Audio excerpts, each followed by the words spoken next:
cywilizacyjnego wyzwania. To spadek liczby urodzeń oraz starzenie się społeczeństwa. This is the dropping number of newborn babies. That's why our government has prepared the new demographic strategy 2040.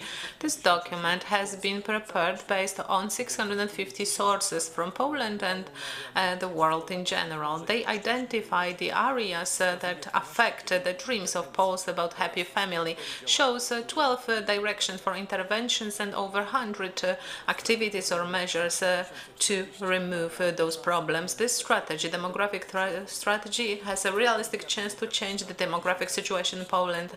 2040 demographic strategy, this is our biggest challenge and we face it bravely. Ladies and gentlemen, welcome. Welcome to the scientific conference, the considerations for fertility under the third demographic congress 2021-22, Poland of the 21st century, demographic challenges. My name is Dorota Łasiewicz and I have a pleasure to welcome you on behalf of the host of this meeting, Minister of Family, Marlena Maląg.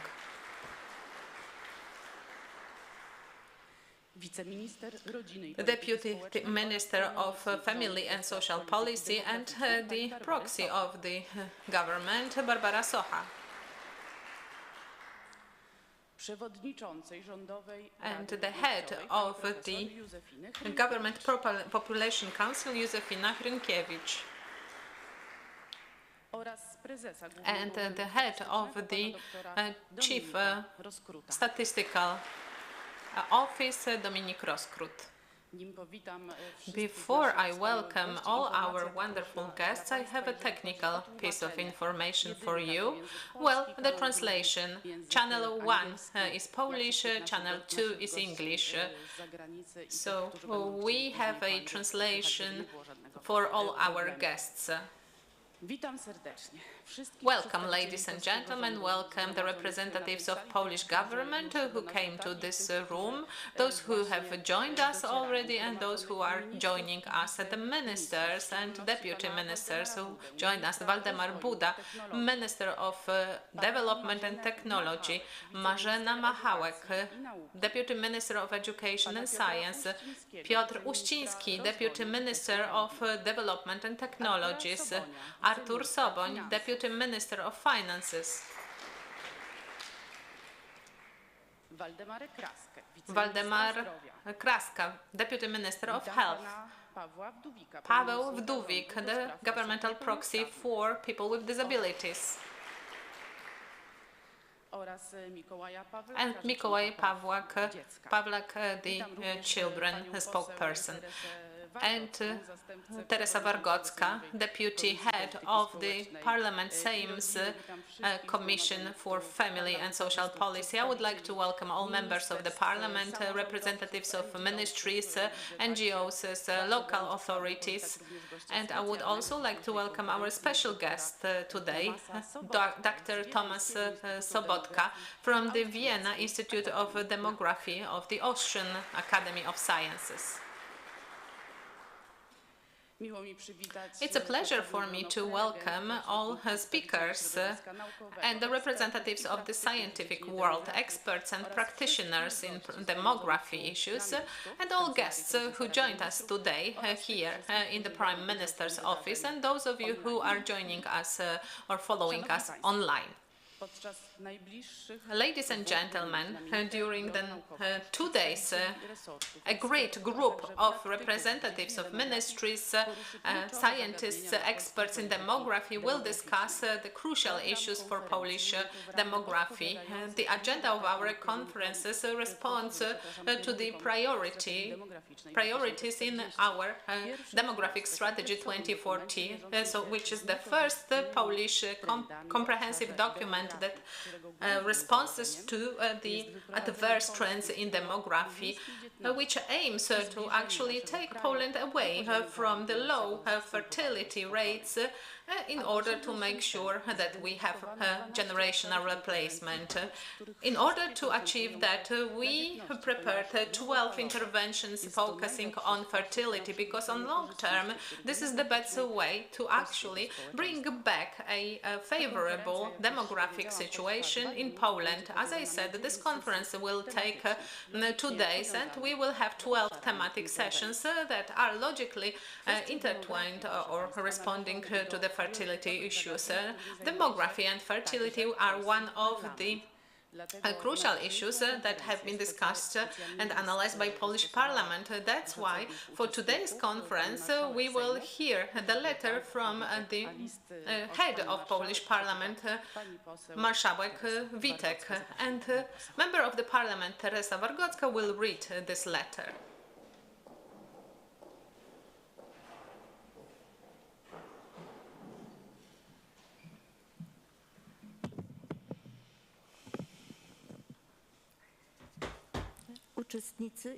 Ladies and gentlemen, organizers of the conference, Considerations for Fertility. Ladies and gentlemen, in the current time, the science sets forth the paths for our development.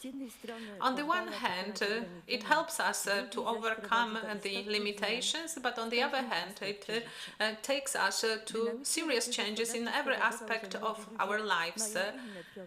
Quick development change the priorities of young people. They are different than the priorities that their grandfathers and parents had. The demographic trends that are unfavorable are taking place in Poland right now. The research and surveys that were conducted showed us that Polish people are still interested or value the traditional values, and that the family is a foundation on which the individual and nation's future can be built on.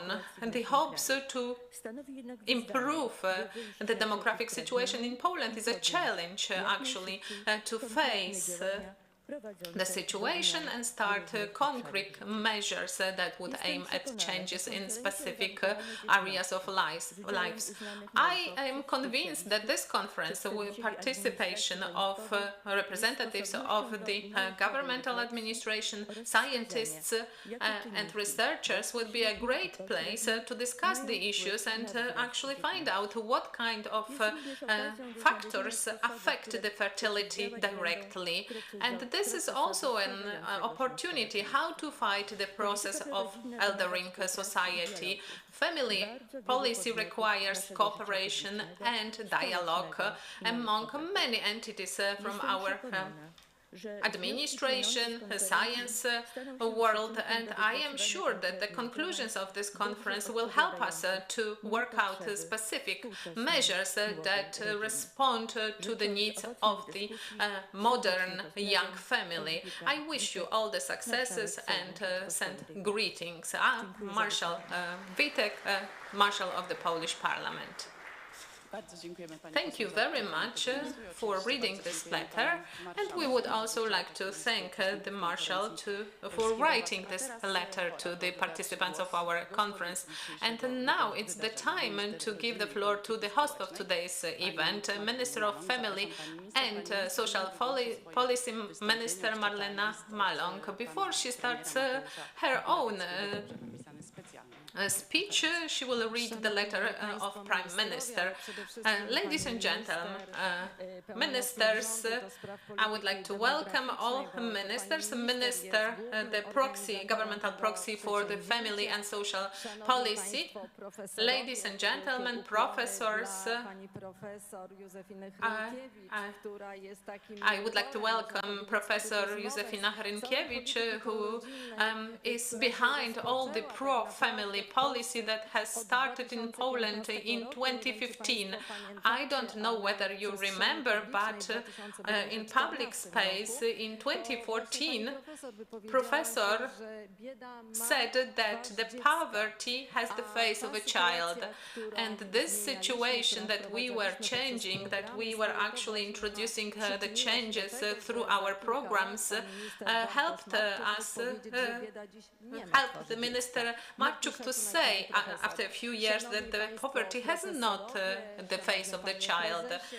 So, ladies and gentlemen, dear participants of today's conference, the conference that is so important for the future of our country, for the future of Poland, so that we can build this Poland as a strong, powerful and independent country. And in order to do that, we need a good foundation. And family must be this foundation. Family with children, where we create proper conditions for development, but we also need to remember about the solidarity, generational solidarity. We can't forget about our seniors. Let me read now the letter written by the Prime Minister Mateusz Morawiecki for this conference. Dear participants of the conference, considerations for fertility, organized under the third Demographic Congress 2021-22, Poland 2021. Demographic challenges. Ladies and gentlemen, scientific conference conditioning for fertility prepared under the third Demographic Congress is a very important event for everyone and for me personally.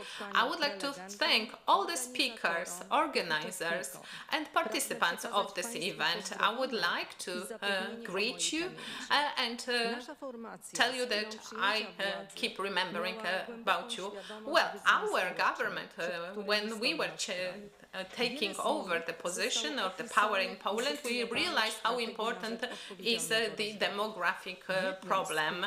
And some of those problems have been addressed in the demographic strategy. One of the crucial problems, which maybe the source of other problems, is demography. Demography with the indicators dropping systematically since the 1990s. And the prognosis forecasts for the future are not optimistic. I don't have to convince you here how important this is and how it affects the economy, job market, public services and other areas. We did a lot in order to improve the conditions for bringing up children.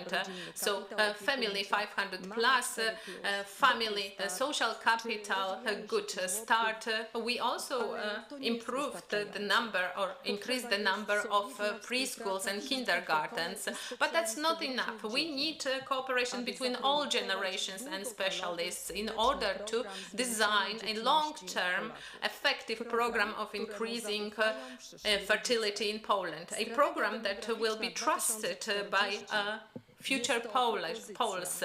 Well, the demographic strategy 2040 is a proposal that shows us the ways how to get out of the trap of low fertility and how to actually achieve it through three main objectives. And family should be a place where the children are born. We need to remove the barriers for potential parents, and we need to improve the quality of management and policy implementation on the central and local level. These are the factors that should be further developed. Under those objectives, we set forth 12 specific measures that will help us to improve the demographic situation. We hope that this will help to combine together government, administration, local authorities, NGOs, religious associations, and so on, because this is the crucial problem that goes down to the very existence of our country.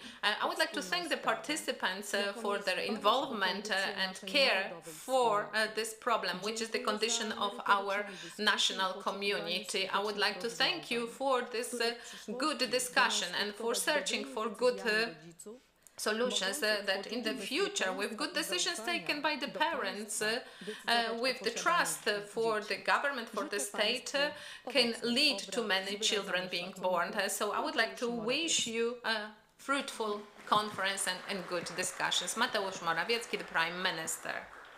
Szanowni Państwo. Ladies and gentlemen, actually, all has been said in the Prime Minister's letter to the participants of today's conference. A challenge for us, a challenge for Poland, is to create a stable, consistent, pro-family policy. We started on this way in 2015 through the flagship programs that were introduced, starting with the Family 500 Plus, Good Start, the maternity benefit, and the development of the Young Child Plus, Maluch Plus, and the family care capital and co-financing of nursery care. First of all, we are developing a policy that has to be consistent and dynamic. Young people need to know that they can count on the support of the state and what exactly they can count on. The document that was developed under the direction of Madam Minister Socha points out these directions and shows how we should increase the role of the family, how we should support the family, what measures must be undertaken to mitigate the negative effects of starting a family, to encourage young people to start families and mitigate the obstacles that stand on young people's way to starting a family. Because family, this is the future of Poland. Today we can talk about beautiful investment programs, building roads, strategic investments. Yes, Poland has to be a modern country, a dynamically developing country, taking care of every region, even the smallest. But we have to remember that in these regions, first of all, there have to be people. If the negative forecasts of the UN that are being shown, that are shown what can happen in the history of Poland as regards the population numbers, if these forecasts became a fact, the situation would be really dramatic. So the challenge that the Law and Justice and the United Right government faces, this is a big challenge. Like the role of demography for the development of Poland, this is a challenge. I think Madam Minister is experiencing that because it seems that usually someone wants to see some benefits in a program, benefits for themselves. This program gives us a lot. This gives the development of our country a foundation, because a stable family is a foundation, and young people deciding to start families, deciding to marry, deciding to have children. So certain conditions need to be met for young people to make this decision. The strategy shows what needs to be done, what barriers need to be liquidated. We are trying slowly to mitigate the barriers, to liquidate them. The programs connected with investment in the family, because this is not a cost. We have to remember this is not a cost, this is an investment into the future. The programs that already began to be implemented, or the act on the own contribution guarantee when purchasing an apartment, there is the priority. This is this priority. If we want to start a family, we want to have our own place where to build the family, the happiness. So the state's intervention is needed here, and we try to provide that childcare for children up to 3 years old. Direct support is needed, not just financial, but also support connected with the labor market. Financial support is provided through the family care capital, but also very important is the dialogue with employers. We are already working on solutions involving flexi time, involving hybrid work, involving remote work. We are working on implementation of the directive for combining family life and work. This is a very important process. If remote work is to be included in the labor code. This took 18 months of work of the social dialogue councils, the employers and the social side. And it seems that, well, if this is a document where there were discussions, if we take it to the parliament, it would be easy to proceed on this. This was a mistake. We are now having the third subcommission. We are having debates with the society, with the employers again, and this shows how difficult it is to implement real solutions that contribute to the implementation of family supporting policy. There have to be many more measures. They are planned, and I think Madam Minister will touch upon that. But if we want to plan success, a dialogue is needed, dialogue involving many parties and constructive solutions. On the one hand, there is the government, but also with the local administration, developing local policies supporting families. There is the inclusion of NGOs. We are already doing that step by step, developing, among others, the Family First program, but also other programs implemented by Prime Minister Gliński, connected with the development of the family counseling network, very valuable initiatives. And also employers need to be mentioned. Ladies and gentlemen, I am convinced that the demographic strategy 2040 that was developed will become a roadmap, and that we will consistently implement the included points to achieve the most important goal, that is to support the family, to develop Polish families, for every Polish family to be provided with support of the Polish government. That is the direction that we set to build a country of happy families. And I would like us, through the consistent implementation of the demographic strategy, to achieve this goal. Thank you.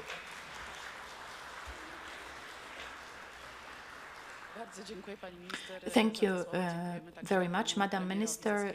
We would also like to thank the Prime Minister for his letter. And now over to Professor Józefina Hrynkiewicz, Head of the Government Population Council. Thank you. Ladies and gentlemen, Madam Minister, Madam Minister, Ministers, I'd like to welcome you on the 22nd conference of the Third Demographic Congress. This conference was very important for us. Earlier, there were conferences in the municipalities, in the counties, in the voivodeships, and today we would like to summarize the accomplishments of the conferences on the lower level. I believe that joint actions, which Madam Minister Maląg mentioned, of the local administration at different levels, the cooperation between the local levels and the government, will help us fight the problems that did not appear recently. The Government Population Council is probably the oldest council that has operated systematically for over 40 years, and it works pro publico bono. So this is an entity that delivers very precise knowledge about the demographic situation to the government. Every year we present the status, the structure, the directions of changes, and the problems and recommendations resulting from the analysis. The Demographic Congress is taking place for the third time. The first one was organized in 2002, and I already back then said that in Poland poverty has the face of a child. It was a wrong process for poverty to stop having the face of a child, but we need to be stubborn. Even though demography, this is not This is not a fancy topic. Sometimes they ask us in the ministries, and what will demography give us? One of the ministries, which I will not name, asked this question recently. So, well, an officer in this ministry on a high position said this in the ministry, like she didn't know what demography brings to a country. These are difficult problems, but we are not giving up, and for over a year, almost 18 months, we have been implementing conferences in all the regions, but also outside the regions. We have been organizing thematic conferences like the scientific conference that, like today's conference, lasted 2 days, on which, well, we talked about it with all the demography specialists in Poland and abroad, probably how to understand the demographic changes that are taking place. This is not an easy task at all. This is not for certain whether the forecasts will actually become true. My favorite question is the demographers' questions, statisticians' questions, which of the forecasts became true. And then they explain that this forecast didn't and another didn't. So we are organizing a congress and we are reaching all the circles in order to understand the changes and to gather the experiences of all the circles and to think what we can do. I don't know whether the results will be what we expect, but I certainly know that we will show to the next generations that we tried, that we did things, that we had programs. This is also extremely important. Besides, demography, even though it has a very big statistical section and uses very complicated statistical methods, actually mathematical methods, well, in spite of this, demography is not mathematics. And because it is not mathematics, we also have to watch economic, social, political phenomena. We have to watch their development. In the end, I would like to say that all the materials of the third demographic congress are available online. This is what must be done nowadays, but they will also be available in the publications that are systematically being printed out and published with the help of the Chief Statistical Office. We have 6 monographies like that. Some of them are available, and the next will be also presented soon. I would like to thank the Minister, the Deputy Minister, for preparing this conference. I would like to thank the organizers, but also the Chief Statistical Office, because they are supporting the third demographic congress without limits, and supports because they are co-organizer of this congress together with the Polish Statistical Society. So I'm very happy that we are having this conference. I would like to welcome everyone. Thank you, ladies and gentlemen, for preparing this conference. This will be a very important input to the heritage of the third demographic congress. We are still awaiting the conference about the health of children in Gdańsk Medical University, participated or attended by many important people from the medical society who are focusing on pediatry. And we will also have another conference in Warsaw that will take place in the Voivodeship office of the Mazowieckie Voivodeship, and it will focus on suburbanization. This is an extremely important issue connected with the family. And that's why we emphasize this. And in the end, we will have a summary which will be prepared by us. And in that summary, we will present the challenges, but also possibly some proposals for solutions, and we will address those challenges that were found out during the Congress. I would like to thank everyone, and I would like to actually encourage all of you to be more interested in demography, because those issues affect all of us. That's why I would like to thank everyone for your involvement, for your hard work, and once again invite you to the future conferences. And those conferences that took already place are available online in media, and you can always use those materials, and they will also be available on paper. Thank you very much, and I wish you a very good conference today.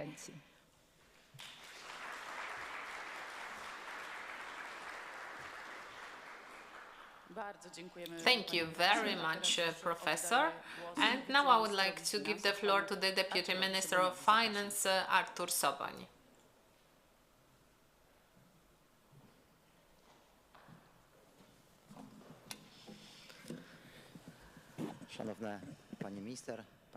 Madam Minister, Ministers, Members of the Parliament, Madam Professor, and heads of the Social Insurance Office. If it's possible, I would like to show my presentation, and I would like to share a few words about the fiscal instruments that are applied in order to support the demographic policy, in order to support Polish family. And they obviously focus on the income tax, personal income tax, because we are aware how important it is from the perspective of the material basis that is necessary to build an effective demographic policy. And this is why those instruments are applied by us. So they are applied, they apply to specific groups, social groups with specific privileges, starting from PIT 0, a recent solution for seniors or for families 4+, and young people up until 26 years of age. Under those groups, the income that is covered by the solution PIT 0, so this is the different kind of contracts, own business activity, and maternity benefit. And this is based on the tax threshold from 2021, so 85,000 zloty. So that means 14 times of average salary, which is not really a small amount, especially for those groups that I mentioned, families 4+, people under 26 and seniors, whereas for all of the remaining citizens, the PIT also provides a high amount free of tax, 30,000 zloty, and the 30% threshold starts at 120,000 zloty, and another rate that means that for 95% of our taxpayers is just the tax that they pay. This has been lowered down to 12%. So from the perspective of the whole system, these are big numbers of taxpayers, and for those who are below 26, under 26, they benefited 2.5 billion. For seniors and family 4+, well, the data will be available after the tax year is settled, and we will be summarizing the scale then, because those solutions were implemented in January 2022. In addition, we also have some transfers and fiscal solutions addressed, well, general or maybe addressed at specific groups of taxpayers and those who are benefiting from those solutions. I am showing you this slide because we have experts with us who will show those solutions in more detail and show how they affect the situation. I will actually show you how they work in our fiscal system. And from the perspective of the tax system,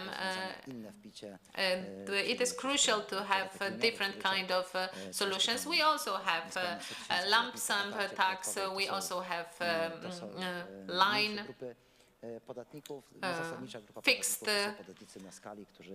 tax. We also have other taxpayers who are using those solutions, but also those who use PIT 0. So double amount release, the free amount, this actually is a solution that has been actually working for the spouses for quite some time, and also additional solution for single parents raising up children, and this amount is actually calculated per child, regardless of the number of children. And this amount free actually decreases the effective tax.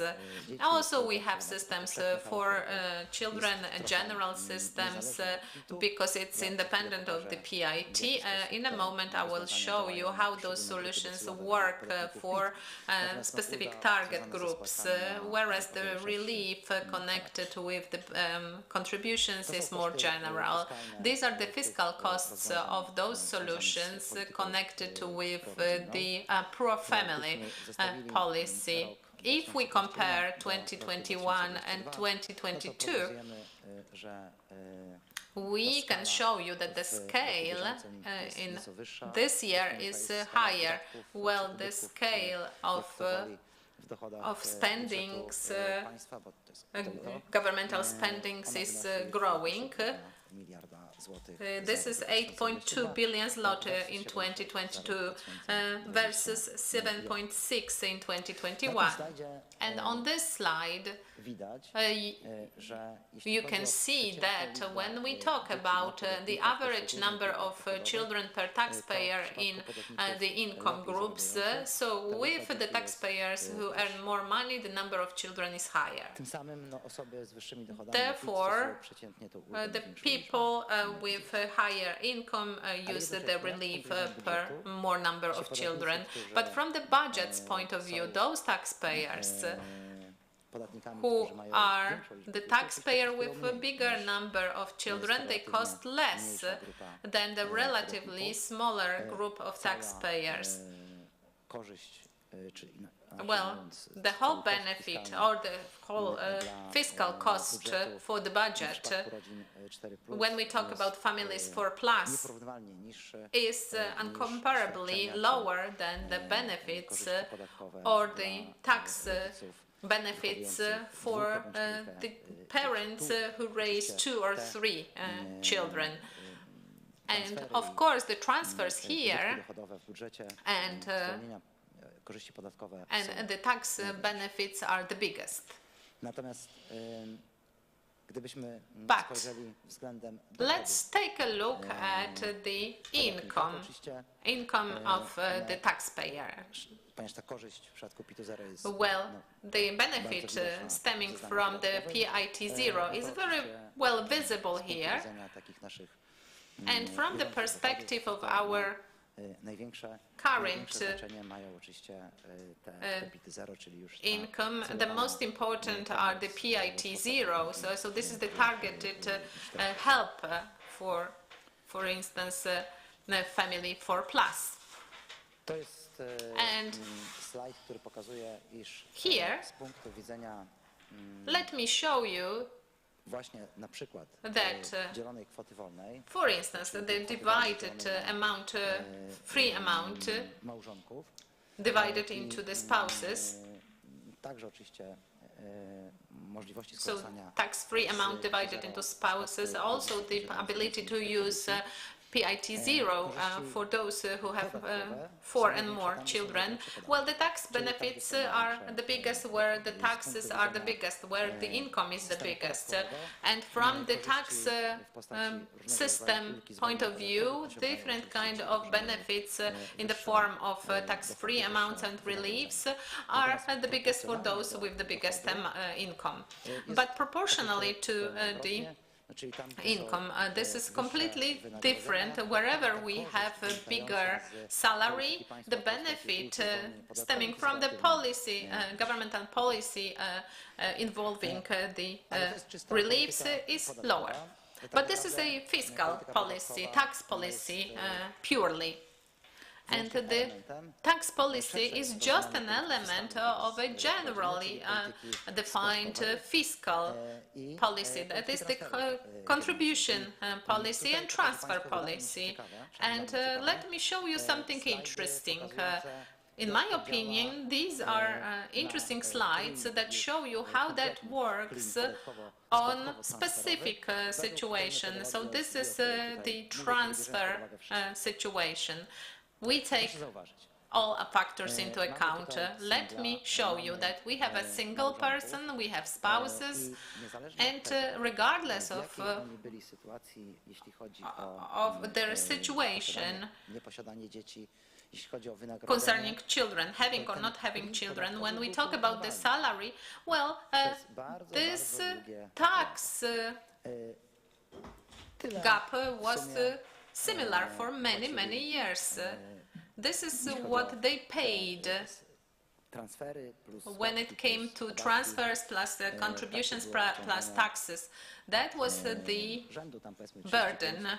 That was around 35–30%. So the gap was small, but this gap becomes much bigger for spouses with 2 children once we introduced a 500+ program, because this gap was radically changed after introduction, and it offered more benefits for families.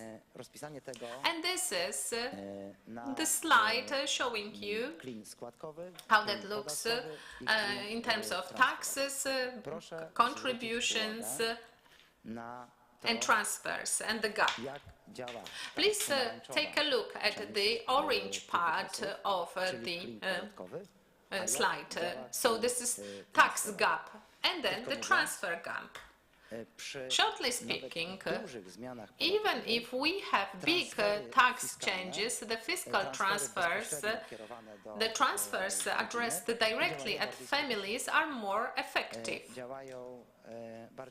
And they are more effective from the point of view of the policy that has been implemented.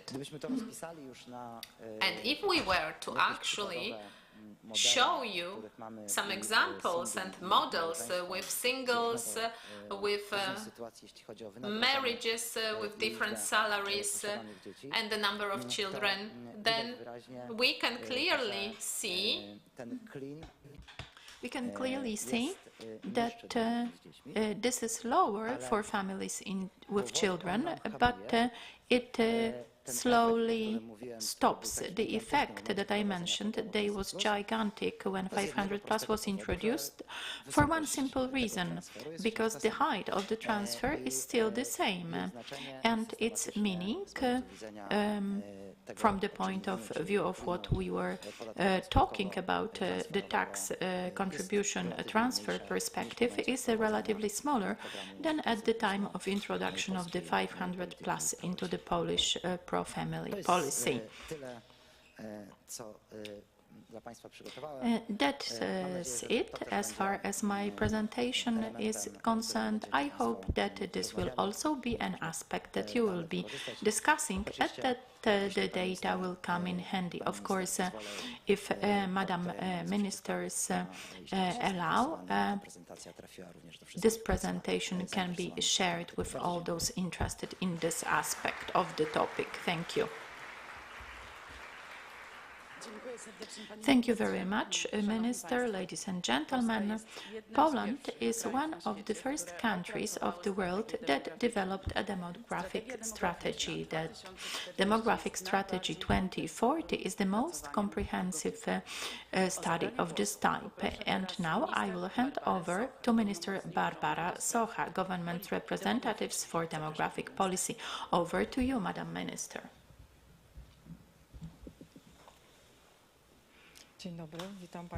Good morning, ladies and gentlemen. It is a great pleasure to be here.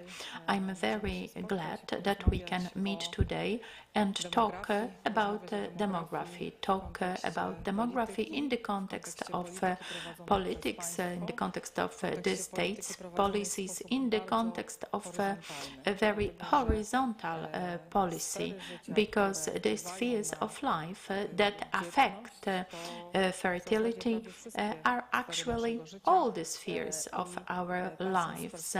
And taking the government's perspective, this is a topic for many ministries and covering the whole picture.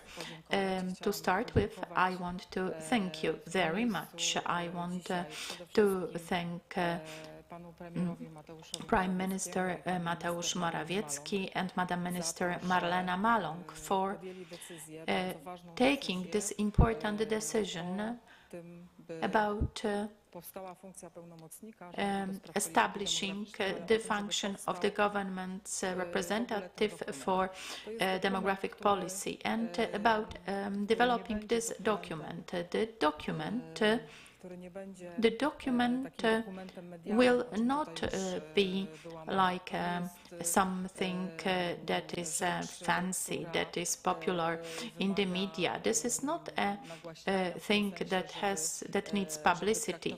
I mean, this is not a goal in itself. This is just a list of points that we want to rely on when designing policies on different levels and in different areas.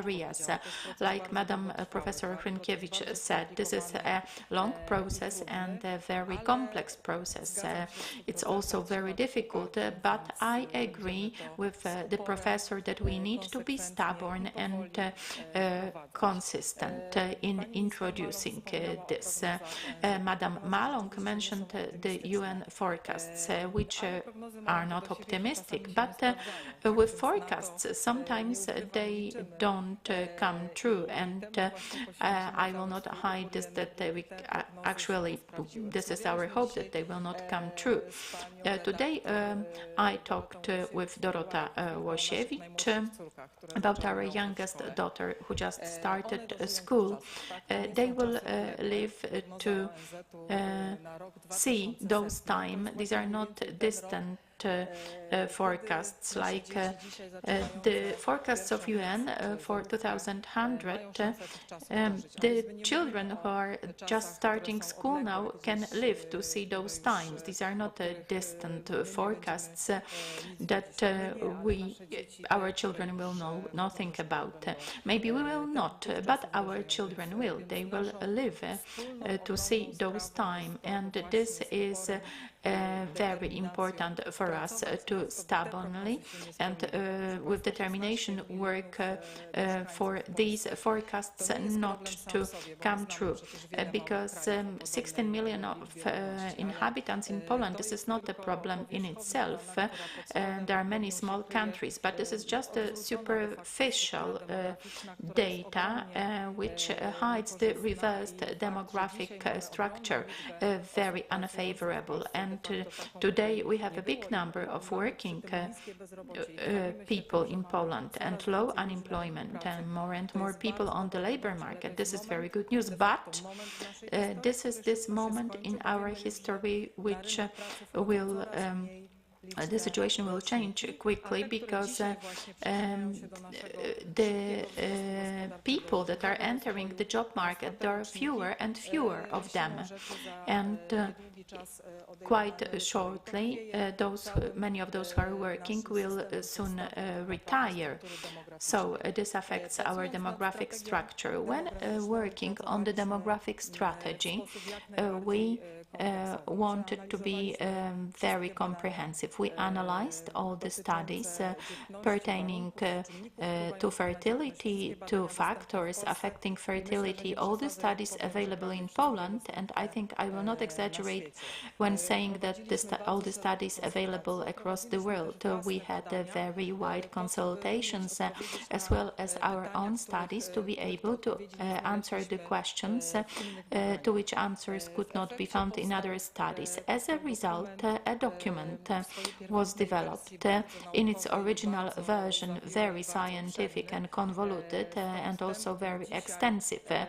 So the document that you have today, that you are holding today, this is a synthesis, actually, a simplified version. But every sentence included in the strategy is supported by scientific analysis, and all those who want to know where a given statement comes from, well, you are welcome to check, because the bibliography and the analysis are available and can be used. Everything has been documented. Of the studies that we carried out for the purposes of the strategy, there is one optimistic picture, the picture of the ideal family. And ladies and gentlemen, when I saw the results of these studies for the first time, and like I said, these were very broad studies, divided based on the different data and criteria, we were examining the perspectives of men and women, the perspectives of those living in smaller and bigger cities, the perspectives of people of different ages. So if there was a criterion, we compared the perspectives of different groups. And what initially seemed to be the analyst's error, it actually proved to be true. No matter which group we consider, the older, the younger, people from big cities or smaller, men or women, we have in Poland one very similar picture, the picture of the ideal family. This is a family with 2 or 3 children, a family that dreams about living in the suburbs. That's why I'm so glad that we are going to discuss suburbanization, because this is a very important topic. So there a dog is also mentioned, and 2 or 3 children. So these are our aspirations. And if we have such aspirations, ladies and gentlemen, all that has to be done is to liquidate the barriers that stop us from achieving these aspirations. Interestingly, the aspirations have not changed for many years. The 2 children ideal is very long-standing in Poland. The interesting point is that the percentage of people who believe that 1 child is the ideal number is decreasing, and in Poland, when we look at the reality, we have one of the biggest gaps between the declarations, what we want, and what we actually manage to achieve. This is the biggest possible synthesis of what we managed to develop under the analysis. 10 or actually 12 key areas that have a very big influence, that define and affect fertility. Most of these areas will be discussed today and tomorrow. That is how the agenda of the conference was planned, to cover these areas much more thoroughly. And in my introduction, I will just mention some things in a nutshell, just for the reasons of order and organization, so that we can address them later one by one.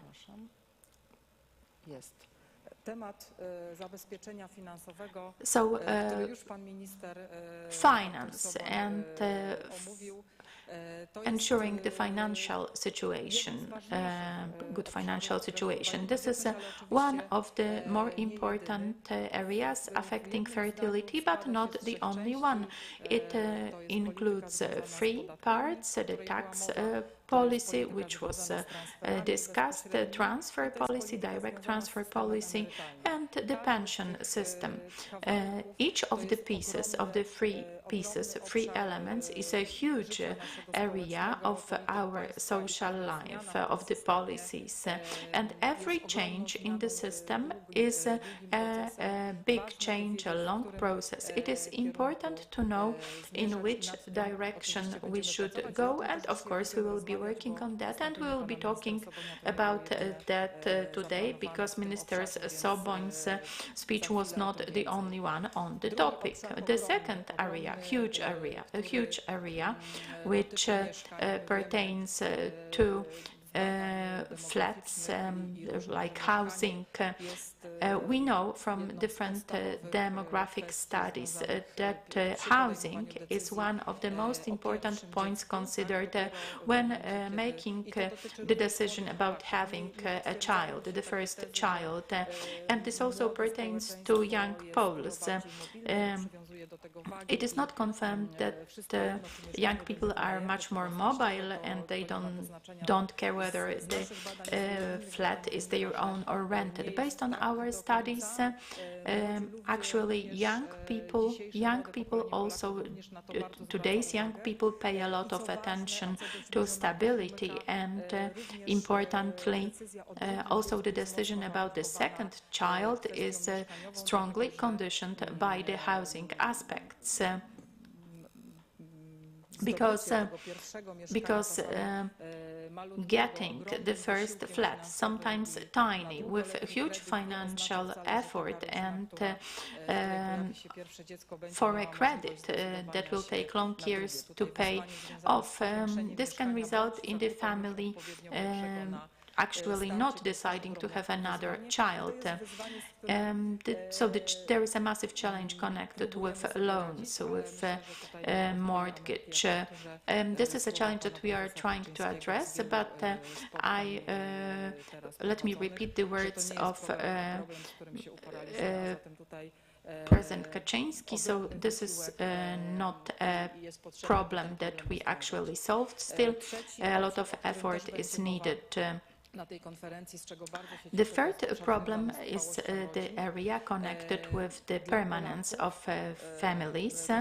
For Poles, I will repeat that we are quite specific here in comparison to the other nations. The decision about having a child is in 86% correlated with the decision to marry.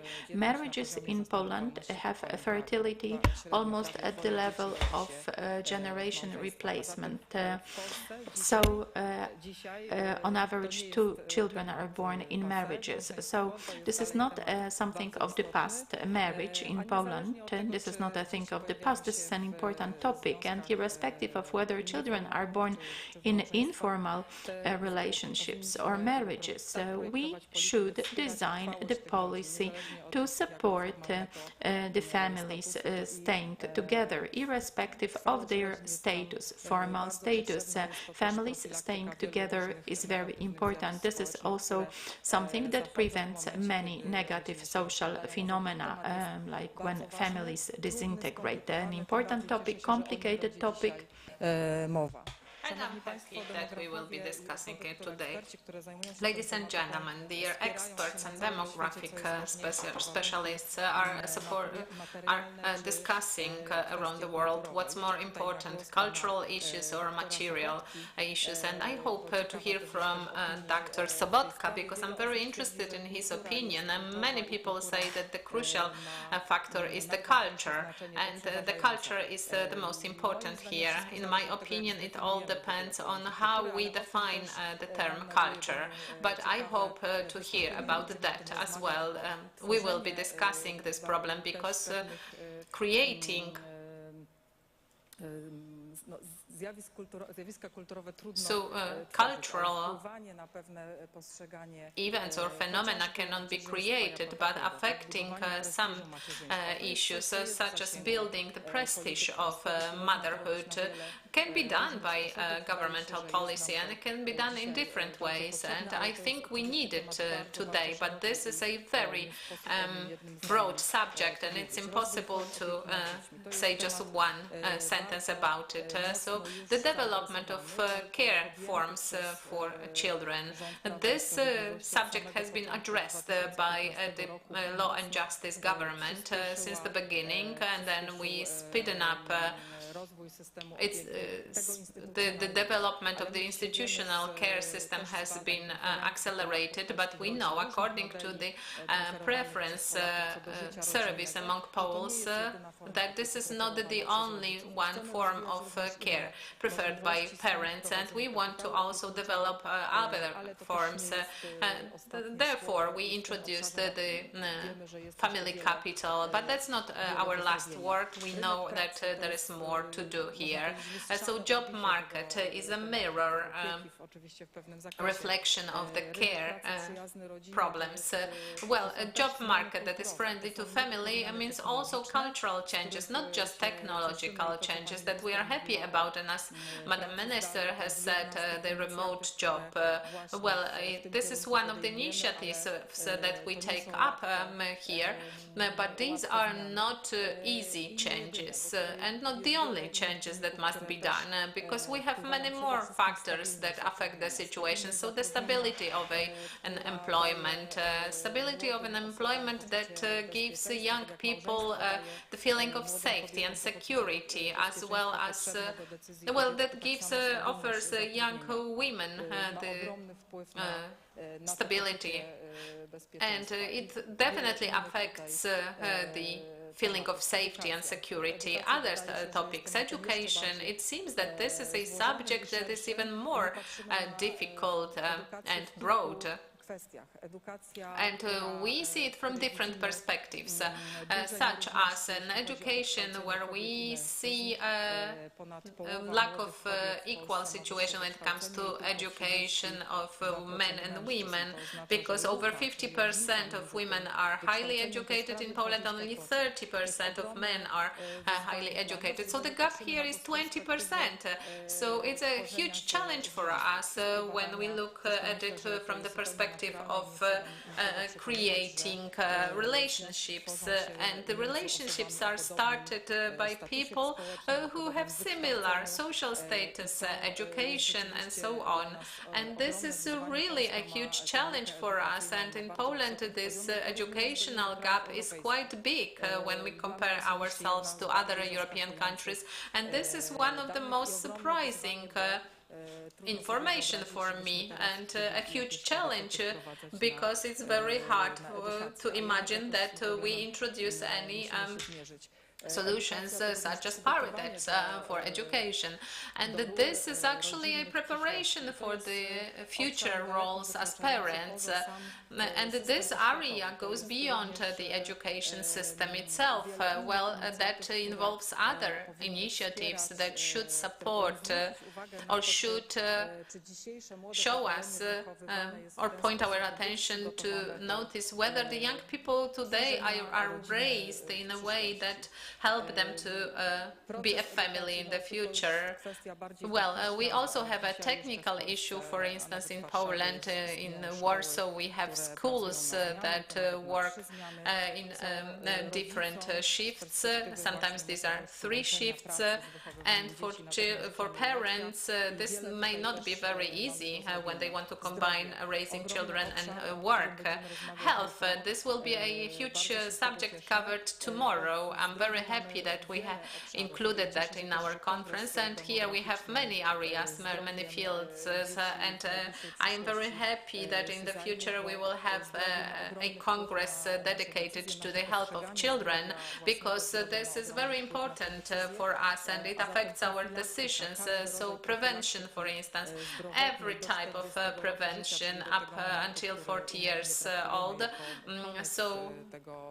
which is defined as the time of fertile period.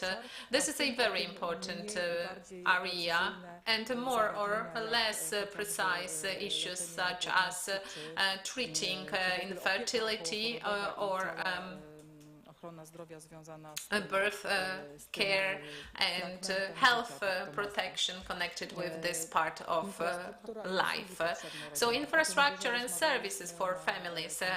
And we talked about it a lot during the Congress dedicated to the social services, public services. It took place in the Prime Minister office as well. But this is quite an extensive topic.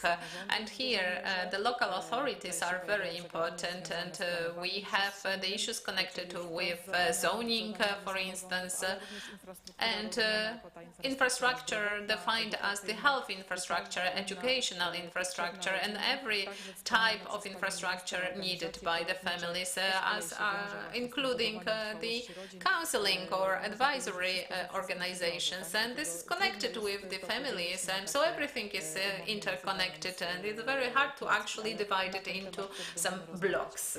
But we will be discussing it.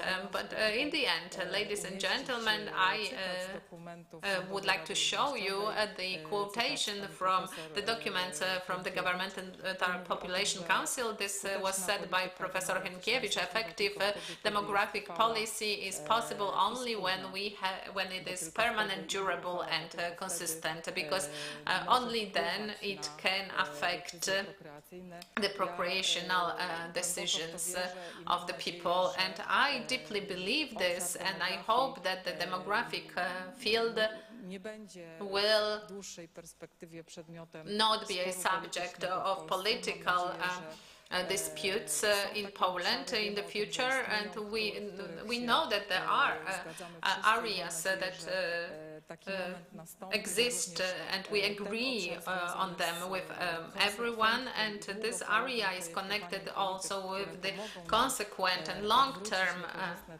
designing of policies that will help us to reverse these unfavorable trends. And I hope that this will be very important for all parties, political parties, because we alone cannot deal with this problem effectively. And this is how I would like to end my speech. I'd like to thank all the speakers who agreed to participate in our conference, and I would like to wish you very positive conference, good impressions, and so on. And 2040 as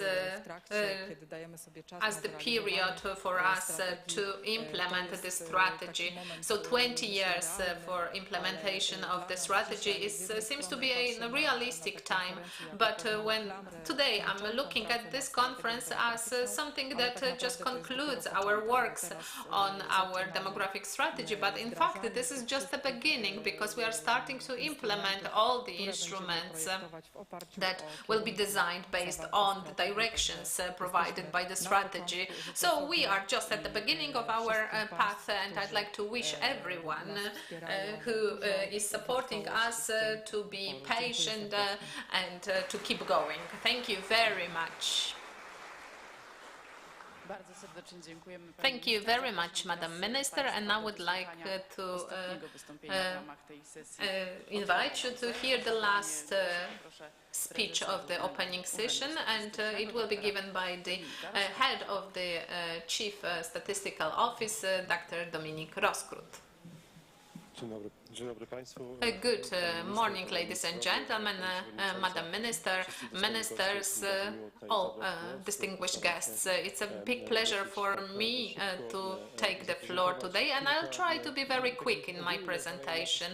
In generally, so these are some crucial results of our research and surveys that were conducted by us in relation to the families and their situation. Well, we try to be an informer with the statistical data delivered by us, feeding the policies that are designed, and the policies must be always based on facts, and we are happy that our research are reflected in the policies and their shape. And here, this is a short plan of my presentation. Maybe it's a waste of time to talk about it. And of course, we are well known because we do a lot of research, a lot of surveys, and that is also one of them is the households survey, and often it is ended with the question with the employee visiting the households, and we guarantee that all the data provided to us is confidential. That's why we are able to inform the society about crucial issues that relate to the level of income and spendings, as well as housing situation and the poverty threat. And I will try to present, well, this will be a very general, very short presentation. I would like to show you some general information about Polish households and how we define it, what are the most common types of families. So, not always this is a married couple, but this is for simplification reason. This is how we present the results.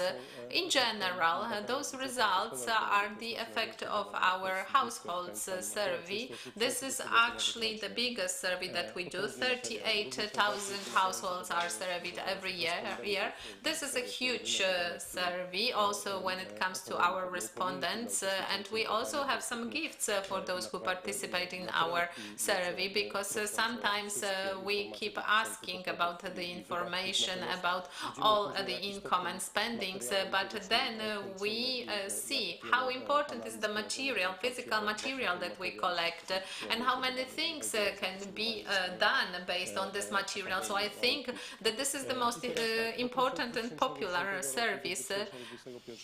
So up until 2021, the income per capita grew by certain amount, number of percent, and the growth of spendings and income with for married couples with 3 or more children, this is 117% and 66%, and couples with 2 children, 2 and 3 or more. These are the couples who benefited the most. In 2021, similarly to 2010, the smallest income was among couples with at least 3 children, so that was actually similar. So the level of their income effectively grew from 59% of the average for Poland in 2010 up until 74% of the average salary in 2021. So spendings grew from 60 to 76% of the average salary in Poland. So also in this aspect the situation is positive. And here we are presenting the results also on the slide. So these are the couples with 3+ children or with elderly parents supported. So the gray columns represent the year 2021, and this is what we can observe here. Of course, these are the relationship with the average, and the values are definitely higher than the average for Poland, and for the couples with 3 children, they are lower. This is the indicator of the average monthly spendings, also for households, also versus the average, and we are of course observing that the values are presented here. So, residential conditions, in that period the conditions, housing conditions improved, and this was also confirmed by the recent census results, because the increase of the housing results is unprecedented. The average usable area of flats, this grew from 80 to 91 meters square, and from over 90 to 104. more. So if we count the average, the area is bigger. The usable area of apartments, this has certain implications. The usable area by type of household is presented here, and of course the values are also marked for the situation of the results from 21. So we can see a confirmation of what I mentioned a moment ago. As regards the equipment of households, so in installations, technical and sanitary installation, this is the traditional information that we receive in the census, like toilet, hot water, running water, and the level of saturation is full. It's 100. It is worth noting that even 10 years ago we were not achieving these indicators at the level of 100%. So progress here as regards hot water, this looks almost analogical.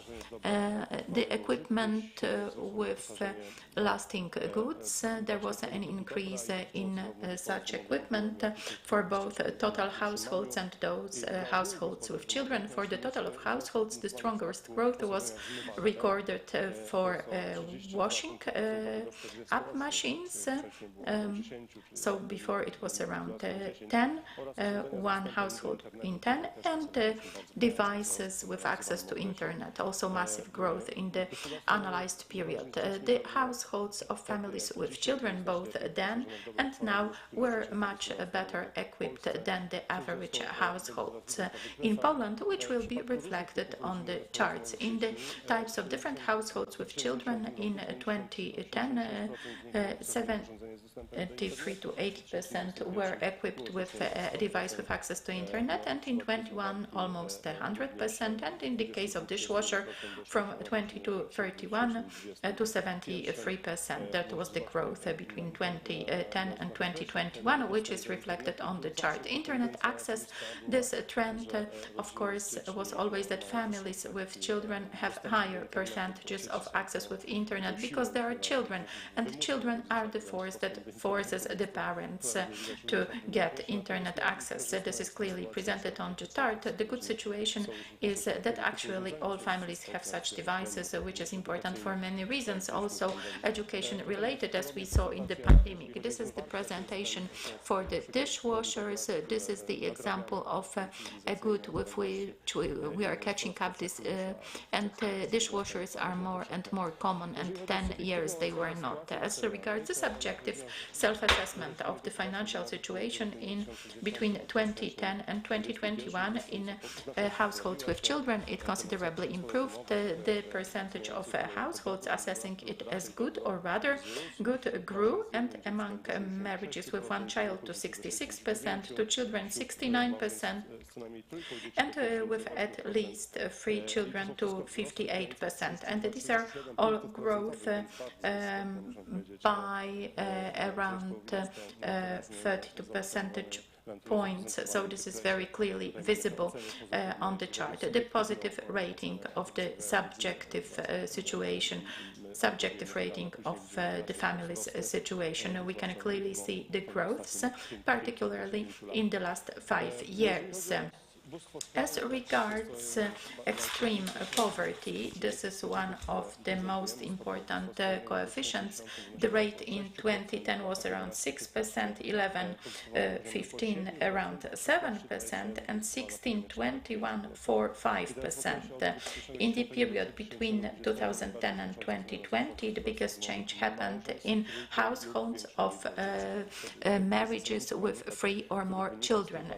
This is the substantive message from the study. In 2010, the percentage of households at risk of extreme poverty was almost 15%, then it was 12%, in 2016 7.5%, and 17-20 between there was again a decrease, certainly in connection with the 500+ program, and 21 around 6%, 6% for extreme poverty. And in the case of a single parents household, extreme poverty in 2010 was over 7%. In 17-20, it was clearly smaller at the level between 2 and 3%. So this is quite an important civilization change. All the data, of course, are available in our sources. I'm not going to discuss this in detail, but all the levels are presented and can be accessed and can be analyzed. I do encourage you to analyze our publication from this study. This is really extensive and provides a lot of interesting information. When we look at this publication, all is available on our website, and I do encourage you to use it. As regards households with children, dependent children in Poland, there was the EU Silk study, European, and we present the percentage of people in Poland living in households at risk of poverty, of social exclusion, and the definitions there, because they are harmonized for the purposes of the whole EU. So this is calculated somehow differently and defined somehow differently based on a different questionnaire. So this is a different perspective, a different outlook on a similar problem, but also here we are seeing that there was a decrease, there is a decreasing trend, and this is easily noticed. As regards the risk of poverty, of social exclusion, this is an acronym from English, from at risk of poverty. People at risk of poverty are the people whose income is lower than the threshold of being at risk of poverty, who cannot satisfy their basic needs. Unfortunately, and here we can see the results of the coefficient defined this way, and we can see what's the EU average. Poland is still on the right with quite high indicators, and this is also the share of households with children in the EU, with dependent children. Moving on, this is the percentage of children in nurseries and children's clubs in Poland, an important growth over the analyzed period of 11 years. So we start with 2.6 and we end with 15, and 2021, this is the children in care in nurseries or children's clubs. This is a representation of the regions, quite big differences between the regions. And now, briefly, to take this opportunity, because we have the results of the census, we can see the concentration of the places where the population of the youngest people is biggest, and it is clearly visible that such areas exist, and they are so clearly indicated here that there are actually four. They are described here: Pomorsko, Kaszubsko, Kociewski, 8 counties from the and around Poznań, in western Wielkopolska, right bank of the river near Warsaw and Siedlce, and Krakowsko-Sądecki. Relatively small share of children in the structure of population of the big cities with county rights. And here we have the growths and decreases of people between 0 and 17 in the population's share of the particular counties, and we can also clearly see where the young people are located, and where there are more of them and where there are fewer. This allows us to analyze us spatially, which is very important, because we don't want just general indicators, but we want the spatial perspective of the country. The biggest growth of the percentage of people in the structure of population over this time, that's located around some of the biggest cities: Warsaw, Kraków, Poznań, Białystok, and some other cities in Silesia. Asia. There is also the case of Rzeszów and Zielona Góra, but we have to remember that the administrative boundaries of the cities changed, so this has to be analyzed carefully. And a short summary, three conclusions. In 2010-2021, there was a significant improvement of the situation of families in Poland based on objective and subjective assessment of the families. There was a considerable growth of children in institutional care, in nurseries and children's clubs. Here I will stop my presentation, and if someone is interested in more details, we also have a competition for the best master thesis summarizing that. Thank you. Szanowni Państwo, tym wystąpieniem pana prezesa zakończyliśmy. Well, ladies and gentlemen, this is how we ended the opening session. And before I invite you to the speech of our special guest, we have a short technical break. Please do not leave the room. In a moment we will hear our special guest, but we need a few moments for technical break.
Jest już z nami na scenie gość specjalny konferencji naukowej Uwarunkowania dzietności, dr Tomasz Sobotka z wiedeńskiego... Dr. Tomasz Sobotka from the Vienna Institute of Demography. The floor is yours. Thank you very much. Thank you for inviting me to this conference.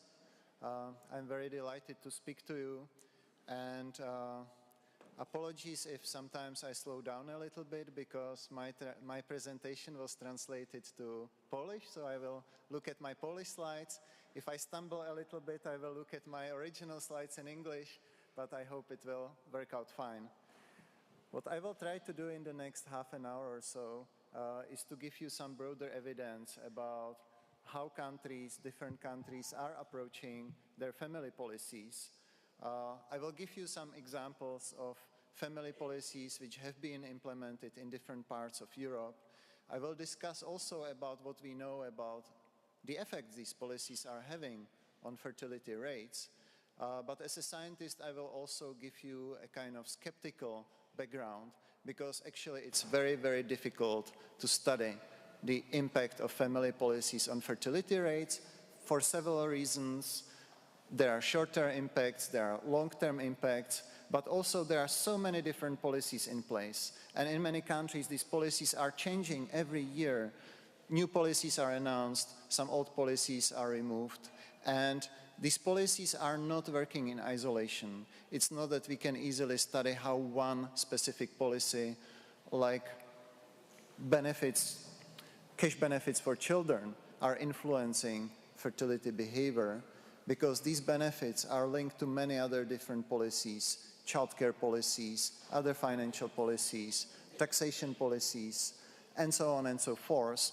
So ideally, we would like to look at the whole package of policies, how these packages are working, what is their impact on fertility rates, but that's also very, very difficult because these policies are not working in isolation, and there are many other things happening over time in different countries, from economic crises up to pandemic shocks, which we have seen in the last 2 years.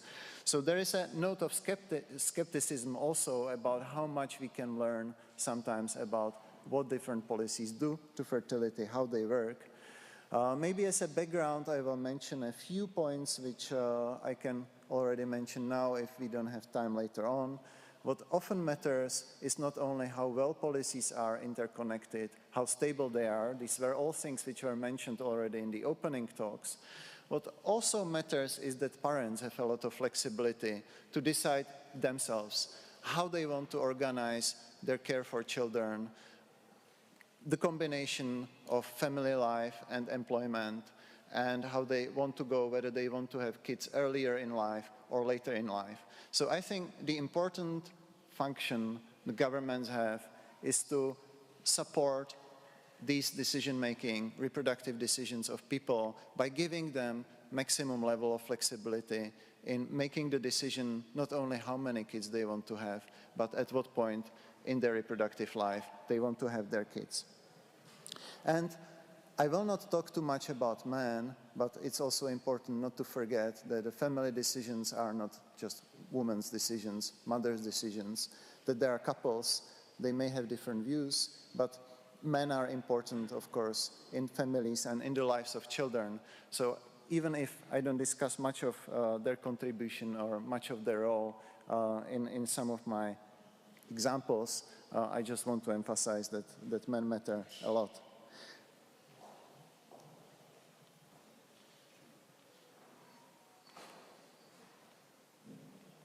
Okay, I maybe need to go the opposite way.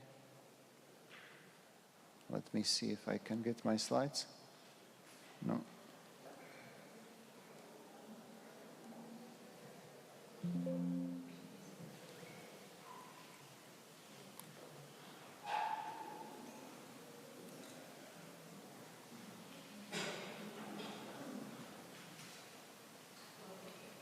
Should I move this one forward?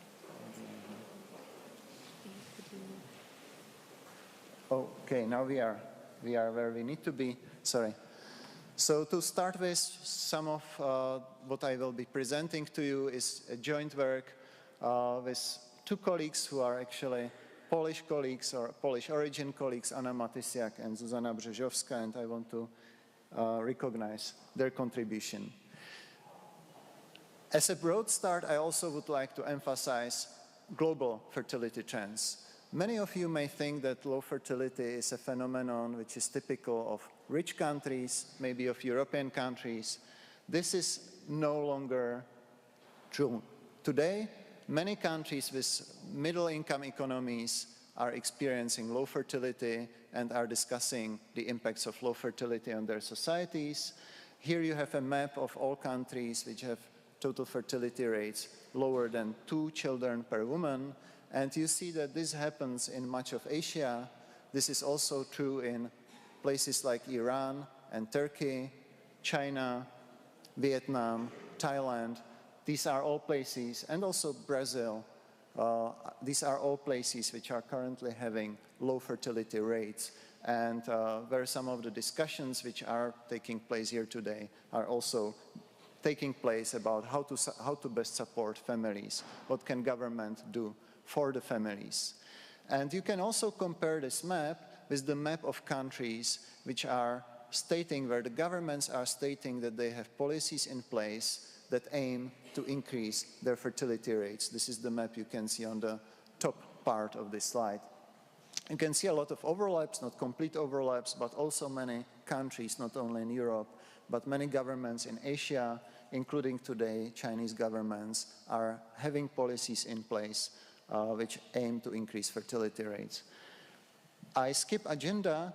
I will just mention very briefly that we are working with a big variety of data for European countries. But even in Europe, the data are often not perfect. And especially in countries in Central, Eastern, Southeastern Europe, sometimes we are dealing with the issue that the official statistics has difficulties in properly recording outmigration, so migration flows outside of the country. And that influences a lot of indicators these countries are providing, and that also influences the computation of fertility rates. So in the quite extreme example of Romania, there are nowadays even different fertility rates published by the official statistical authorities, and depending on what sources of data you trust, Romanian fertility is either very, very low, 1.3 children per woman, or relatively high in a European context, close to 1.8. The issue is not so acute in Poland, but I think even Polish data are to a small extent affected by the fact that many Polish citizens have left Poland in the last 30 years, and sometimes they are not properly incorporated in the statistics according to the definition of who should be counted in Polish population. So the data are often not as perfect as they look when we look at the numbers. Now let me say a few words about European fertility trends, because that can also serve me for the discussion of policies and their impact later on. The interesting thing happening in Europe is that when we look at broader European regions, the regions which used to have relatively higher fertility rates in Europe some 20, 30 years ago, which includes the Nordic countries of Europe and Western European countries like France and the United Kingdom, have experienced sizable declines in period fertility rates in the last 10, 12 years, especially since the start of the Great Recession. And the same thing happened outside Europe in the United States. So all these places which used to have relatively high fertility rates are now having more like average European fertility rates. And actually the only region, broader region in Europe, which stands out today are Southern European countries with very low fertility rates in Italy, Spain, Greece, and Portugal. Central Eastern European countries have experienced very huge shift in childbearing behavior after the breakdown of state socialism or communism, if you like, in the 1990s, when everything was changing in people's lives. It was both the economic pressures, but also new opportunities. All younger generations started having much bigger participation in higher education as well. and doing a lot of things in their 20s which their mothers and fathers couldn't do when they were in their 20s. So what we observed was a huge decline in fertility rates, which was only later after the year 2000 followed by a slow gradual recovery, increase in fertility rates. But then the story of the last 10 years is somewhat different across Europe. If you look at fertility trends across Europe in the last 10 years, it's the Central European countries, some of the Southeastern European countries, as well as Germany and Austria having fertility increases, and all other parts of Europe having fertility declines after the time of the Great Recession. What is quite special about some post-communist countries is that we have seen huge increases in some of them in the share of women having only one child. So until recently, childlessness was not a big issue in many of them, but we have seen that the number of women with only one child was increasing quite a lot, which contrasts quite a bit with what we know from people's declaration of their fertility ideals and intentions. This was also mentioned in the opening session. This is perhaps the most stable indicator you can find about family in the last half a century. About 2/3 of Europeans anywhere in any part of Europe say that the ideal family size is to have 2 kids. And then there are some shifts about those who think that ideal is 3+ or 1 or 0, but the 2 is very, very stable number, at least until the 2012 surveys which we analyzed. Another big shift in European demography is that more and more children are born outside of the traditional married family, especially to cohabiting partners. And in some countries nowadays, about 60% of kids are born outside of marriage, which means also that family policies need to take couples who are cohabiting, but also single mothers into account when thinking who is having kids and in what environment. And maybe the last picture about fertility rates, you cannot see all the countries in the next slide, so I start with the first one, is that we still have huge differences in fertility rates by level of education. And especially countries which have relatively low fertility rates, which include many Central and Eastern European countries, and I believe this would include Poland, which I don't have in the picture. It is the highly educated women having very, very few kids, many fewer kids than women with medium or low education. And this is a big challenge for the policy, because the share of women with high university education have increased tremendously in the last 20 or 30 years. And many of them, of course, have relatively high career aspirations. So again, the policies need to take into account this big and rising group of women and couples who have high education, want to do something with this education, want to have a career, and most of them also want to have a family, and they deserve some support. So I have more countries here. You cannot see the labels of countries and years here, so I skip the slide. And I move from fertility slowly to the timing of having kids, because that's another big megatrend in fertility across Europe, having kids later and later in life. With some countries now, in some countries, women have their first kid over the age of 30. In Spain, it's closer to 31, 32 today. And that's also a challenge because, of course, women who start in their 30s are potentially facing a challenge of experiencing infertility later in life and not being able to realize their intended family size later in life. This picture shows you how many women still intend to have a child in different countries at ages 35, 39, and also 40, 44. And you can see that it's especially women who are still childless at these ages that many of them plan to have a child in the future. And of course, this is very challenging, which is where one specific intervention comes into place. The share of women receiving assisted reproduction and conceiving a child after receiving assisted reproduction is increasing over time. But we have enormous diversity across Europe and across the rich countries in this share. We have countries where between 5 and 10% of children born today are born after assisted reproduction treatment, with Spain having the highest share, but also countries like Austria, Slovenia, Denmark, or Czechia, and outside Europe, Israel having a very high share of women born after assisted reproduction treatment. And then we have countries with very, very low shares, with Poland being closer to the countries with small percentage. I will skip the pandemic impact on fertility rates. We can discuss that later. And let me now move to discussing family policies and giving you some examples of family policies which have been implemented across European countries.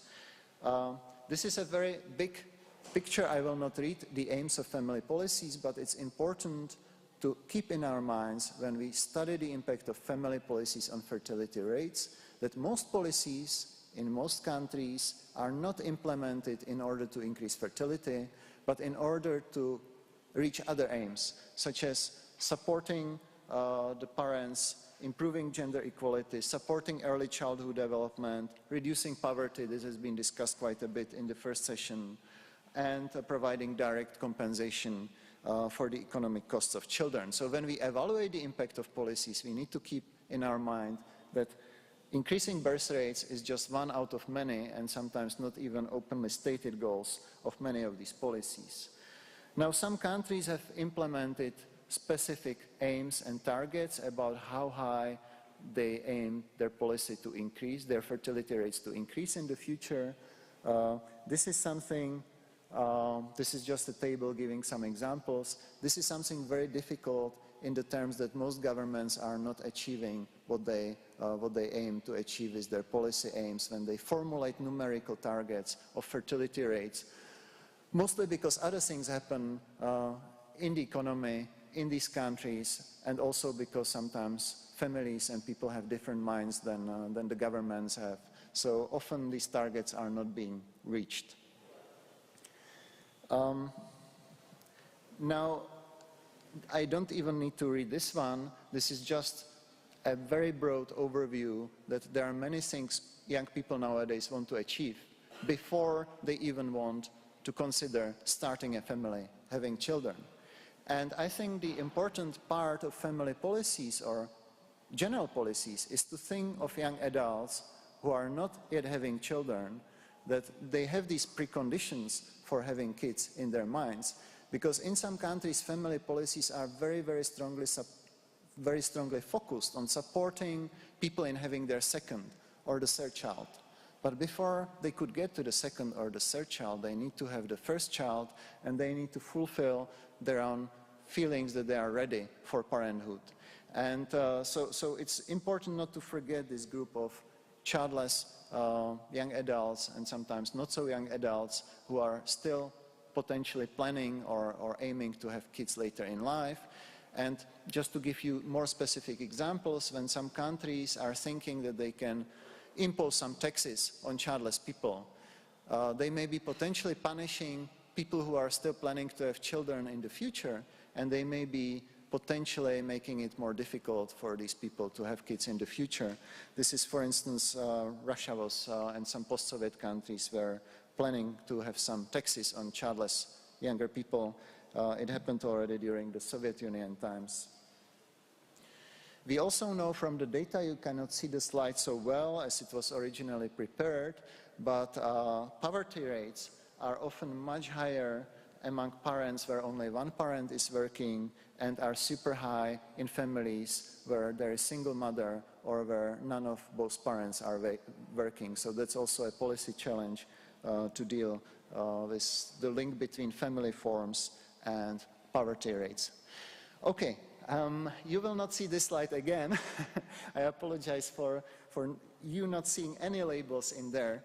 Let me try to explain in words what is in there. This slide shows that over time, in the last 10-12 years, there has been an increase in family policy spending across most rich OECD countries. So most of the highly developed countries recognize the importance of government spending on families, and over time, in most countries, the spending has been increasing. not everywhere. We have also countries where it has been stagnating, like in Slovakia, that's in the middle with stagnation and no increase. But it's also interesting to see the diversity of how governments are actually investing in family policies. The blue bars show the amount of money which goes for financial support to families, and the next one, the green bars, show the amount of money which go mostly for childcare infrastructure and the provision of services, but that's mostly childcare. And it's especially the green part, the expenditures on childcare, where the governments are differing a lot between countries. Well, now you can see the countries in here. So you can see that over time, there is a lot of differences, but many governments have boosted a lot their spending on childcare provision. And you have two examples here, quite prominent. Germany has increased tremendously the amount of money which go for supporting childcare. Estonia, another quite near country, has also did a big leap in supporting childcare infrastructure. I already mentioned that sometimes the governments are not very good in supporting women with high education. This example, you cannot see the numbers again, but this is an example of Russia, which implemented quite strong policies providing financial support to families having a second child back in 2007.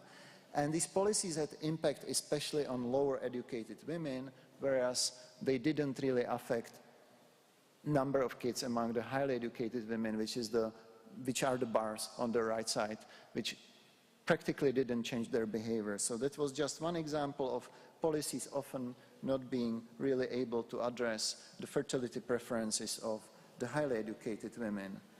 Now let me give you some examples of policy changes as they have been implemented in different parts of Europe. I skip this slide and I start giving you specific examples what different countries were doing, also to show you the diversity, illustrate the diversity of country approaches to policies. So many countries, I mentioned it already, expanded provision of early childcare, especially for kids below the age of 3, which is of course expensive for the governments. But it's not only about money. Many countries also have very strict guidelines about the quality of childcare provision for the smaller kids, which is very important also for the parents. If the parents are to trust some institution that it will take good care of their 2-year-old child or 1-year-old child, this service has to be of good quality or excellent quality. A lot of countries have expanded the provision of their parental leave, especially in terms of payments to parents of parental leave allowance. But it's not only the provision itself, it's also the flexibility of parental leave, which has increased a lot in many countries, and I will give you some more specific examples. Countries were also trying to support more flexible work conditions for the parents, make it possible for the parents to adjust their work schedules, promote flexible work, and do something to promote part-time work also among parents with smaller children especially. I mentioned already many countries are promoting stronger involvement of fathers. This is done both by increasing the amount of days, paternity leaves, which are dedicated entirely for the fathers. It's also done by, in some countries, by earmarking some part of parental leave for the other partner, which is typically the fathers in the family. If the other partners, the fathers, don't take their earmarked 1 or 2 or 3 months of parental leave, the couple will lose these 1 or 2 or 3 months. And also the increasing flexibility of how the couples decide who takes parental leave for what period of time, that's another trend which is also supporting the involvement of the fathers. Many countries have expanded financial benefits for the families with small children, and Poland is part of this trend. And I mentioned subsidies for assisted reproduction, which is subsidized a lot, for instance, in my country, in Czechia. Now to give you some more insights about leave arrangements which countries have, there are different systems across Europe, and there are also different trends over time, of course, so let me just pick up some of them. Some countries provide fixed amount of money to parents on parental leave. In some countries, especially in the Nordic countries, the amount of parental leave is depending on the income the parent had before taking the leave, and some countries have a hybrid system where the parents can choose whether their leave is fixed or depending on the previous income, like in Austria. The general trend over time has been towards relatively shorter but much more flexible and much better paid parental leave, with some countries giving parents up to 100% of what they earned before the leave. This is the case, for instance, also in Estonia and Germany. Increasingly, parents are free to choose flexibly the duration of the leave. I will get back to this later on. Mothers and fathers can flexibly alternate. The extreme example is Norway, where in some families the fathers can decide, I take the leaves on Tuesdays and Thursdays, the mother takes leaves on Mondays, Wednesdays, Fridays. The employers have to adjust to that, and in this way both parents are participating in the upbringing of the children and sharing also the burdens related to that. Now let me give you the example of Estonia, which has made big reforms to its parental leave and made it much better paid and more flexible over time. So today, parents on parental leave in Estonia, sorry, I am not good in switching this, now you can see it. Parents on parental leave in Estonia receive their full pre-leave salary as parental leave benefit, up to the ceiling of 3 times of the average monthly salary, which is really high. The length of the leave has been expanded over time, and this has been aligned with childcare expansion in Estonia. Since 2018, the leave could be taken in several segments up to the 3rd birthday of the child, and the parents could continue working or can continue working when drawing the leave. And more flexibilization took place actually this year, when the parents can schedule individual days of taking the leave online. So they can really flexibly decide how many days they want to have, and they can change it over time. They know how many days they have. They have altogether 475 days of parental leave, with up to 100 days of maternity leave before the parental leave, and it's up to the parents how they schedule the parental leave, with some days even allocated after the 3rd birthday of the child. So some days the parents can take even, I believe, until the 15th birthday of the child. I skipped this figure, you cannot see much on it. Now, another example of flexible parental leave is Czechia, Czech Republic, which experienced a lot of expansion in provision of the leave benefit and in parental leave.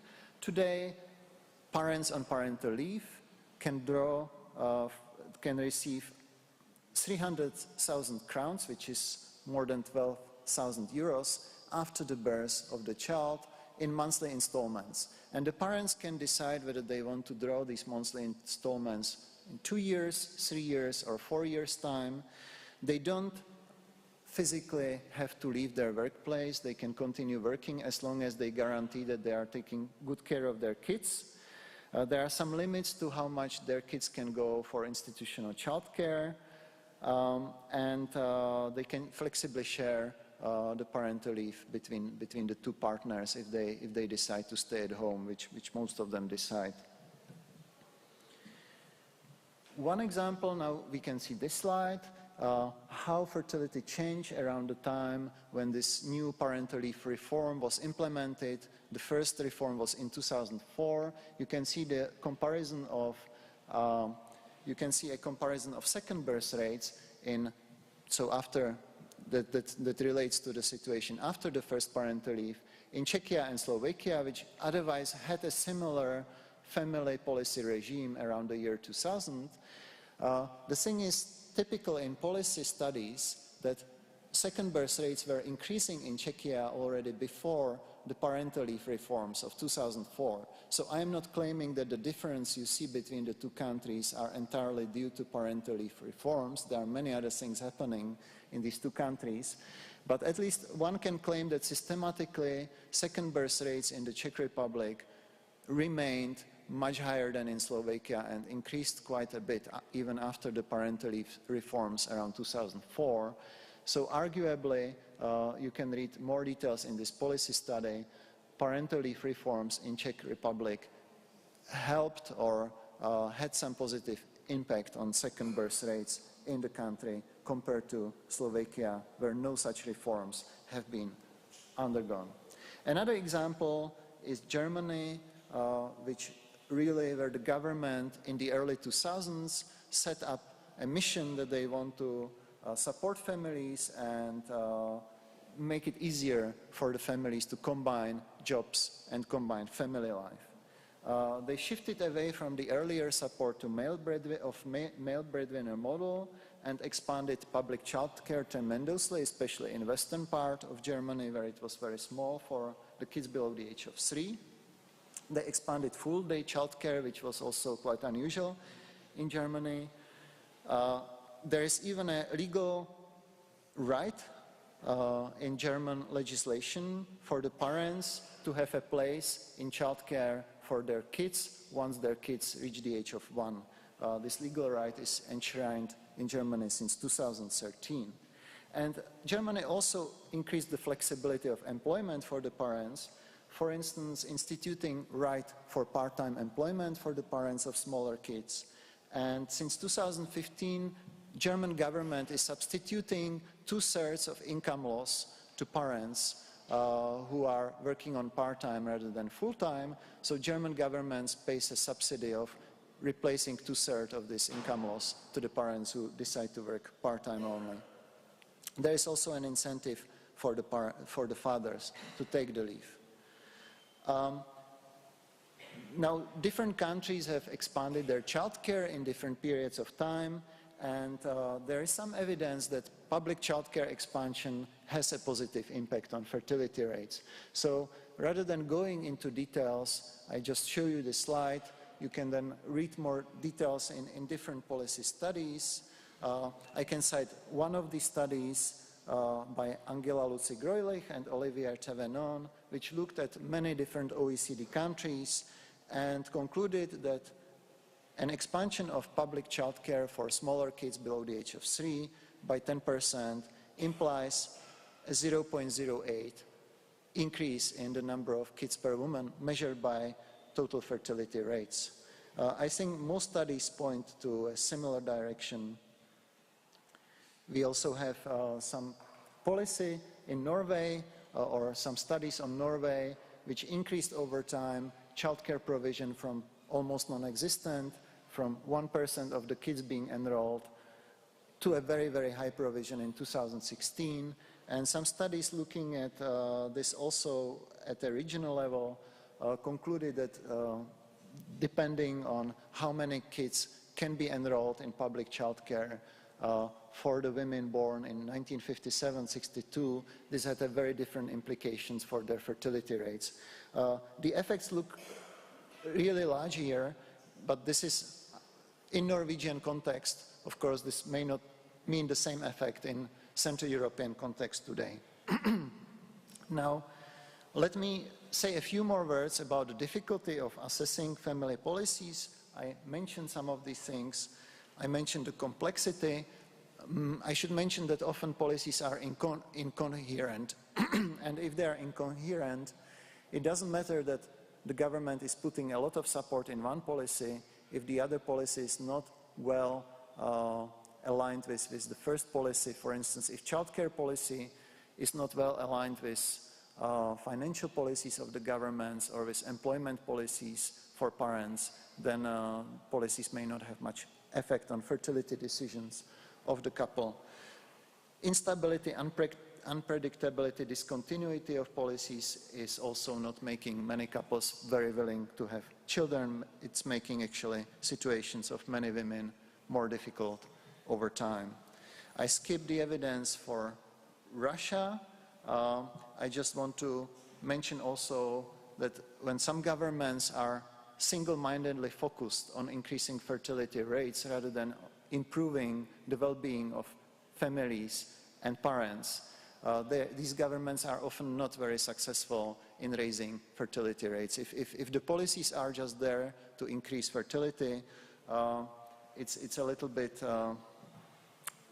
surprising perhaps, but it is because these governments, and I can name Iran, for instance, I can name some state socialist governments in the former communist bloc of Eastern Central European countries.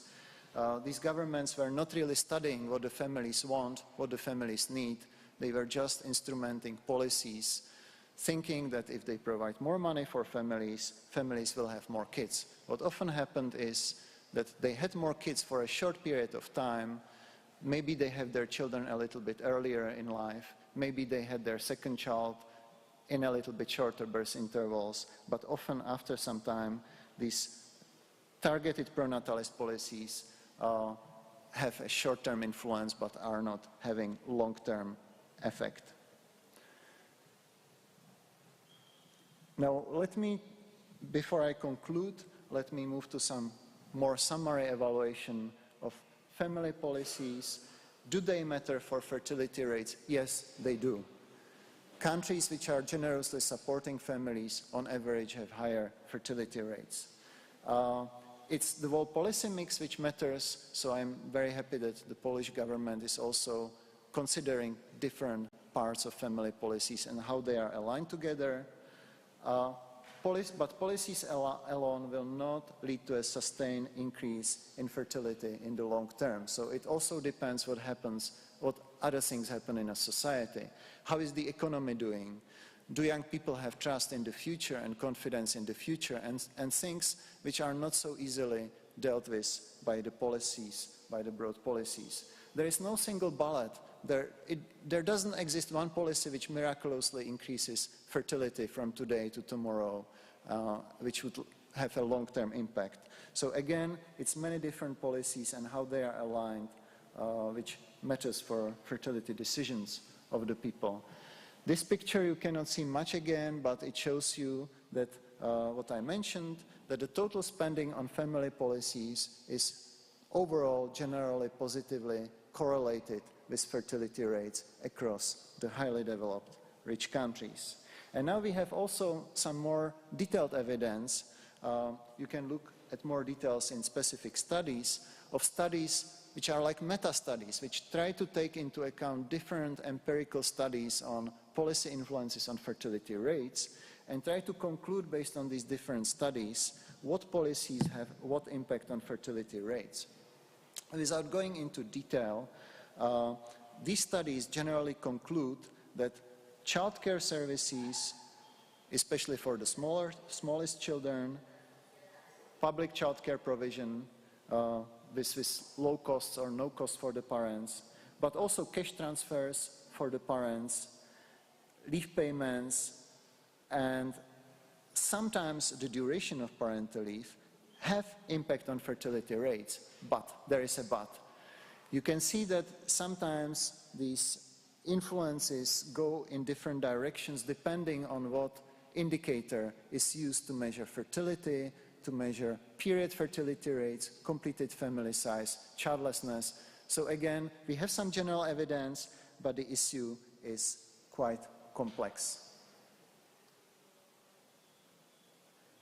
So just to summarize, I think I mentioned it already, expanded public spending has a positive correlation. Having financial security is great for the parents and may have some modest impact on fertility rates. Provision of childcare as well. Is the whole package what matters? And one shouldn't hope that policies will miraculously increase fertility to 2 or over 2 kids per woman. What we know from the evidence is that countries with very good family policies have somewhat higher fertility rate, maybe by 0.2 children per woman, than countries which have very poorly designed family policies. So it's not a huge impact, it's some positive impact on fertility rates. There are some more wider strategies and societal responses which societies should consider when thinking about families and children, and maybe I would like to mention that flexible life course is something which parents should be able to choose, to decide flexibly about their work participation, employment, family combination, but also later in life about their retirement. In the long-term schemes of things, what also matters is whether countries are experiencing immigration or out-migration. So we are in a very specific point in Central European history that Central European countries are now experiencing, like the Western European countries have experienced in the last 3-4 decades, increasing immigration flows. And this will also influence our demographic future, that we are shifting from being out-migration countries, where many young people are leaving to richer parts of Europe, to being generally immigration countries where people from poorer parts of Europe, especially poorer parts of the continent, and now, of course, the war-affected Ukraine, are coming to Central European countries and also changing our demographic outlooks. Now, I skip this and I move to the very last slide. This is again some general considerations that have to be taken in family policies, also considering the fertility trends which we have seen and family shifts which we have seen in the last decades. So family policies need to adjust to huge diversity in family forms. Countries which focus family policies only to married women and women or families with more children are more likely to see their policy impact as a failure than countries which take into account that families are different today. I mentioned the importance of highly educated parents. I mentioned the importance of the shift to later parenthood. So we have more and more women who are still planning to have a child when they are 35 or 40, and many of them are childless. The shifting situation of young adults, their income, housing, well-being, and their worries. And some younger generations are worried about things which older generations are not thinking about. My young students, when I ask them, one of the top priorities in their worry list is climate change. Some of them think they shouldn't have children because our future is in danger. So if the governments also somehow think about younger generations' expectations and worries in this direction, it would be important. And I mentioned that it's important that parents have maximum flexibility in deciding how they want to go about their lives. Thank you very much.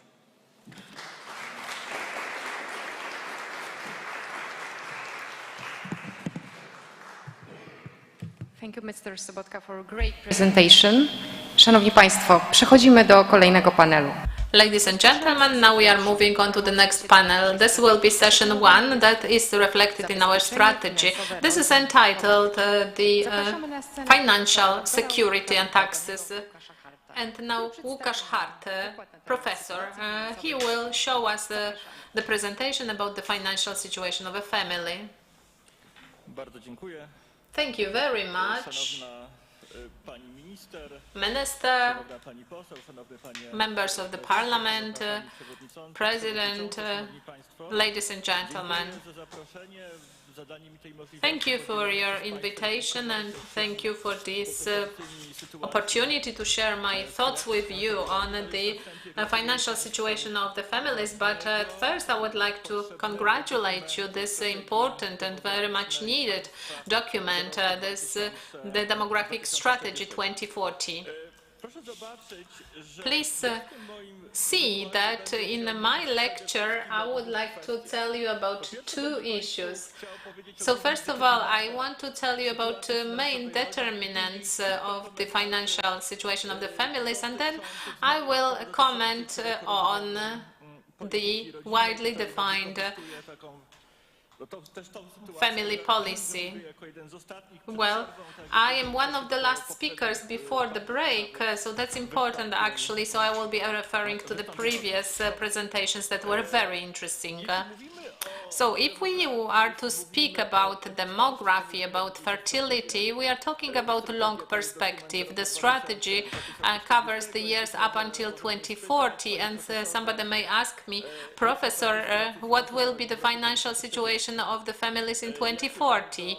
What will be the transfers from the governmental budget for families in 2040? Well, the answer is simple in heart. Well, the transfers and the financial situation of families in 2040 will be correlated with the economic situation of Poland in 2040. And it seems something important. We can't forget about it, that the financial situation of the families depends mostly on the income from work. Of course, the income that they can use depends on the income from work, but also on the transfers and taxes that were discussed today. But we can't forget about one thing, that it's not just about the income that they can use, that the family can use, but there is also an important factor is the value of this income and how much they can really buy for the money that they have. Why do I talk about it? Well, I wouldn't be emphasizing this if we met in January 2019 when the inflation level was 0.7 in Poland. But we are actually meeting today, and the inflation in Poland is 17.2. We have to say that the financial situation of the families depends on the income that they have, also on the economic situation, but also on the dynamic growth of prices and the prices in the economy in general. And of course there is a question that we may ask ourselves, and many people ask this question. And this question is also very important in the context of the decision about the child, decisions that determine the fertility. What awaits us, what the future brings, because Dr. Sobotka has said that there are no simple results here, because it's very hard to survey this kind of things, but it seems that the scientists agree that the level of unsureness about the future determines our decisions on fertility. So this is the question whether I and my wife as a couple, we want to have another baby. If we are uncertain about the future, then the conditions are not favorable to take a decision about the child. That's why the government's so important, and that's why the government starts doing something and offering some instruments, and we may discuss their optimum shape, but the crucial thing is that they should be stable and long-term. With in stable world, the public policy, family policy must be a stable anchor for the functioning of families. Please see that we are living in the world of crises. Recently, Financial Times has published an interesting article about multi-crises. Well, coronavirus crisis, we have war in Ukraine, we have crisis connected with high inflation, energy crisis, and so on, so on. Therefore, the family policy is so important, and that's why it's so important to have an effective family policy. Please note that when we talk about forecasting the future, we are able to say something. Of course, it's difficult. For many years, we enjoyed in Poland, and that was the difference between us and other countries, because our situation was really special. We had a growing salaries, and for the past months the dynamics is negative, so the prices are actually growing faster than the salaries, so the salaries are decreasing and will be decreasing in the coming quarters. And well, I don't know if this is a consolation for you, but other countries suffer from different, from even worse situation, because the dynamics is lower.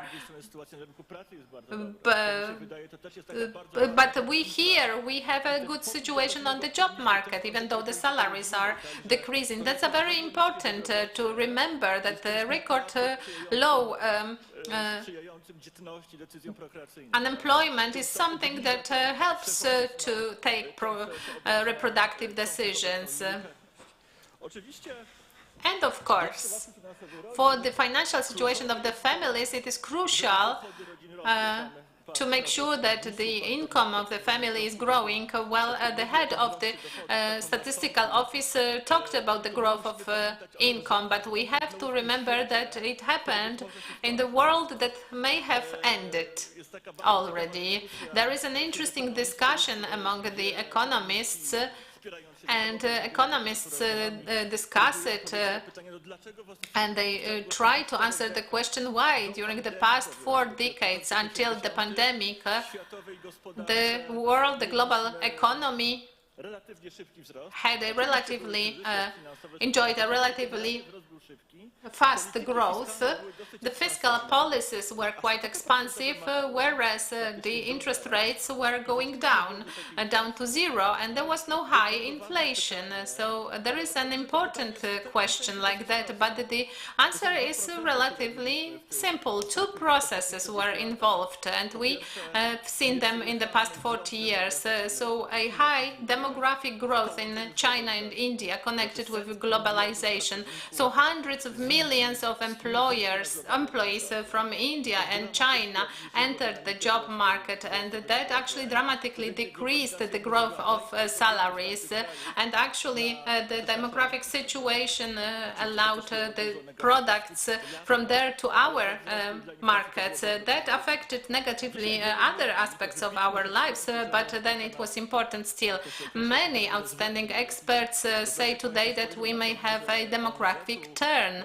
If we look at UN experts for China in 2015, population over 60 years old was 15.2%, and the UN says in 2050 it will be 36.5%. So for Poland, the minister also showed the forecasts. So we will be facing a completely different situation. So that's important for the governments, for the public policies. So the temporary crisis factors that increased our inflation, pandemic and war, we know, but unfortunately they were overlapped with the structural factors that can increase the dynamics here. This is a challenge for the family policy, but also for macroeconomic policy, also of Poland. And what can we do here? Well, we can do something, actually. It's very important to have the solutions offered by the government. They shield the poorest against the negative effects. Well, the shields were very good at the beginning because they stopped the inflation. And the shields were working at that time. They are still good and necessary, but in the longer term, they should be more concentrated and focused on those who are in the most difficult situation, who suffer from the biggest inflation, where the consumption in the income is high. And using the metaphors, well, the shield metaphor is very good because we are at a war. So we need the shields and also knives. And we need many of them in many public policies. Let me tell you about one. If we are talking about improving the financial situation of families, what do we really want? We want a strong, realistic growth of salaries. We want a strong nominal growth of salary with low inflation. This is what we need, and economy gives us some suggestions how to reach this. Well, economy gives us a very simple recommendation. So the nominal strong growth of pay, which we want, but this is possible on the condition that at the same time work efficiency increases strongly. We need strongly increasing work efficiency, for the strong growth of pay, not to stimulate inflation. And what can we do to have a situation like that? Of course, investment is necessary. This is somewhat paradoxical, because when we talk about the financial situation of families, I focus on investments, right? Well, investments in enterprises, because if we, as Poland, as a country, want to maintain our potential, also considering what is happening in the East and considering the forecasts of the UN, Madam Minister mentioned that in 2015, so it is forecasted that the share of older people will grow considerably. So if we want to maintain our potential, our population potential, our cultural potential, and we know where Poland is located, to use the language of economy, we use a strong radical substitution of work capital. We need strong investments. In the public debate, I know I don't have much time, especially because there is another person, then there is the coffee break with which I don't want to compete. Just one point. In the public debate in Poland, an argument also appeared that to improve the financial situation of families, the pay fund share in the GDP should be increased. This is not the right way. There are dozens of countries where the share of pay in the GDP is very low, but the pay is very high and the pay dynamics is high, because frequently, for historic reasons, these countries accumulated a lot of capital. Of course, we are in a different place, but it makes me glad that the government is seeing that and that investments are very much present in many policies of the government. Why am I talking about the general macroeconomic policy so much? Maybe this is, well, this is just my professional bias after my 6 years of the Monetary Policy Council.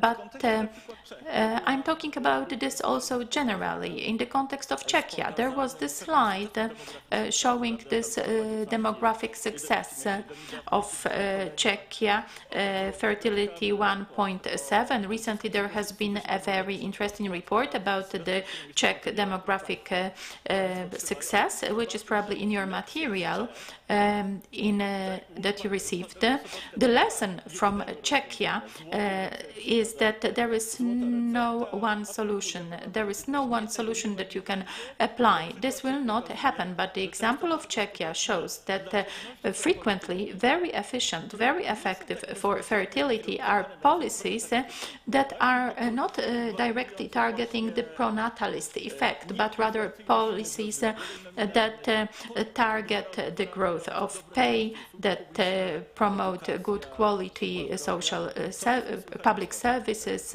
healthcare. I'm not saying that direct transfers to families like 500 plus are unimportant. They are very important. But what is also very important is this whole map of different measures that have to be implemented.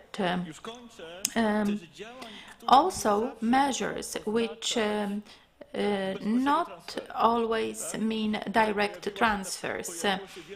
In one of the presentations, also Madam Minister, I thought, mentioned that the discussion culture or this financial situation, the two are connected. They cannot be separated, and the measures that promote like pro-fertility culture are very important indeed and are worth conducting. So, to conclude, there are a lot of challenges, many crises, and because of that we need a wise, stable, long-term policy of the state. And I am an optimist here, because if we met here 20 years ago, probably we would ask the question whether to conduct family policy at all. Today, when we meet here in other places, we just ask the question what the family policy should be like. It is not questioned that a multi-aspect family policy is needed, and it is a good moment for the demographic strategy, because a crisis is a time where by nature the state becomes much more active. Thank you very much.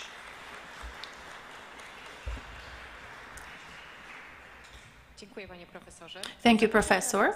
And now I'd like to invite Professor Marek Kośny to the stage, who will talk about the role of taxes in shaping the financial situation of families. Over to you, Professor.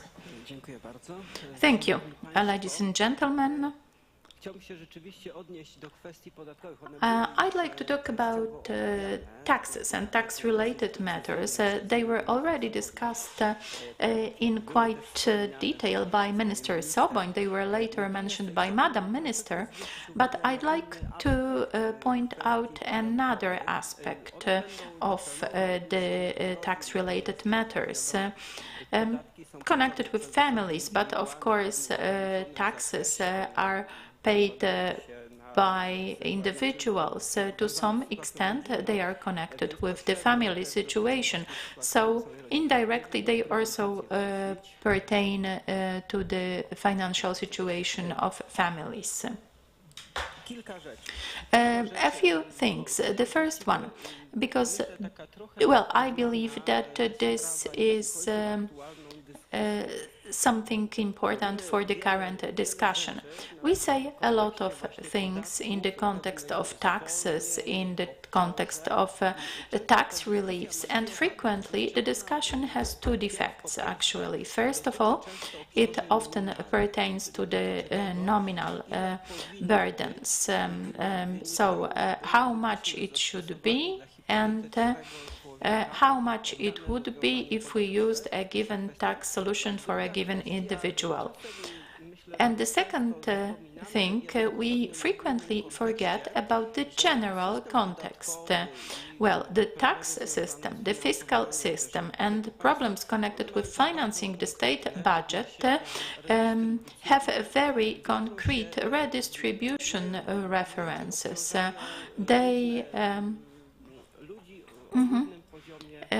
They are differently felt by people with different income levels. Formally, the analyses are conducted and presented, but what is frequently missing is the actual reference. So I would like to talk about the changed taxes, the distribution-related consequences, also in the context of fertility, although fertility seems to be a distant consequence. It is not so that if we lower the taxes, more children will be born.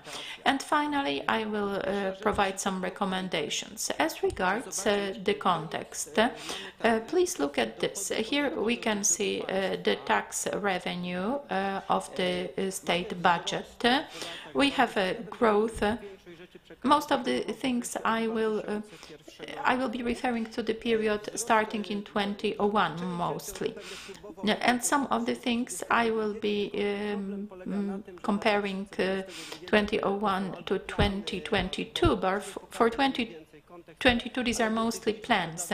Anyway, these are the periods that I will be referring to, but don't get too attached to the figures for 2022. There is, on the one hand, there is tax revenue of the state budget, not revenue in general, but revenue from the taxes, also including the corporate income tax, but if we take this out, this doesn't change the situation much, because corporate income tax, this is quite a stable level. So there was a growth of 263%. Now the value is almost fourfold, and on the other hand we have the value of the average pay. So a moment ago, this is to some extent, this comes from the share of pay in the GDP, and this in itself doesn't have to be good or bad. This is a matter of broader policy. But it is a fact that in this period, revenues from taxes increased by 1/3 in relation to the average pay, around 1/3. So effectively, they grew, and the question arises, who was affected by this growth, because it is not so that the money suddenly appeared out of nowhere. This excludes transfers from the EU. So this money had to appear here in Poland. And I want to refer to this because I consider this important also in the context of demographic solutions. In the first column, we have the percentage of average pay, and I refer to average pay because this is a value that provides us with a certain point of reference. Consequently, the other values like the approximate referential value for a given year, this is a certain estimation. In each period, there were people who earned 50% of the average, 50, 70, and so on. And when talking about taxes, we often focus on the income tax on natural persons, so whereas there are actually many more. There are the contributions paid to the social insurance institution. It can be debated whether they are a tax or not, and this we'll know after some years. But anyway, this is something that is paid. There is the health contribution, which is a typical tax. There is the VAT, there is the excise. So, and there are more, but of less importance. When we look at 2021, because this is the effective tax, not simulations, but these are data coming from the tax office, from the statistics Poland of data, and the survey of households. And for comparison, there are data for 2016-2014.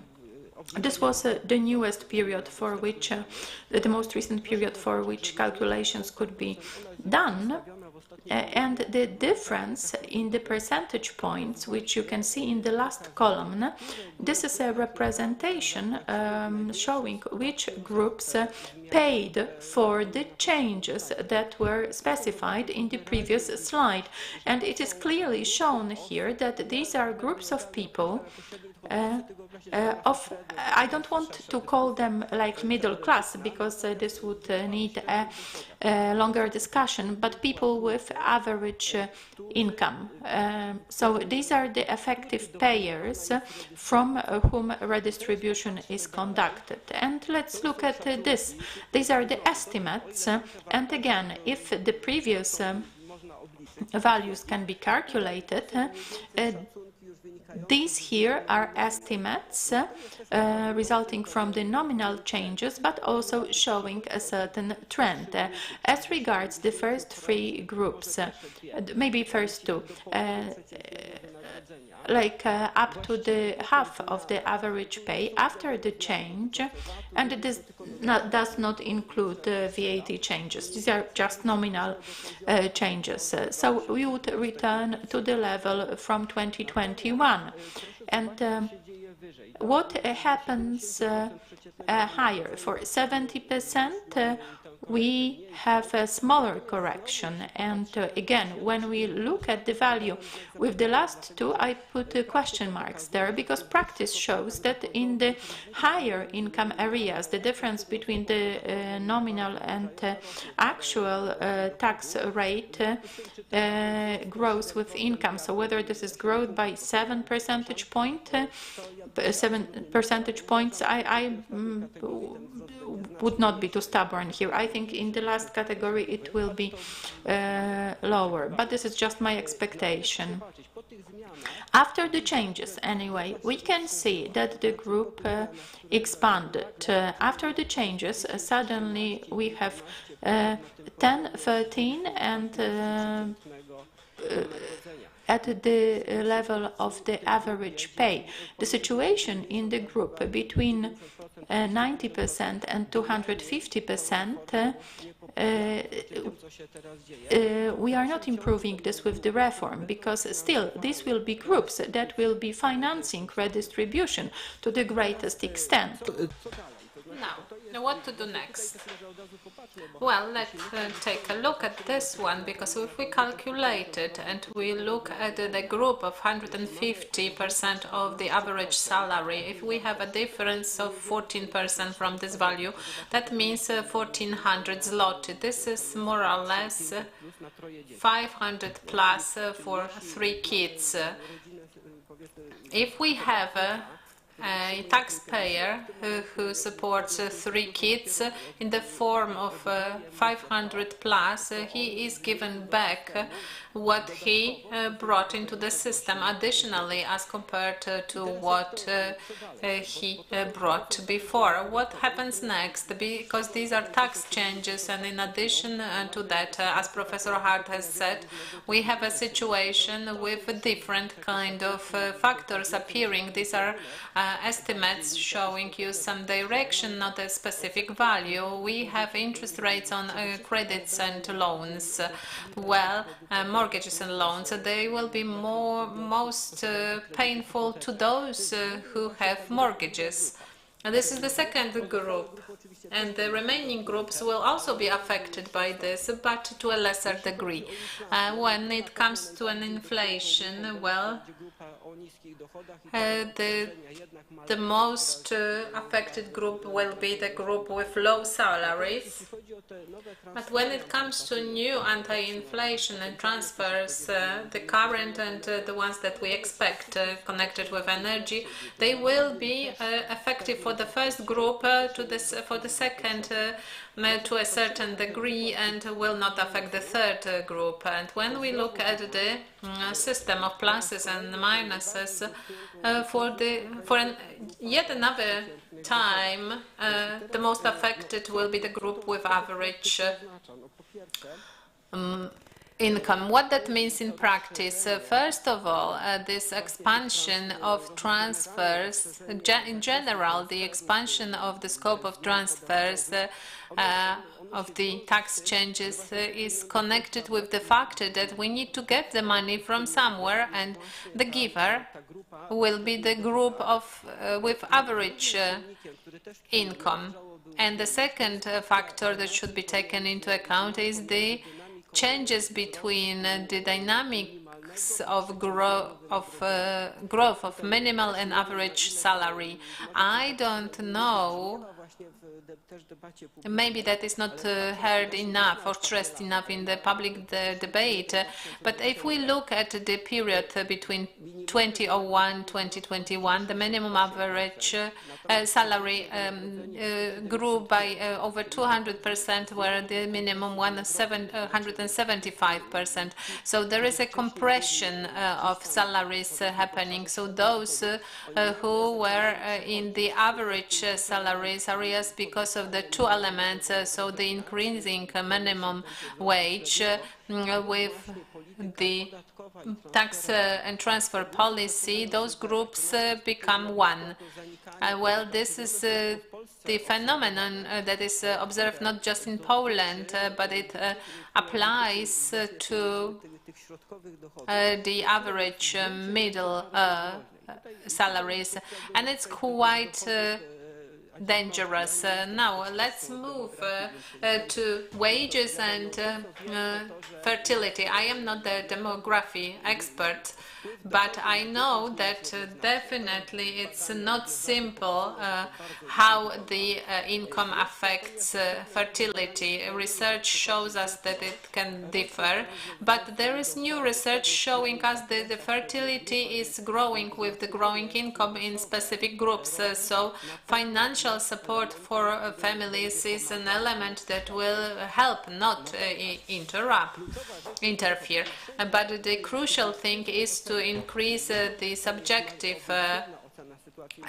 assessment, because on the one hand we have the objective assessment of the situation and then subjective perception, and this subjective perception is just one of the crucial elements for to understand what is the financial condition of the families, and it may affect the fertility, and it also translates into the quality of public services, because in this middle group that is right now in a very difficult situation because of many different changes, we have most people who are responsible for providing public services, so education. Mr. Sobotka told us about how education is important. These are all people who provide social services on local level as well. So this is the group that will decide whether we will have a high quality social services in Poland, and in consequence they may lead to making sure that we can guarantee our kids good life. I'm not saying that as a scientist, but as a parent of a community.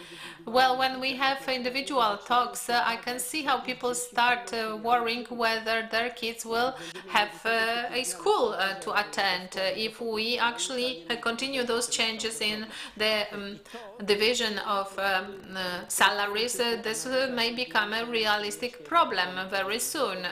So this aspect should be taken into account. Now, as regards the recommendations, this is not my role here, but first of all, I want to be understood well. I'm not talking about removing the forms that are existing, but we have to be cautious when we talk further about redistribution. We have to think well. Formally, we can say that we can take the money from the richest, but from practice, we know that the group of the richest people can protect themselves very well against the redistribution. So when we talk about redistribution, this means that again we will take away from the group with average salaries, because this can be technically done.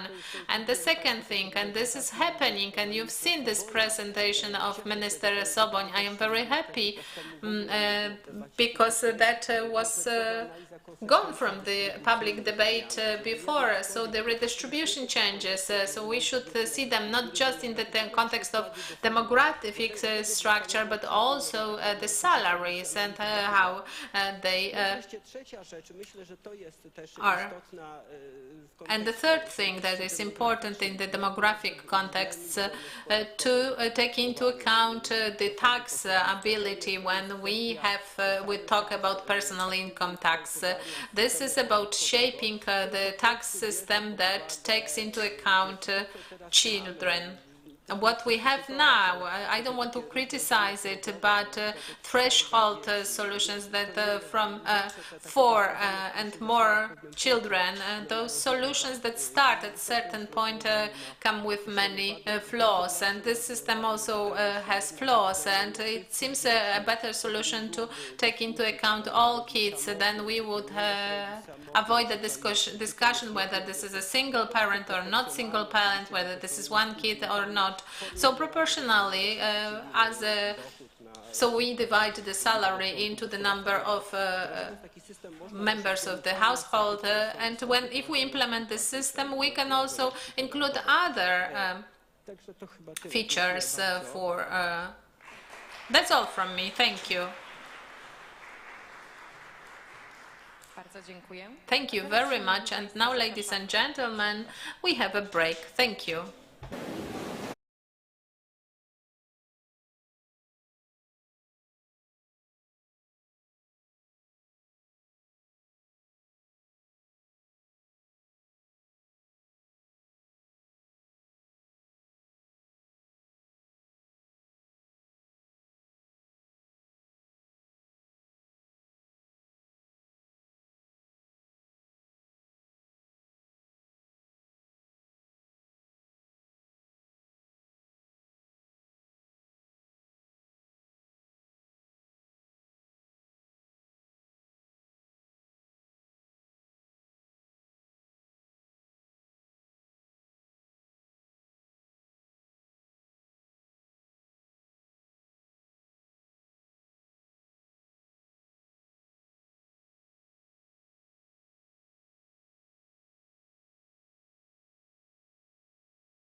Wsparcie trwałości rodzin. Ladies and gentlemen, this is the next session. The first speaker will be Dr. Marek Rymsza, who will tell us about the services for families and social service centers.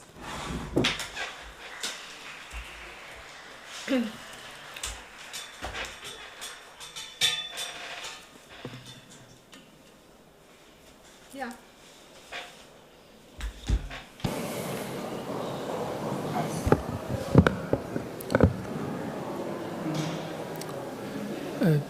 Najważniejsze, Well, co będę chciał powiedzieć, to będą the most important thing that I want to tell you about will be presented on the two last slides. But in order to reach them, I need to tell you a few words about the social services centers. This is a certain initiative, prezydencką z 2016 President's initiative dated 2019. What's important here ustawa o realizowaniu usług is społecznych that this bill, the law about the social services centers, was a consensus. Well, it was voted in favor by all members of the parliament. ustawa, która mówi, And this is also zrobić a bill that says that something may be done, can be done. It's not an obligation. We may open a social services centers by changing warto jakby the social center. And why should we follow this path?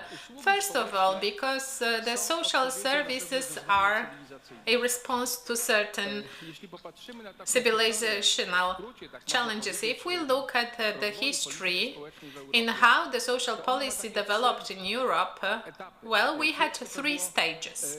jak First stage was regulować funkcjonowanie rynku about regulating the job market so that the job is done with dignity. And another milestone was a system of social security and redistribution of incomes so that people can have income that can be used. And the third stage that is happening before our eyes are the social services, a support that is not material or regulatory in nature, but allows us to increase the quality of life and determines the social well-being. And if we look at the pro-family measures also included in the demographic strategy and what we heard today, we could see all three elements covered by the planned actions and steps that will be implemented. We heard about how to combine professional life and family life. This is a regulatory element. świadczenia, transfery Benefits and social transfers poprzez system podatkowy through the tax system. This is the second element, redistribution element, and the social services is the third element. I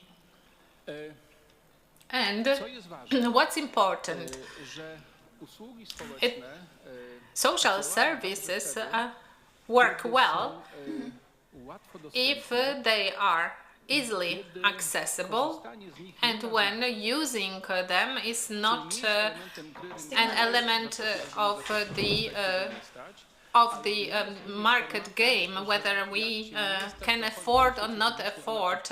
And if you cannot afford, then you have to go to the public institution and they will give you something. We have a infrastructure that is available to those who need those services, and using those services is not a burden, but it's an element of the feeling that we live in a country that provides us the social well-being, and this infrastructure really exists.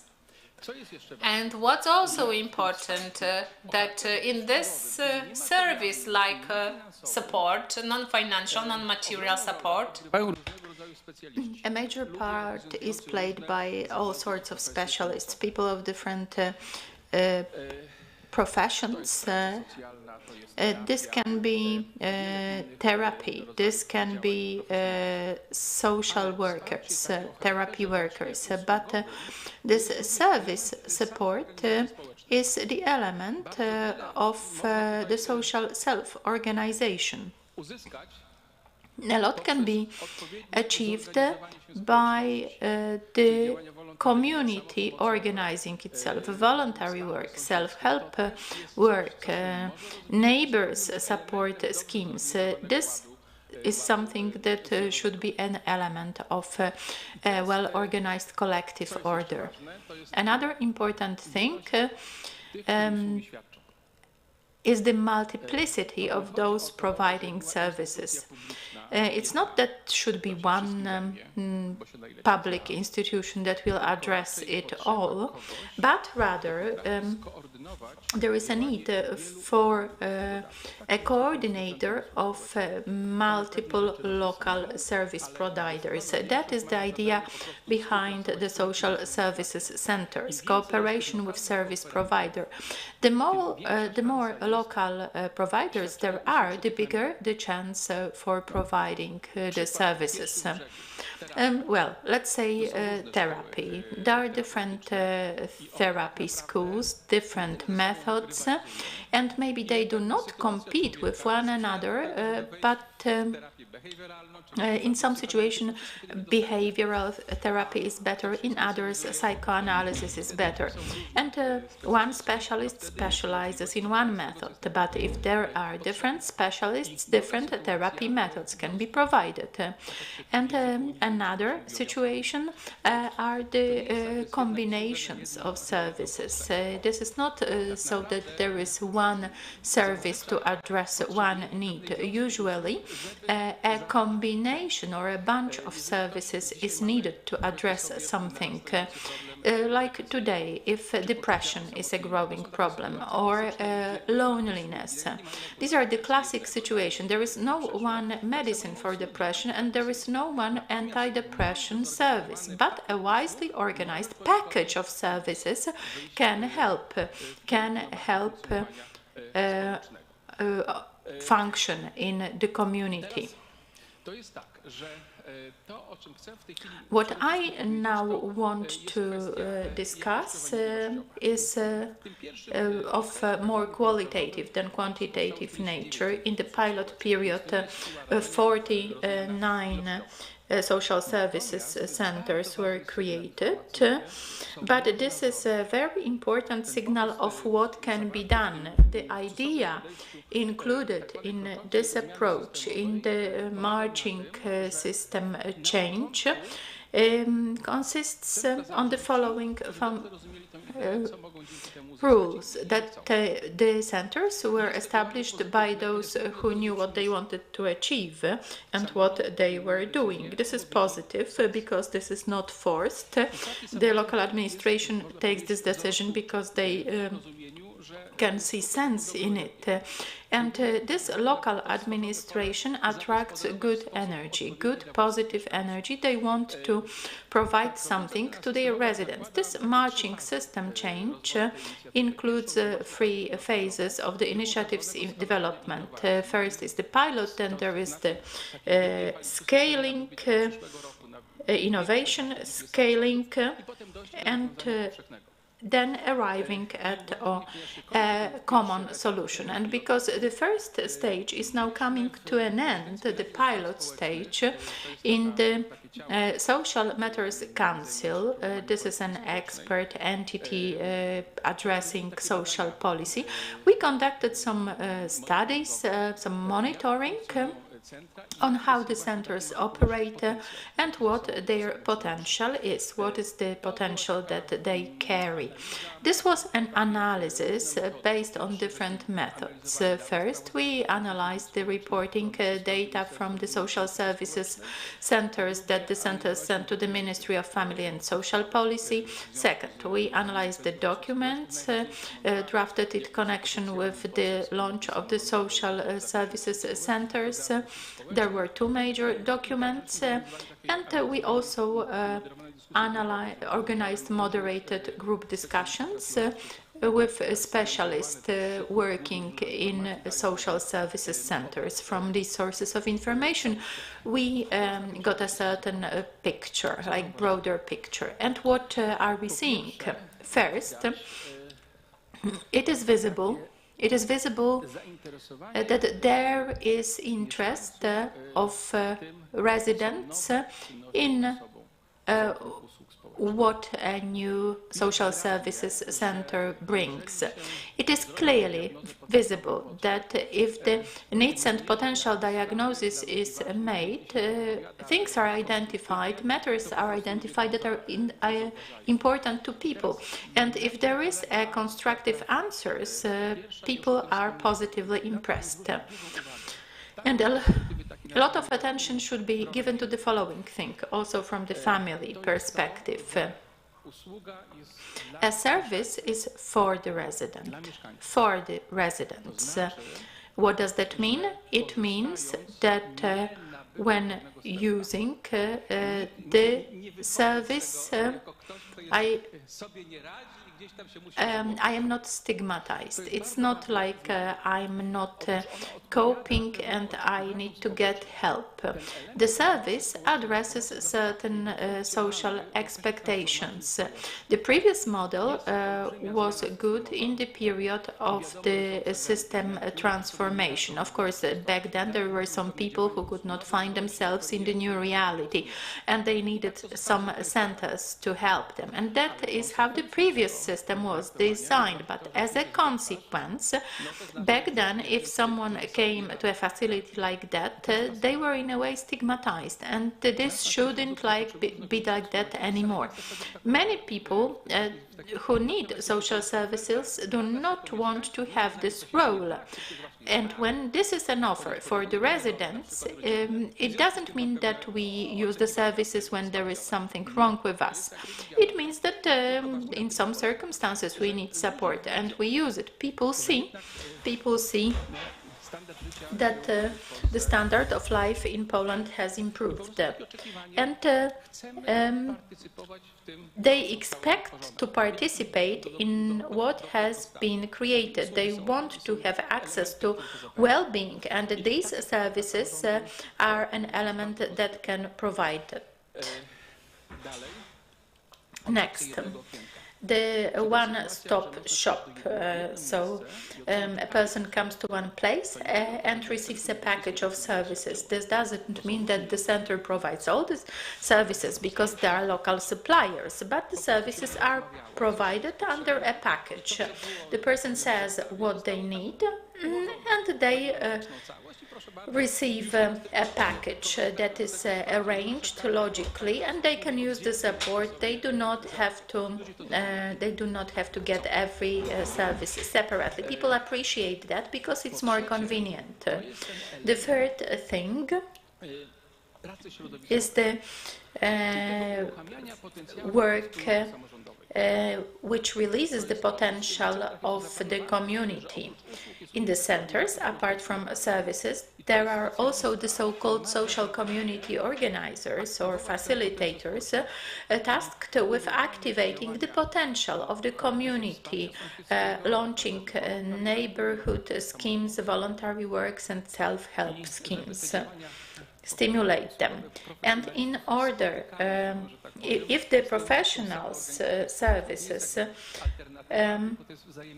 this is not an alternative, the two sides. This is just complementing each other. And this person, which I mentioned, this position is probably the most positive one at social services center by both the employees and the users of the services. People say that the community has potential, only one needs to extract it.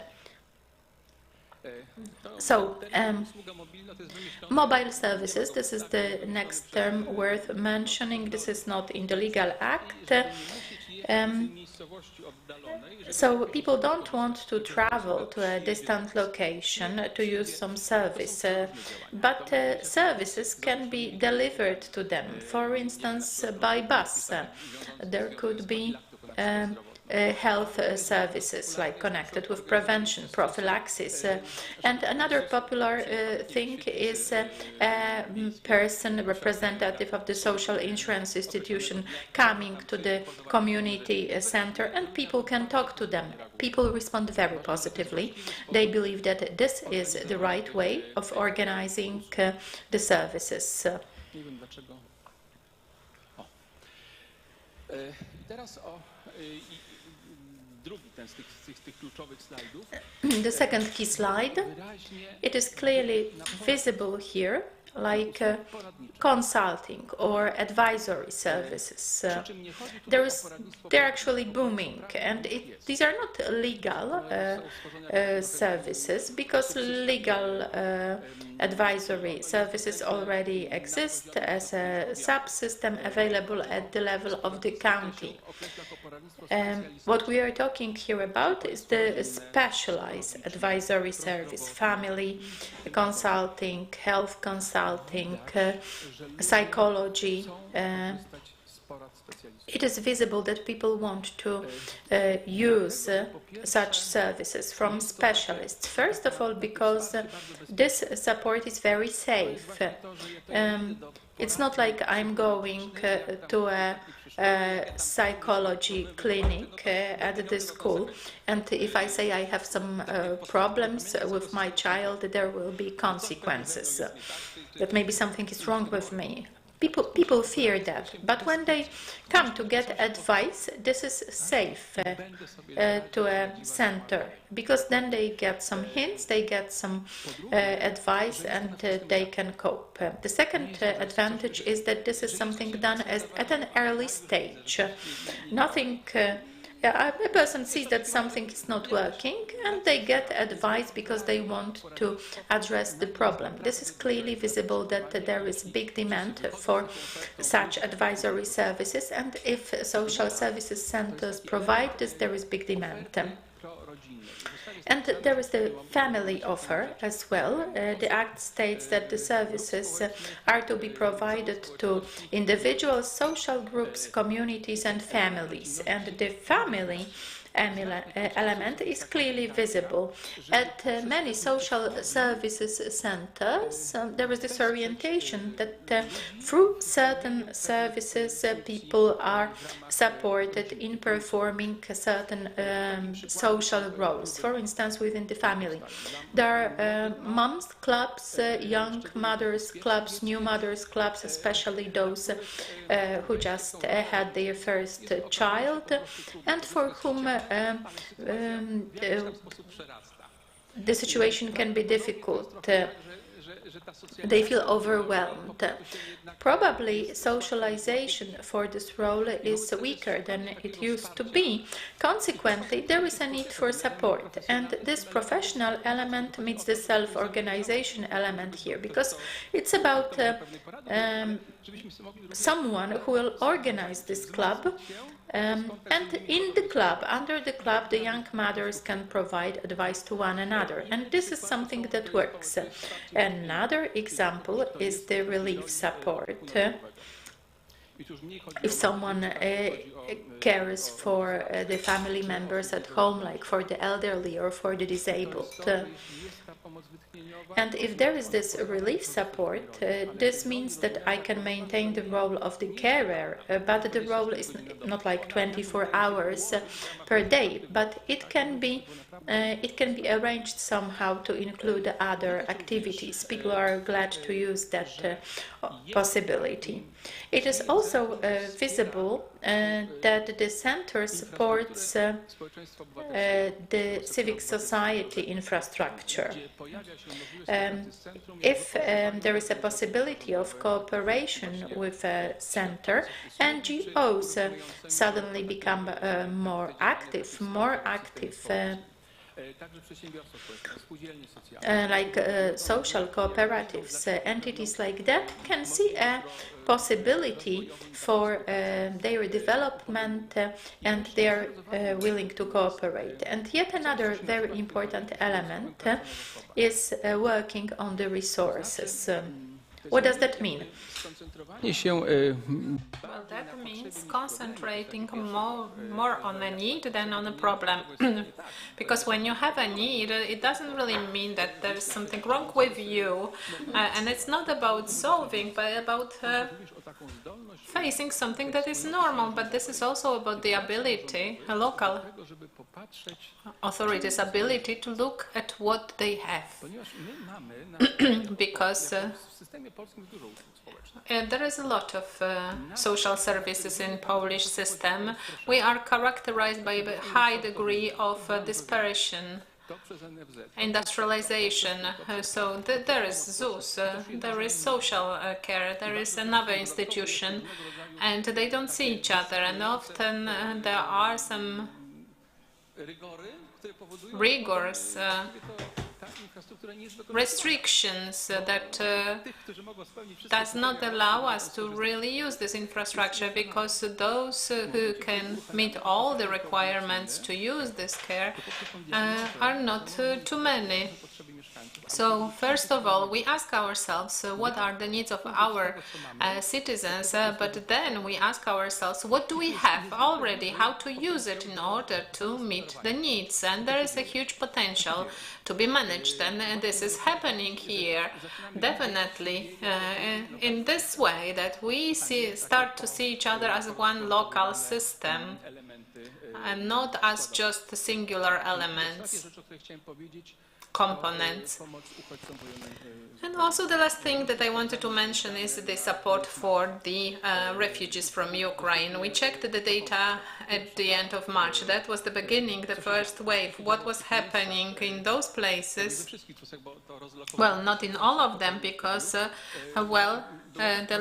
it was a process to locate those refugees around the country, but it was a quick process, and wherever the refugees ended up, those centers proved to be able to respond quickly in a comprehensive way. So the situation happens, and we actually deal with it. And that happened. Actually reading about what those centers did in a short time was a really big thing for me, that it happened this way. But it also shows you,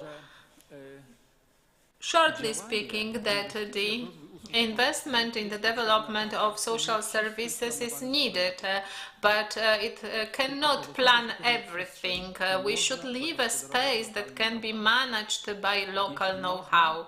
If we can, then people do it. Really, it is about the relationship between public and social, and organization of what is public on the local level. And this is really happening, and that is really showing us that the potential is that we can do a lot of good things when we invest in social services. But the services that are coordinated and on local level, but because it's very important that the regulations must be central, they must apply to everyone. The redistribution must also be centralized, because we have different profiles of redistribution. We can go towards families with children, poorer people, and so on. So geographical aspect, whereas the social services cannot be transferred. It is created on spot and then consumed on spot. It must be done for the people. Therefore, the municipality is the place where this should be developed. Thank you very much. Dziękuję bardzo. Zapraszamy na scenę panią profesor doktor habilitowaną Dorotę. And Dr. Dorota Kornas-Biela, who will actually tell us about the psychoeducational context of procreation. Thank you very much, Minister, ladies and gentlemen, and now my presentation.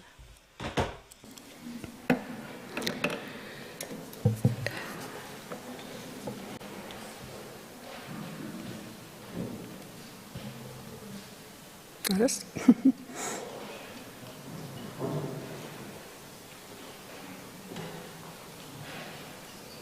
Okay.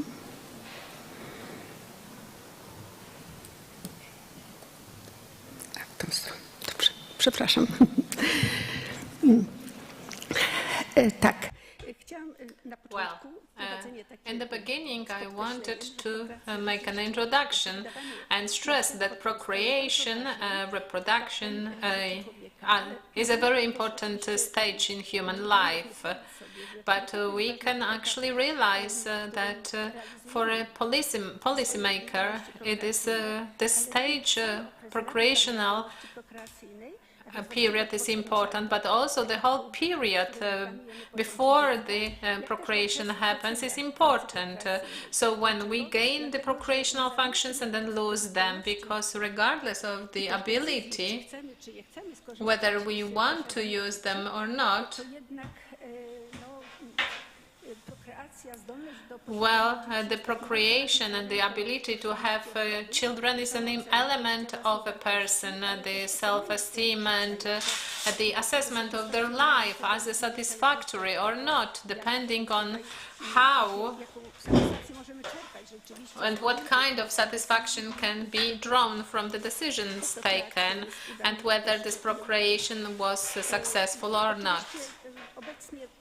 Well, of course, right now we have a psychosocial model of procreation that includes the biological, psychological and social dimension. Well, not really much attention is given to this legal and political dimension, demographic as well, but also religious and spiritual. This is this sphere of life. Procreation stopped being connected with a sacral, spiritual and religious element. And who is the child for us? What kind of value the child has for us lost its value. Of course, understanding the psychoeducation can differ depending on what kind of professionals deal with psychoeducation. So what kind of zones of psychological effects is taken into account? Well, first of all, every psychoeducation leads to broadening the knowledge. So people want to know something or share knowledge. So collecting experiences or obtaining skills or self-education. So I use advices of other people, I read books or journals, or through organized educational system, so teaching, educating or training skills, assertiveness and so conflict solving and so on. And the raising abilities and skills, every effect, psychoeducational effect can have different meanings, behavioral, interpersonal and so on, because everyone in every situation functions as an integral person and it's hard to divide those elements. It's very important here because even if we share knowledge, then also shows the motivation and goals and so on. This affects not just the educational sphere, but also forms the whole person. What are the forms of psychoeducation? Well, it can be done in different ways. Here you can see forms, conscious, unconscious, formal, informal, institutional, planned and unplanned, systematic or ad hoc.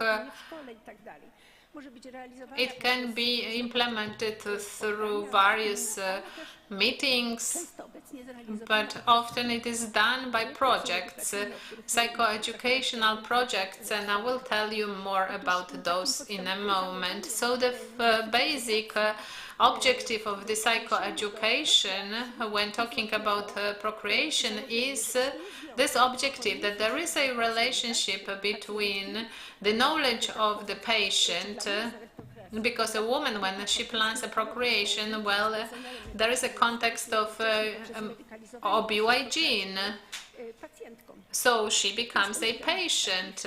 So this is one of the big civilizational changes. So the procreation has been medicized to a great extent, and we can say that the young people here starts intercourse when they are teenagers. So when they plan procreation around after they turn 25 or 30, for 15 or 20 years, they have to be medically served in order to do something about it and have children. So a person needs a gynecologist. So a woman, because a woman is a woman and has a reproductive ability, becomes automatically a patient. This is also one of the mental changes. And procreation is something that in fact is connected with a disease, threats, hospital, clinics, also energy, financial, time, emotional outlay, because these are our associations with the contact with medical institutions. Well, so the relationship between the knowledge of the patient about procreation and the decisions taken by the patient. Well, men often actually accompany women during the decision-making process and the visits to the gynecologist. But this is also connected with a satisfaction with the well-being that is brought into our life by procreation. So education in the context of procreation aims at stimulating the development of a human being to actually realize, to implement the reproductive ability, as well as psychological support when we deal with some disturbances in this area. So those this can take institutional form. So for instance, classes at school, birth-giving schools, but also informal, so raising in the family too, and talks between the patient and the doctor and so on. And so who is doing the psychoeducation? It can be done by the teachers, educators, but it would be very good if these were most of all parents, and the person who is most important for the forming of the womanhood, open to maternity and acceptance yourself as potentially able to procreate, a woman who wants to have children, is a mother. And it must be stressed. And then also mother-in-law once the woman becomes married. So the acceptance of potential grandparents is a factor that is helpful in taking the decision about having children. Of course, the child goes to an institution, so this sometimes unconscious education through reading or analysis of books, of novels and so on, or some speeches of the teachers during different classes. Well, this is done by the teachers, but also educators, trainers, coaches with different views on fertility. Unfortunately, often those programs are anti-population, and it is also the task of the psychologists or medical personnel. Unfortunately, it is this group of people has very strong views contraceptive and pro-abortion views. So this is the medical personnel. So the second person after the mother of each woman, for her procreational decisions, well, the medical personnel is important here. The doctor and her experiences connected with the contact with medical personnel. But also experiences from the previous procreation events, like miscarriage, for example, or long-term treatment of infertility. Psychoeducation in the context of procreation can be conducted in different contexts. First of all, as psychotherapy, maintenance therapy, therapy of problems like postpartum depression. In the case as rehabilitation, psychological rehabilitation of people with disabilities. It can also be in crisis interventions where procreation failed. It's also psychoprophylaxis, like after the experience. So the first psychoprophylactics, this is a broad area which includes, for example, health education, communication of factual information about procreation-related health, healthy lifestyle, propagation of healthy habits, and reinforcement of healthy habits.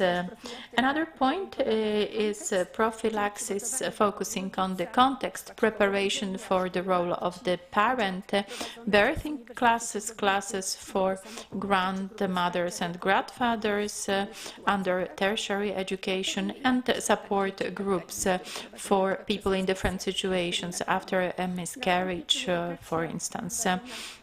Then there is psychoeducation conducted as meetings, usually meetings, not just ad hoc meetings, but also regular meetings that teach different competences. For example, relaxation techniques during pregnancy, relaxation techniques during the delivery, and how to care for a newborn. And the last point is a psychopedagogical advice. If there is an important life problem, different alternatives should be considered. For instance, the negative prenatal diagnosis, where the parents have to decide whether to have the child or whether to have an abortion, and the doctor asks a question what they want to do, and this advisor can be helpful here because there is a person who can help the parents consider the different perspectives and see different perspectives, because the parents are under major stress. Now I'd like to talk about this group, the group that is frequently forgotten when we talk about the promotion of fertility, that is medical personnel. The necessity of psychoeducation, intervention and prevention activities among medical personnel, because medical personnel is often very highly specialized but not prepared to communicate with the patient or with the couple in very difficult life situations, like, for example, infertility, miscarriage, losing a child, negative diagnosis. And certainly under psychoeducation, we can mention here such classes, unfortunately rare in the offer, like the training of interpersonal skills, how to communicate bad things to good people, like the contacts between the doctor and the patient relaxation training, because those who provide help also need help, because their work can be very stressful. They experience a lot of stress in situations where they have to communicate negative diagnosis.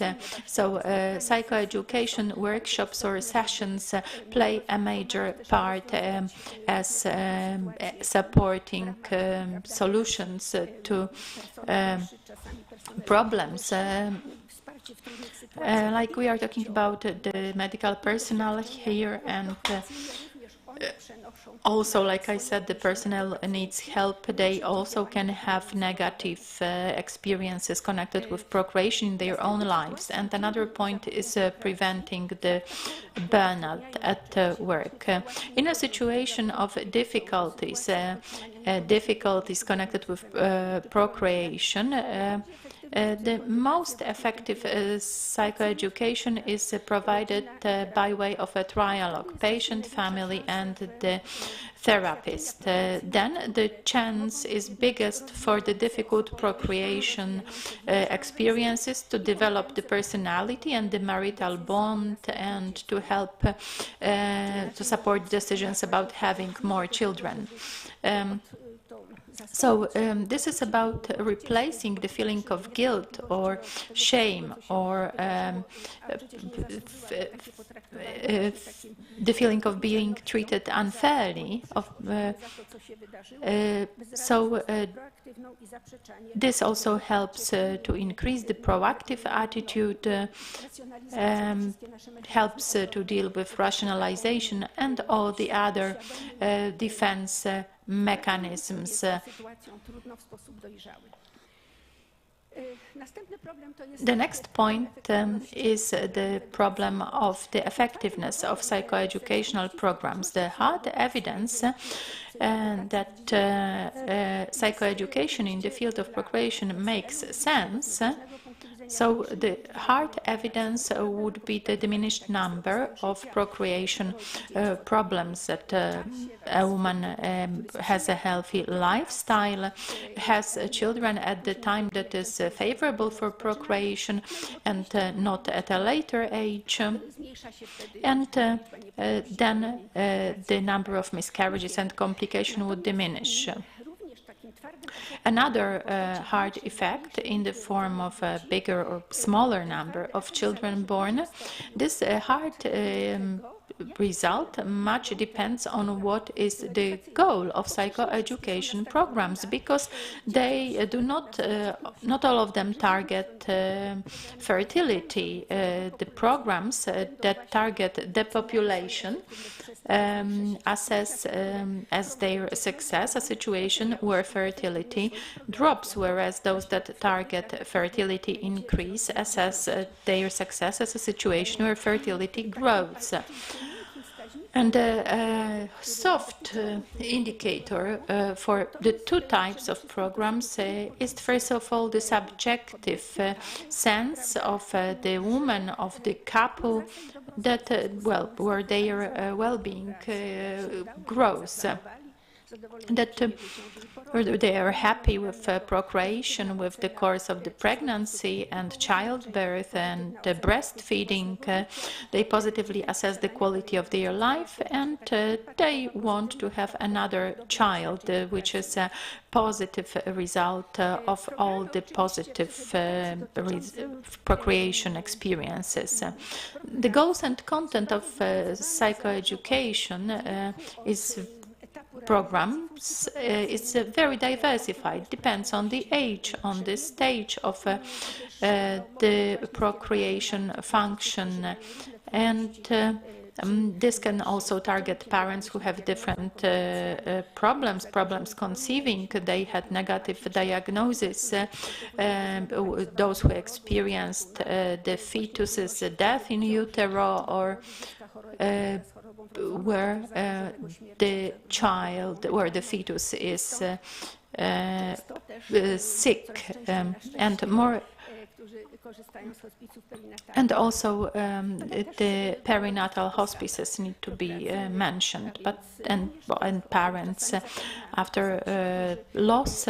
Sometimes we forget about those after the unsuccessful transfer during the in vitro fertilization, because the number of such people is growing. The goals of each of the programs have to be very diversified, of course, but we are not going to elaborate on them. I'd like to move on the need of developing specialists' education skills. Like I said, the programs are conducted by different people with different educational backgrounds. Educator, trainer, coach doesn't have to be a psychologist or doesn't have to have a background in medicine to conduct a project or a workshop like that. This can be done online, for example, and this can be quite expensive. So this is a certain problem. Who conducts this education? The problem is that also those who are professionally prepared in terms of knowledge, like a psychologist or a member of medical staff, those who have a lot of knowledge about procreation, but the problem is like the problem that I listed here, to effectively convey knowledge about procreation. The problem is that sometimes that one has to be convinced about procreation, that one has to be the pro-fertility, pro-life attitude to motivate others to have people. And also one needs certain personal characteristics to shape positive attitudes, to help procreation attitudes, to teach effective ways of coping with difficult situations, to shape the needed during procreation, the skills needed during procreation, to support the parents in the process of procreation, especially in difficult situations, but also to stimulate the parents' personal development, to shape this attitude that procreation is one of the important tasks of adulthood. And the next point is psychoeducation as a didactic measure. Not everybody can have a psychoeducational impact. So the planned psychoeducation connected with providing knowledge or skills in this regard requires teaching tact, the knowledge of different strategies, communication skills, interpersonal communication skills, empathy, activation, the ability to work with the group. But all these can be learned. This is connected with experience, like for instance working with the group, but nothing will replace if we ourselves do not remember that we are working with ourselves, with who we are when conveying knowledge, in the contact with other people. Psychological and spiritual maturity is needed, because a professional doesn't only work with their knowledge, with the techniques, with the strategies, with things like that, or they work with themselves, their person, so their maturity matters, the self-perfection matters, the sense of life, the sense of life matters, but also the sense of suffering, the sense of life failures, the attitude toward people with disabilities, towards the weak, towards the sick, also to the conceived child, because they also need that. So unconditional respect for others, acceptance of life. Without these features, a professional will have difficulty shaping positive attitudes toward procreation. And another problem is that the psychoeducation programs that support procreation very frequently target youths. And I wanted to focus on that. I needed to choose something for this short lecture. And I mean, when I was analyzing the psychoeducation programs for youths, unfortunately, many of them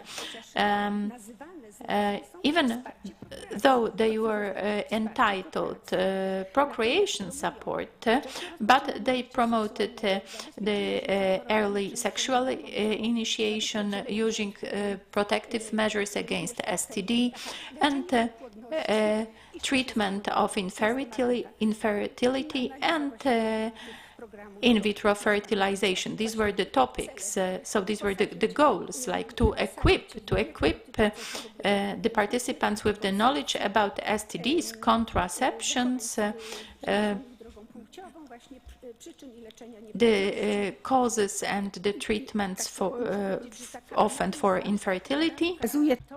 And this analysis shows us that those classes, unfortunately, do not support the future procreation among the 15-16 years old. They do not get the knowledge about procreation. They are not motivated to have children. They are not supported in feeling well with their gender and accepting themselves as the future mother and father. On the contrary, in the programs and in the competitions for those projects, it was said that they are to support procreation. Young people are actually taught how to protect against the pregnancy, sexual deviations, and infertility and IVF. So those psychoeducational programs, often financed by the local authorities and so difficult to control, should be revised, because under this populational motto they carry a different content. And of course, yes, there is also, but this is just for the end. My comment on some tasks of the psychoeducational supporting procreation is to create a safe style of child, so the parenthood of closeness, close parenthood, and then I know that we promote the institution of nurseries, but we have to work on the mentality of women, that so that they want to stay with kids at home, so they want to share so putting the child in the nursery helps to, well, that does not help the young children when they become adults to get married and have children. So our long-term goal is to support this constant care and relationship with the child, between the child and one caretaker, and also the relationship with the mother, who becomes the model and example, so conscious and unconscious, and that affects daughters and sons as well. So education of adults. So here identification, modeling, and by the mothers, the example of a woman, and by father of a man is very strong, and how it presents, how the mother presents the acceptance of herself as a woman, as a mother, or a father as a man and a father, can be a strong motivation. Maybe it's not so observed and it's hard to measure. Well, the parents with their behavior, the model of life, promote fertility or not is also a model for a child in the future. And of course, pro-family education, not sexual education, psychological help for children from dysfunctional families, because, for instance, experiencing the divorce of the parents or single parenting, well, does not help to have a family in the future and more children. So showing the value of a marriage, of family in the media, also special educational offers in different aspects that I mentioned, psychological help for support for families and children who are at risk of mental diseases. And during the pandemic, this actually increased. Also therapy for married couples in difficulties, because only the permanent couples foster the children, having the children. And promoting the ecology of procreation, this is a broad subject. Also the terms as well, the words.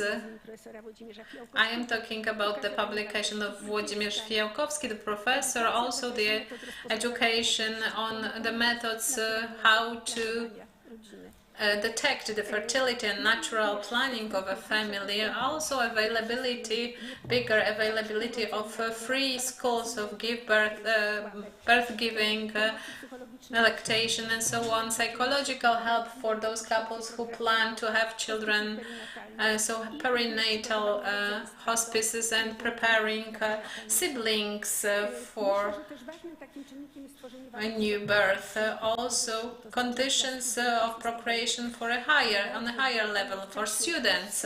So during this 5-year-long or 7-year-long studies, because they do postgraduate studies as well, so that they can take courses that actually help them to take a position. I think it's important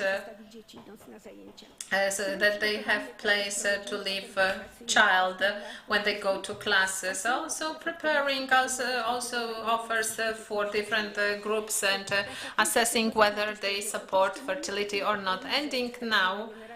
So we are having another generation, Generation Z, who entered the reproductive age. But in a few years, we will be having Generation Alpha, which is often told that when they were still in their mother's womb, they opened a Facebook account. So this is even more egoistic generation with difficulties in communicating. This is the generation that will definitely stay with their families, not because of the finances, because they will not be independent in life. And they will not be interested in having children because they will be not interested in family, but in actually doing their own aspirations. And of course, I hope that those forecasts will not come true, but I think it's very important to how this alpha generation is entering the schools. It started actually in 2012. So they are starting primary schools right now. And I think it's very important that we notice that those children should be taught about communication, interpersonal empathy,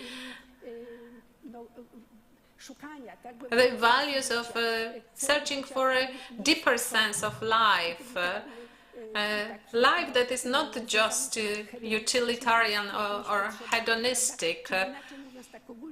So in general, we have to give them roots through the intergenerational transmissions. We have to show them where we come from, what do we owe, and whom do we owe it. And I represent a certain past with my life, and I have the roots, and I know where I come from. These are my national, social, and family values, but we also need to give them wings, a system of values. So spiritual values, the value which is the child, the married couple and family. Dziękuję pani profesor.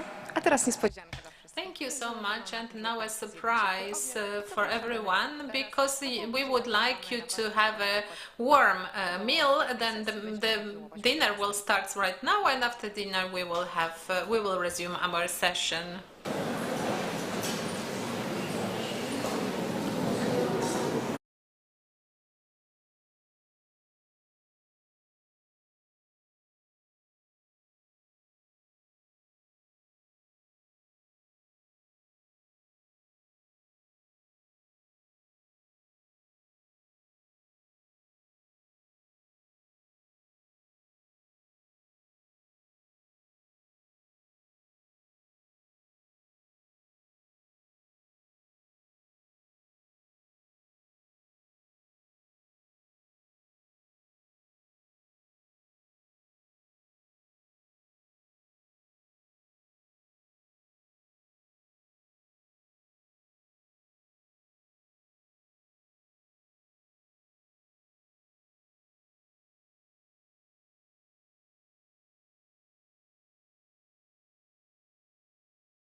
the parents.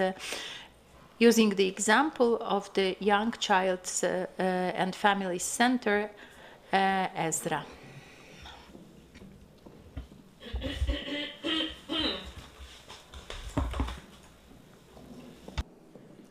Dzień dobry Państwu.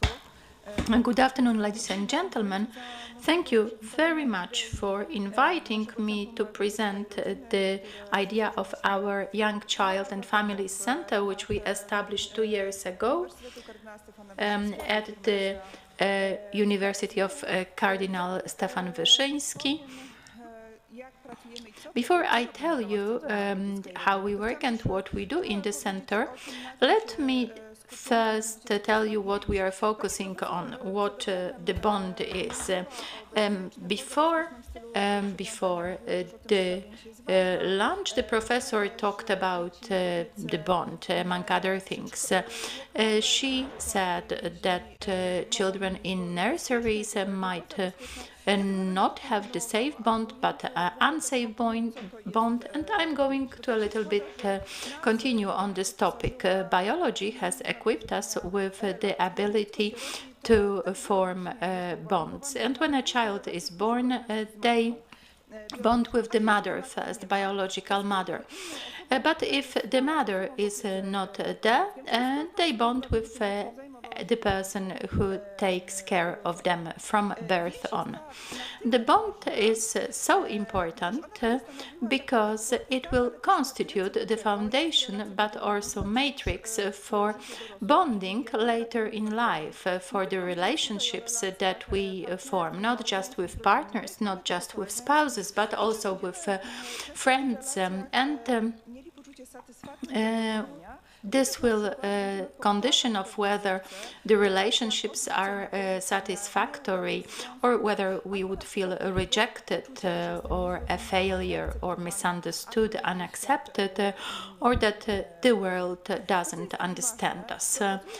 Importantly, it turns out that bond and how we form bonds affects cognitive and emotional development. You will have heard of the many studies on newborns and infants that show that children deprived of care, of attention, develop cognitively worse, even though when we test their cognitive function, they have the potential to function properly than they do.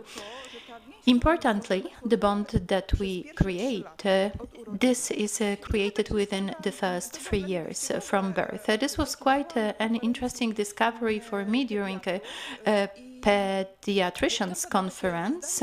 It was said that always the first 100 days are important in the context of allergies, in the context of illnesses, and I thought also in psychology, because 100 days, this is like 3 years, and what happens in the 100 days later affects how we will function in adulthood and how we will perceive others and the world. Sometimes it happens that we think about other people and about ourselves in the world, and we can think that we are important, that others are equally important, and life is about combining the two. But we can also think that we are unimportant because we are unimportant, all the others are important, and we sacrifice ourselves in excess. Or we might think that we are most important while others are unimportant, and we might focus on ourselves, and paradoxically, this will affect the context of thinking of the family and children. The second important aspect in building a bond, the mother figure and father figure matter.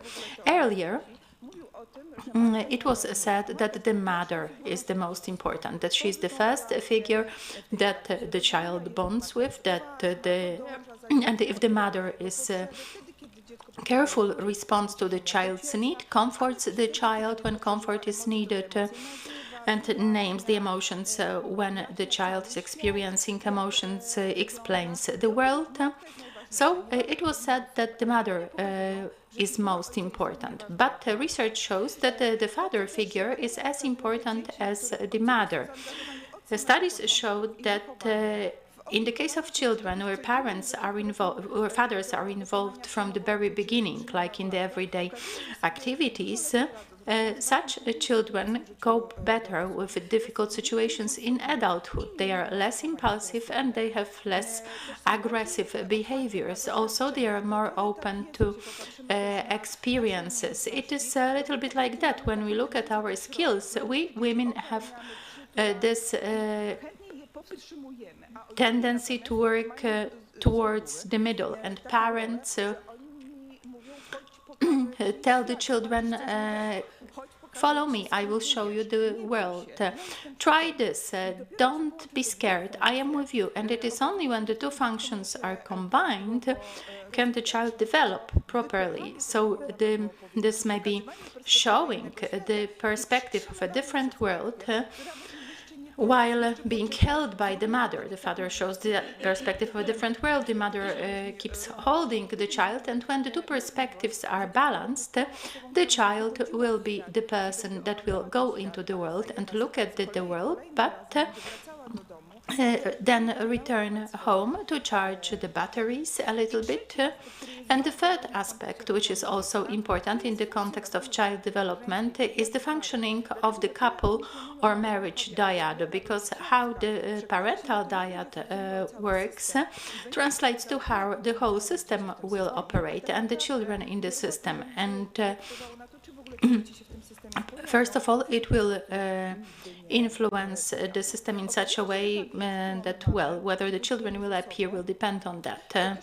It turns out that the bond we have, the bond we build, affects how we'll create the relations and family. If we bond it, being convinced that we are unimportant or that the world cannot respond to our needs, in partner or marriage relationships, we'll focus more on ourselves and professional life. That's where we will look for satisfaction, and therefore we will not look towards the family or the children. If we believe that the world is unpredictable and that people have a tendency to reject and abandon and to leave others to themselves, it turns out that if we enter relations, these are very close relations where there is no room for a third person. This is a very close dyadic relation where the partners start to fight for air after some time, because there is no distance and no regulation between closeness and the distance. Another important thing, when there is a family, the family goes through development stages, and every stage is a certain crisis. Crisis can stop, but can also develop. And in the case of young children, we focus on two crises. So the first one, there are the parents and a young child, and there are the parents and a child of early preschool age. Now, because frequently the relationships are formed when the child has already been born,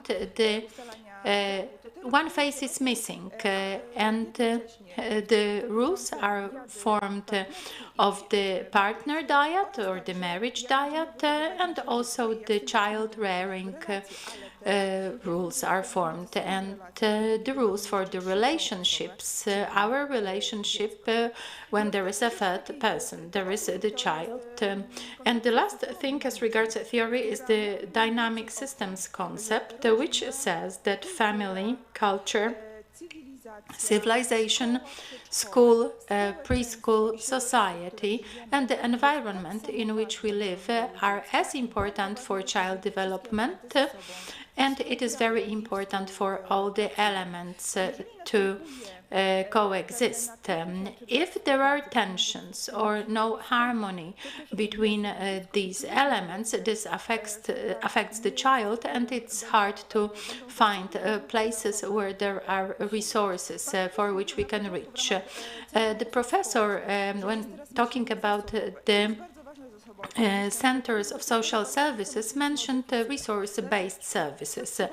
This is very important. Before, we used to think about the deficits. When someone went to the doctor or a psychotherapist, it was about deficits. Now, more and more frequently, we think, well, it's like with water shortage. If we dig a well and there is no water, no matter how deep we dig, we won't get any water. We can focus on that, but we can look for another place, another location.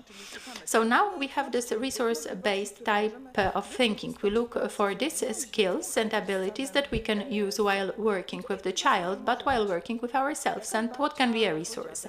Grandma or grandpa, parents' experience in a difficult situation. This can be the nursery, or this can be the social services center. And this situation with our center was like that. In 2018, we opened the first center of community-based mental health for children and families. There we were planning to work with schools and preschools and also other circles. When we started work, more and more children and teenagers came to us, and after the first wave, the family assistants started coming to us and telling, listen, we have families where there are young children, or we have families where there were 4 children, and they are no longer with the family because they were taken away from the family. The mother is pregnant again, but we know that this family has potential and it would be worth reaching for the potential. They came and said, we had parents who were drug addicts but are undergoing treatment. They've been undergoing treatment for a few years and they have a child, but the child demonstrates aggressive behaviors. Maybe you could do something. And the child is 2 years old. Someone came and said, we have this father, the wife died and he was left with 2 young children, aged 2 and 5. Maybe you could help somehow. And then we had this idea, the idea to create a center where we would work with parents and young children. It's hard to say that we work with young children aged from 0 to 3 years old. You rather work with their parents. And to our center, we invite mothers around the time of delivery. So women, for example, with postpartum depression, they don't even name it. They say, I don't like my child, but I should love them. The child makes me angry. I don't have enough strength to get up at night if the child is calling me. I feel lonely. I sometimes have these thoughts that it would be good if I didn't have the child. And I have no one to talk to about that because everybody says, but look, you have a child, this is your joy. So also we see parents who are worried about their children, about the children's development. We see parents who come and say, listen, my child will not bond or will not look at me, or there is a lot of aggression, or where they stand at the fridge, they can shout for 2 hours. I fear the neighbors might call some services. And this also pertains to young children who have some eating problems, mothers who have breastfeeding problems. But we also invite families and the assistants take care of that where there is a physical or emotional problem. Our team includes specialists who accept the notification. So a mother or a father calls and then they say what is the problem, and this is the first stage when we gather information and we think what kind of care will be necessary. Well, the pandemic actually intervened with our plans, but we are going back to that. So the first visit is at home. We go to the house and we talk to the parents and we observe the child. It turns out that the parents appreciate that because they can talk about their problems in a safe space. At first we were scared because we thought we would be treated as a social worker or a guardian, or and the parents, the families will not want us there. But it turned out that these were our fears only, because the parents accept us. Sometimes they offer cake and coffee. It's always problematic how much we should be using this hospitality and how this will affect the contact with the professionalists. Parents say that they are happy that they don't have to go and visit. If the family says that they don't want us to come to the house, well, we don't go there. And the therapeutic work can also take place in our center, but also at home. Our therapists go to the houses, and together with the parents or caretakers or mother, they work on how to deal with a child. Our team has women and one man, a therapist who we are very happy with.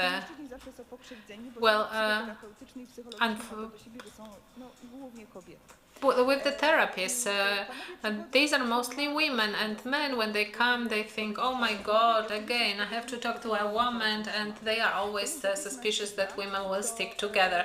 But if we have a man, the man can actually talk to another man about different things that we don't know about, because we are not males. And males don't know about many things connected with women because they are not women. And they appreciate that. Appreciate that they don't always have to talk to a woman. In our center, we focused on two aspects. So diagnosis comes first, and then the therapy and psychotherapy, because we want to avoid situations when we have treatment and neurological disturbances or problems only with psychotherapy, because that doesn't work. So first we have a diagnosis first, and then it turns out that some of the children are actually diagnosed early, in early stages. For instance, regards different problems and dysfunctions, and the earlier the diagnosis, the better the treatment. And the parents actually receive the diagnosis, and they are not left alone. They are supported by us. We offer the work with therapeutic with team of therapists, and they help them to go through the process of diagnosis and starting treatments. And another area is the therapeutical field, where we work with parents and children. My colleague who came to work many years ago talked to me during the interview. She said, I don't really want to work with small children. I don't really want to sit in a chair and talk to adults or teenagers. And when we had this perspective of creating this center, she said, and she is a children's therapist, she said, well, it turned out that I work most of the time on the floor, because this is how you work. This is the picture of our center. A little house is loved by the children, and the mats, this is where the therapists sit, and together with parents and a child, a small child, they start the work, recognizing the emotions, naming what is happening to the children and parents, and also showing the perspective of a small child. What's also important, because you may ask, why do you talk about it in the context of fertility? Starting to build the bond in the beginning of a child's life and family translates to smaller psychological crises during the teenage years, and this is what we face now, but it also helps to create a satisfactory relationship with another grown-up person, and this will translate into the thought that it may be really nice if our family is bigger, and then later to build this relationship in such a way that the kids later on spojrzenie dotyczące rodziny, ale też foster this view on a family, but also the thought that being in a relationship is okay, and but also that I am important and somebody else is important in this relationship, because as it was said before the lunch, that we start to have problem with it. We are more egoistic, thinking that I am the most important and the other person should deal with it somehow. We already accepted over 100 patients, and it's a big joy for us if we see how the children who come to the first session to us, they are afraid, they don't speak, and there is an autism threat somewhere in the background. And after meeting different therapists and different activities with parents who are taught how to start the relationship, how to have a contact, how to teach the child how to divide the attention, how to name the emotions, child's emotions. So the children develop, open up, and they start behaving, I don't really want to say, I would say normative, but they start to behave as their peers. Thank you very much.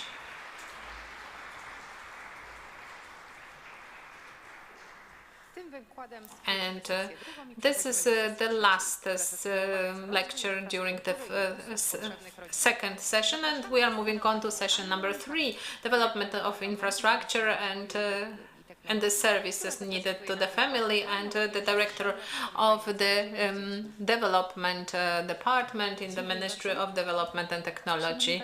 Ladies and gentlemen, we would like to thank you for the invitation. It seems that zoning and the conditions connected with fertility are not really tightly connected, but I will try to show you in my presentation that this is not true. There are many conditions that affect the zoning and the other way around. So though in the first part I will discuss the solutions that were used in the past, and the second part of my presentation will focus on the planned reform of zoning. My name is Anna Michalik. I am the Deputy Director of the Zoning Department in the Ministry of Development and Technology.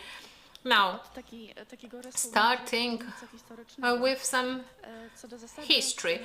Well, as a rule, in Poland in the 19th century, the space was not friendly to families and small children. In poor villages and overpopulated cities, the difficult hygiene conditions were prevailing. According to the old census, said that in Galicia the average age was 27 years old, and before the Second World War, every 5th child died before reaching the age of 5. So the goal was actually to plan the space in such a way that the kids grow up in hygienic conditions. Well, this is actually the 20th century.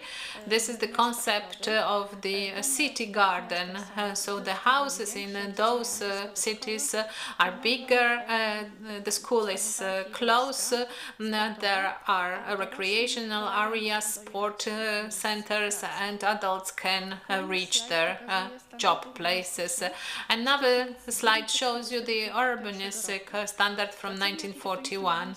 So in 1941-45, a certain office prepared the standards. So the recreational area playground was supposed to be actually close, as well as schools and other amenities. So Żoliborz and Koło and other districts or compounds were built according to those standards. Another slide shows you the situation after the Stalinism collapsed. Well, the standards were included in the regulation, and they functioned until the 1980s. According to those standards, many compounds were built across the country, whereas at that time buildings represented actually low standard, and the jobs were very far away. And this is the next slide that shows you the current situation. So that means different liberalizations of zoning law in 1990s led to chaotic build-up areas. Big housing compounds are very far away from schools or parks. For instance, in Warsaw's Białowęka, we have a compound where the kids have 3 kilometers to reach the school, and most of it is along of highway. So that means that the parents have to take kids, drive kids to school, and kids are used to an unhealthy sitting lifestyle. And here we show you a very important research. So this is Polish Academy of Sciences,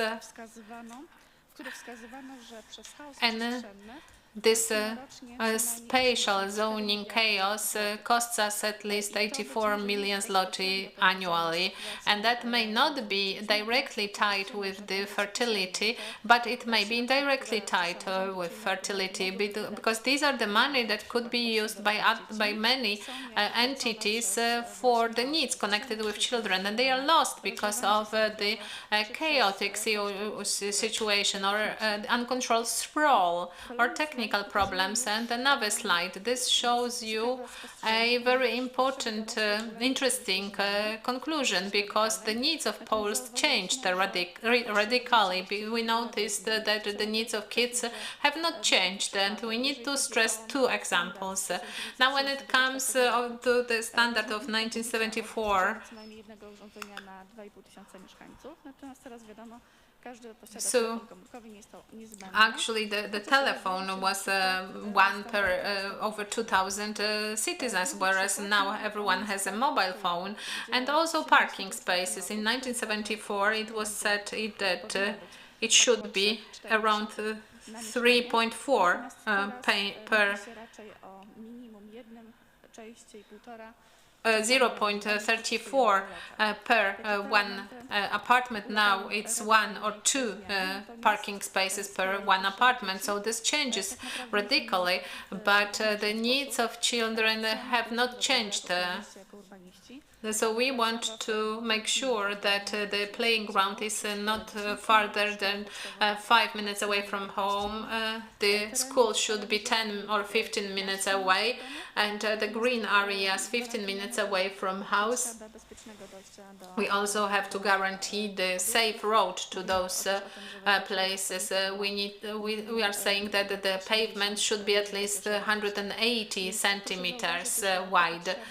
So you need to notice that those needs are not changing, but the name is changing. So before we had neighboring units, right now we are talking about 15 minutes concept of a city. And another element here, this is very important for us, because indeed we are awaiting the reform of zoning system.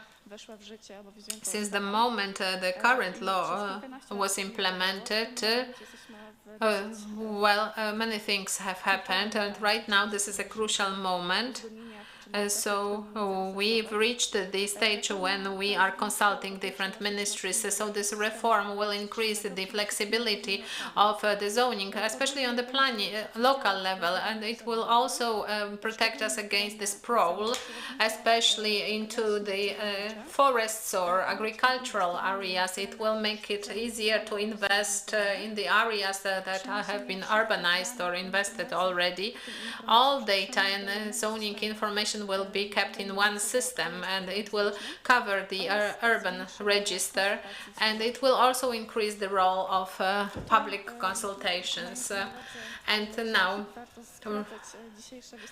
realizing that we have to cut short our speeches, I will actually show you the objectives of the zoning law reform. Of course, if you want to know more after my speech, I am very happy to share more information with you. As I've said, so we want to prevent the sprawl, systemic corrections. But first of all, on the local level, so those on regional and pan-local level will be implemented during the new changes. Another element is to make it easier to invest digitization and improvement of social participation. Życie tych przepisów Entry into life of the regulation is planned for the first quarter next year, 2023, and digitization is extremely complicated. That's why we propose that the regulations connected with extended digitization enter into life in 2026. The high priority of this project results also from the way of financing. This slide shows the effects of the reform in the context of supporting families with children. The whole slide was so constructed to make the challenges correspond to the concrete effects. As regards the fact that the current system is very strongly, very rigid, while we wanted to be much more flexible. We suggest not just simplification, but the shortening of the planning procedures. Another element is the socialization of costs, which can be treated from your perspective as an intermediary element, but if the benefits are felt only by the investor in a certain investment, we propose the so-called ZPI, the Integrated Investment Plan, that will be a kind of a zoning plan. So the contract will identify what elements the investor, in communication with the municipality, should deliver when working on a certain project. This can be a school, or a road, or a walkway. The next point is the lack of information. Seemingly, in these times, there is excess information, but as regards spatial planning, the information is dispersed across different municipalities, and there is no information that would be basis for identifying problems and that would include measures that would prevent that. Another element is the shortage of public services, or lack of public services, many times mentioned at the conference. That's why we proposed some standards, city planning standards. The general plan will pertain, first of all, to the whole area of a specific municipality. Rather than the study that was there before, we proposed the general plan of the municipality that the municipalities will have to implement by the end of 2025. And importantly, especially in the context of this conference, the general plan obligatorily will have to include certain urban planning standards and planning zones, puzzles that the municipality can use, like services, service building, multi-family houses or single-family units. Another element that the municipality can define are the areas that complement the development to prevent spread, using the conditions for the development of land. And particularly in the cities, there can be the central zone determined. Another point are the standards of access to social infrastructure. We don't want to impose the standards on municipalities, but we proposed a certain set that we consider to be optimal. However, it will be decided by the municipality whether and what standards, city planning standards, will be in force in a given municipality. We propose to, most important also from the point of view of families with children, access to public green areas and access to primary schools. Of course, there is also an extended catalogue that comprises other places important for families with children, libraries, schools, nurseries, kindergartens, public stops of public transport. So in the general plan, it will be possible to define the minimum distance of the new residential projects to such facilities. So we hope that this will put an end to location locating big residential investments in the middle of nowhere, which is a problem now, frequently unnoticed when someone decides to buy a given property. The problem sometimes appears only later when parents have to drive children to school. So we proposed that as regards primary schools, that it should be 1,500 meters in cities and 3,000 meters outside cities. And as regards greenery and forests, it will also be 1.5 kilometer to areas not smaller than 3 hectares and 3 kilometer to areas not smaller than 20 hectares. Of course, we are talking about the whole area here. Another important element, although maybe indirectly connected with the topic of today's conference, is the integrated investment plan. Like I said before, it often happens that investors implement investments and then the municipality has to deliver facilities for the investment. We proposed an integrated investment plan, a type of a local zoning plan. And in this plan, before the local plan is approved, a notarial act has to be signed by the investor and the municipality. So this investment will need to be fully transparent, and the procedure connected with social involvement, social participation will be guaranteed. Very important to us. It is also very important to emphasize that this concept of the integrated investment plan replaces the so-called Special Residential Act, which some treat quite negatively, but the effects are positive, and we are already seeing them, even the change of the approach to this act in the different municipalities. Another element, the last element, this is the new quality of social consultations. We want to listen to all the positions. We want the municipalities to hear the voice of the residents. Sometimes the voice is disregarded or omitted. Sometimes considering the big number of the comments for the spatial planning acts, the voices are not taken into account.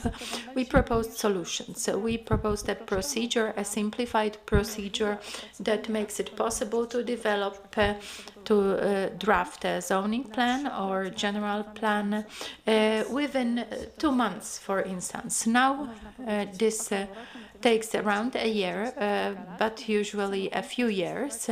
But we want to avoid situations like that. We don't want this to take so long. We want the changes that are needed, which especially was visible during the pandemic or by what happens in the East. So in such situations, quick response is needed and a flexible one, whereas in the current procedure it is not. But we must not forget about people, because the people are the goal here. Also important is that we are creating a register that will ensure the transparency of the procedure. It will not just be a tool for analysis or monitoring, but it will include other elements shown as those that are worth familiarizing oneself with. I believe these are the most important elements that I wanted to present. Thank you again for inviting me. I don't know if we have more time, because I can see we have a question from the participant from the room.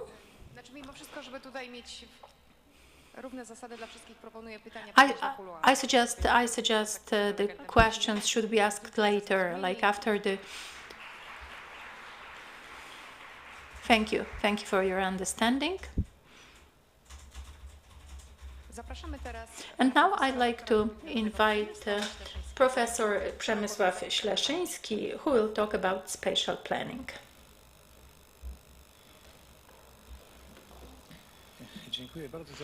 Thank you very much for the invitation. I will also I was also tasked with saying a few words about the system that we live in, about its development-related challenges, what should be improved, and my presentation will compatibly connect to what Madam Director said.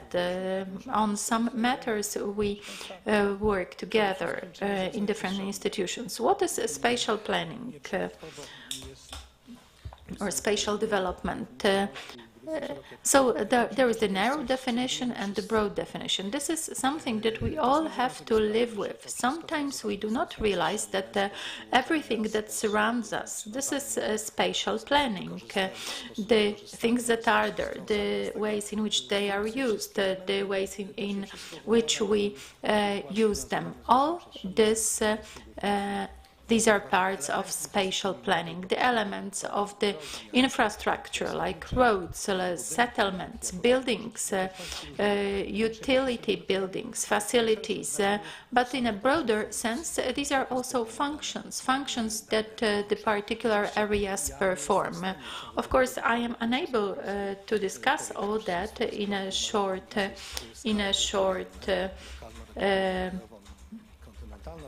presentation. There are different scales to be considered, but I will focus on a few elements that I believe to be particularly important from the point of view of the functioning of Polish families. First, I'd like to talk about the processes, settlement and demographic processes over the last 2 or 3 decades. What are the regularities, what are the challenges related to them, and what are the forecasts, what are the predictions. Then the selected quality of life indicators, and then a summary, challenges of the future from the point of view of improving the living conditions of the Polish families. And I shall narrow down that further. This is something complex. On the one hand, we have different types of settlement, different settlement units. We have metropolises like Warsaw. We also have cities. We have typical rural areas. We have rural urban areas, suburban areas. And on that, we have the mosaic of the Polish families. There are nuclear families, there are multi-generational families, extended families. This situation is quite complex. I shall mainly focus on the nuclear families, on their needs, and on the areas maybe more suburban or more distant areas.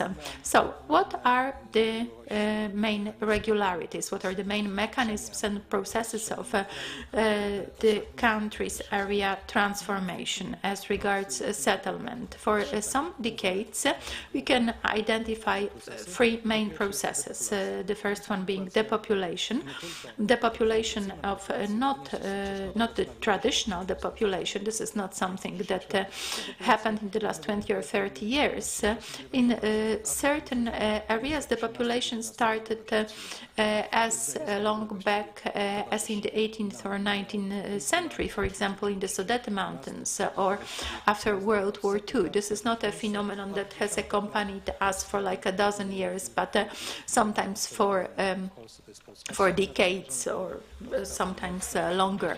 Eastern Poland, northern Poland, all the areas apart from big agglomerations. And this was intensified due to the dropping fertility. And there is also the depopulation of cities that affects big proportion of cities. Another point, very important, is the concentration of population, but not everywhere. Not everywhere, mostly on the most urbanized areas, but not all of them. Most attractive in terms of migration. In a moment I will show the difference between 1990 and now. But generally, the point is that the big 5 cities Well, the most attractive cities: Warsaw, Wrocław, Kraków, Poznań, and Tri-City 5 bigger cities. Also Łódź and Katowice. In this accumulation of migrants do not participate in it because of the transformation that happened after 1990. What is also characteristic in this volume of transfers and flows and settlement effects, this is the sprawl of the cities, suburbanization of the zones around the cities. These are three main processes. If we try to present more orderly those processes in those areas, I see that this is not clear enough. The upper line that ends in the yellow fields, this is the registered inflow into the urban zones. Let's see how that grew. It almost doubled, and then when these are middle-sized and small cities, so the important quality-related change happened in Poland. So the middle level has stopped being so attractive. So Płock, but also Zambrów, for instance, became less attractive, and the big 5 cities won, and suburbia actually gained.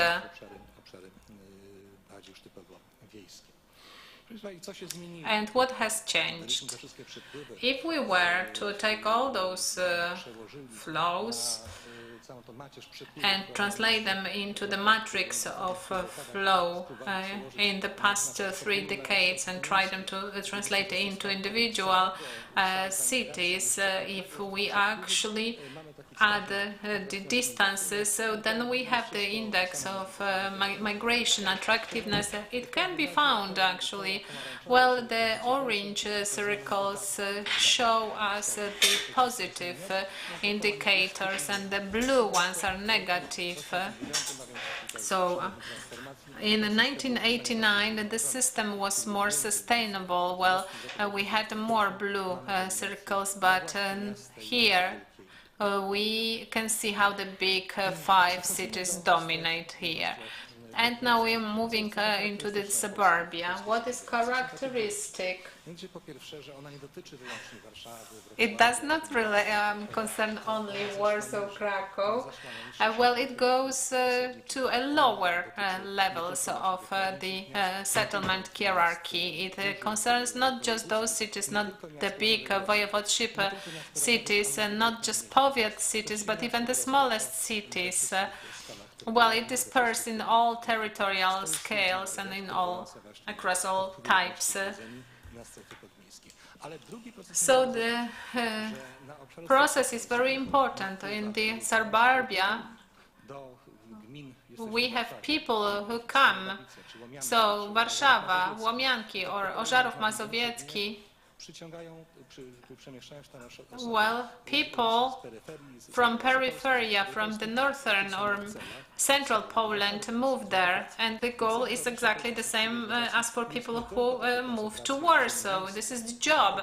So not just urban, so city cores are important, but also the zones around, and this is around 30, 40, sometimes even 50%. Oh, we lost the slide.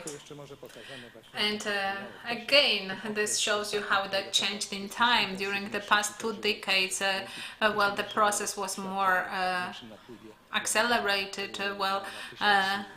This is the inflow of people per 1,000 residents. And here, because if we wanted to analyze it in detail, there is a rule here. The bigger the center, the suburbanization, the bigger the suburbanization, more people actually move out to suburbia. So this is a rule here. And one more thing that also happened recently, so suburbia was recognized mostly as young areas because young married couples with children moved there. But we know that the suburbia becomes old already, So this is 20 to 25% of people. There are even suburbia that have this kind of post-productive residence share. Now, moving on to the zoning. The 2003 bill that is being amended right now, and I will refer to that later on. So 2003 law includes many documents on the local area, so municipality study and local zoning plan. So the red colors, these are places over 50–60% that are covered. And on the one hand, that shows you that the planning zoning coverage is insufficient. On average, this is around 30%. So suburbia should be covered fully. But what turns out, well, the local zoning plans, as we all know, as those who deal with urban issues know, the agricultural lands can be actually changed into the housing lands. So this is one of the biggest problems, because there are pathologies sometimes. So, but I don't want to generalize. That's why I say it's a big problem, because most of the time in suburbia, what is happening is the change in the purpose of the land. Why is it a problem? Because in the suburban areas we have around 250,000 hectares of lands, and this is how many how much land was agricultural land, whereas now they are built up areas, and we can build anything without limitations there. Of course, there is the construction law, also local things must be met, but if a plot is actually located in such area, you can build something regardless of whether there is electricity there or sewage system or anything like that. And on those areas we could have 10 million people living actually. Of course, migrations are not as big, and this is the potential that will never be settled. And this is one of the biggest faults or flaws of the local zoning plans. And if we are actually to calculate it through different indicators in general, it shows us that the more local zoning plans, the more deformed lands, and actually we move further and further, not even close to Warsaw, even 50 or more kilometers away from Warsaw. And this is a problem, because that means also outlays for infrastructure. And let's calculate which zones are most problematic. This indicator showing us the saturation, for instance. So if we have that many thousands of square meters for housing purposes, so multi-family or single-family housing, we can actually calculate how many people can live there as compared to the people living there now. So the green color is the balance. That is because the zoning plans cover just part of the municipality. Yellow and brown colors, well, even 10,000 people more can live in those areas than the people are living there, and we will not have this kind of suburbanization unless we have really huge global migrations, and I hope it will not happen. So we have some construction lands Well, you can find everything online. What are other faults of the local zoning plans? So the coverage of the zoning plans do not cover all functionalities. That means that the plans are usually for very small areas. So, for instance, there are places with many plots of 1 hectare. There is a record-setting rural municipality close to a middle-sized city, and they have 256 parts of local zoning plan. So this is a record-setting situation. So we have dispersion here, and from the perspective, well, everything seems to work, right? The plot has a plan, this and this should be met. There are different indicators, but when we look from above, it's chaotic. And so construction permit, actually, this is very interesting. 2.6 million have been issued in the past 20 years. They are actually provided for the areas that are far away from the existing constructions or buildings. So, for instance, this permit can be actually be given for a single family house, and then the clinic is taken into account. So normally it is, on average, this is 2.2 or 3 kilometers away from the clinic, and from the point of view of the family, this is far away. So we need to use a car because, well, the public transport cannot solve the problem of dispersed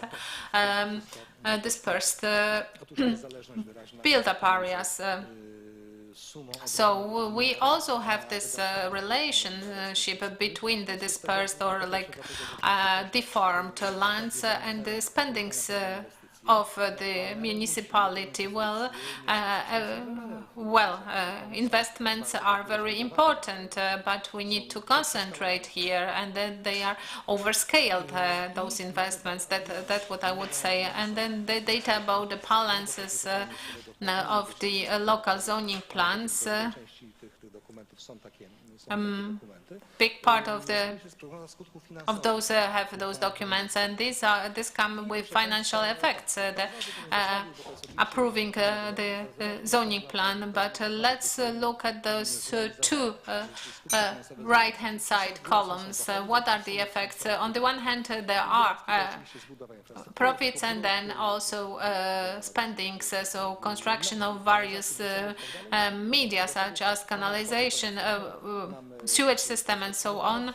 And then we also have taxes, real estate taxes and other taxes, and we can see here that the balance is negative. So the circles on the right are bigger than the circles on the left in all suburbia, now all types of suburbia, this balance is negative. What does that mean? Well, we can actually translate it into the whole country, all suburbias, 180 suburbias around the biggest cities. Let's see what's happening. This balance is negative. In just some places, Wrocław, they forecasted that it was gonna be negative, but they were able to make it positive. Maybe around Katowice and maybe smaller towns, but the big centers in Poland come with the negative balance, actually. Why do I mention that? Because this discussion in the urban and economic world has been going on for many years, and there were actually calculations saying that if the municipalities use too much land for investment, so the cost of purchase of lands were around 160 million zloty, and we verified in our institute it was 2 or 3 times less. However, we are talking about billions zloty, but this is just the purchase of lands for municipal roads, but there are more spendings that are necessary. And what is the specificity of the dispersion and suburbanization in Western countries? They rightly say that this is a problem to maintain the sprawl, buildings, suburbia, it's more expensive actually to maintain it. Well, it is connected with media and so on, but it is also said that this is a problem that the maintenance of the suburbia is 2.4 times more expensive than the city cores. So urban sprawl around the world this is how it looks like, and this is the problem there, and the society is educated, and this is what happens in Poland. So we would like to have this kind of urban sprawl and uncontrolled urbanization as in Western countries. This is what we would like to have. So we can see that this is even more expensive for us than 2.4. One of the examples, the differences in the costs of infrastructure services in suburbia and cities. Green and blue, this is like in the West, and the warm colors, yellow, orange, it's over 10 years. In the record municipality, this is 18 times more. So local administrations in Poland have to invest much more in the maintenance of public services, public transport than elsewhere. How much it costs? Madam Director showed that from 2018. This is on the website, 840 pages. So let me just add that a similar report was written in the States, 250 pages. So we are a big power as regards spatial chaos. Settlement, transport, agriculture, real estate, external costs. There are 150 different costs. This is important for Polish families. Transport to work. Because of the dispersion of the buildings, we are condemned to use the cars because no public transport can cater for such areas.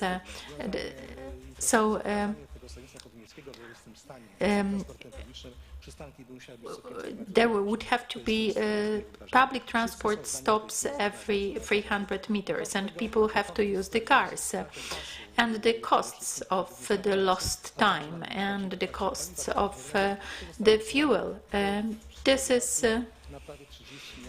almost 30 billion zloty, and that was years back, and now it's like 2 or 3 times more. So there are huge spendings in the households on transport alone, not to mention the other elements of life. I'm showing you this example because this is well documented, well calculated around Warsaw. It has been calculated for every municipality, and this shows you the time that is lost in traffic, for example. And we are not spending this time with families. We are not spending them with the loved one. There is no social life, but rather we spend 2 or 3 hours in the cars. Probably some of the present in the room live close to Warsaw or in suburban areas of other cities and are well familiar with the problems. To summarize right now, we face the following development challenges for spatial development in Poland. So unbalanced settlement system, I showed you this in the slide. From 89-90, we have the mismatch of the jobs, increased mismatch. There are the growing costs and polarization. These are the challenges for the settlement system on local and regional scale. And there are also the global considerations. Today, crises were mentioned, multi-crisis, all sorts of crises. So there is a need for improving the resilience, the local functions as well as regional functions, heterogeneous systems, because they are more resilient to shocks than the homogeneous systems. And concepts like smart city, for example, we don't have enough time to discuss that. Sudden situations can happen as well, like unexpected situation, like the pandemic in Europe. This is a study from Italy. Such studies were repeated in China, different parts of the world. So what was the reaction of people to the pandemic-related crisis? Within one day, people escaped from cities to the country. In green, you can see all the people that arrived within like one day, and in red, the places where there was an outflow of people. Such things are connected to the pandemic crisis. We all know what happened when the war started as well. So, what should we do? I will connect that to the planned reform of spatial planning. Certain postulates have been being formed for long. This is a slide from actually 2015. Such postulates have been formulated not just by myself, but also by other people. So, liquidation of location decisions, this was done by this act. Introduction of documents, planning documents that would take account of the whole, of the functional whole. Then we have the determination of the urban areas for urbanization. The next slide from 2017. And again, so the functional wholes are repeated here. What was less successful? Urban planning standards. The success is that they are here, because so there were not enough services for the residential buildings, and it was impossible to catch up. We are getting back to that. Why do I believe that this is only a partial success? Because there is no national urban planning standards. I would be a supporter of introducing certain minimum distances to preschools or schools, because the municipality can do this somehow arbitrarily, and I believe that that should be national standards. And the problem is that there are the existing buildings which are dispersed. This is chaotic, and roads have to be built to the houses that are located somewhere close to the forest, and then the roads have to be maintained. Snow has to be removed, renovations are needed, maintenance. Maintenance costs money, and that is a problem. There are no ready solutions, no ready answers, but the question is, maybe this should be somehow regulated by taxes. Maybe those who build their houses far away from the existing buildings, and the municipality has to maintain the road. Why should the municipality pay for this so much?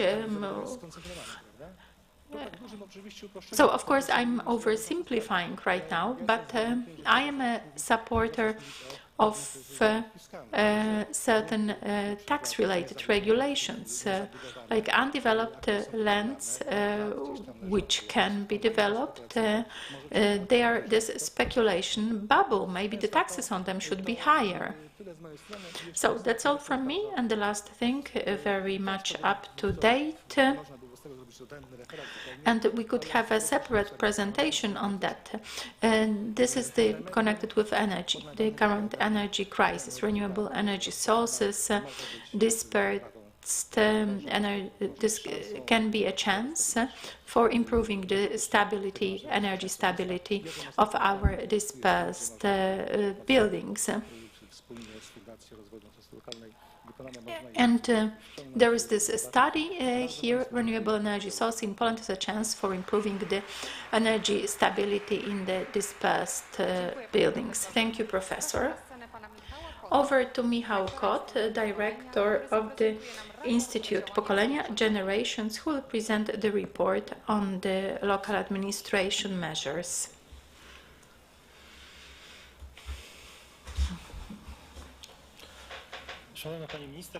Madam Minister, Madam Chair, ladies and gentlemen, I have the pleasure to tell you how to create infrastructure and services friendly to families at the level of local administration.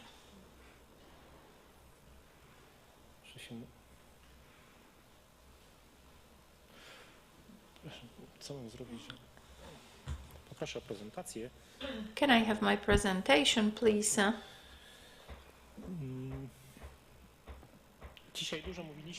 A lot has been said today about different measures.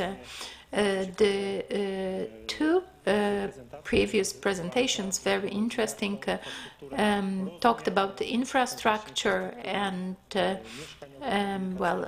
housing, transport, and how they should be developed. In most cases, infrastructure is built locally at the level of municipalities, at the level of local administration. Let me show you a slide.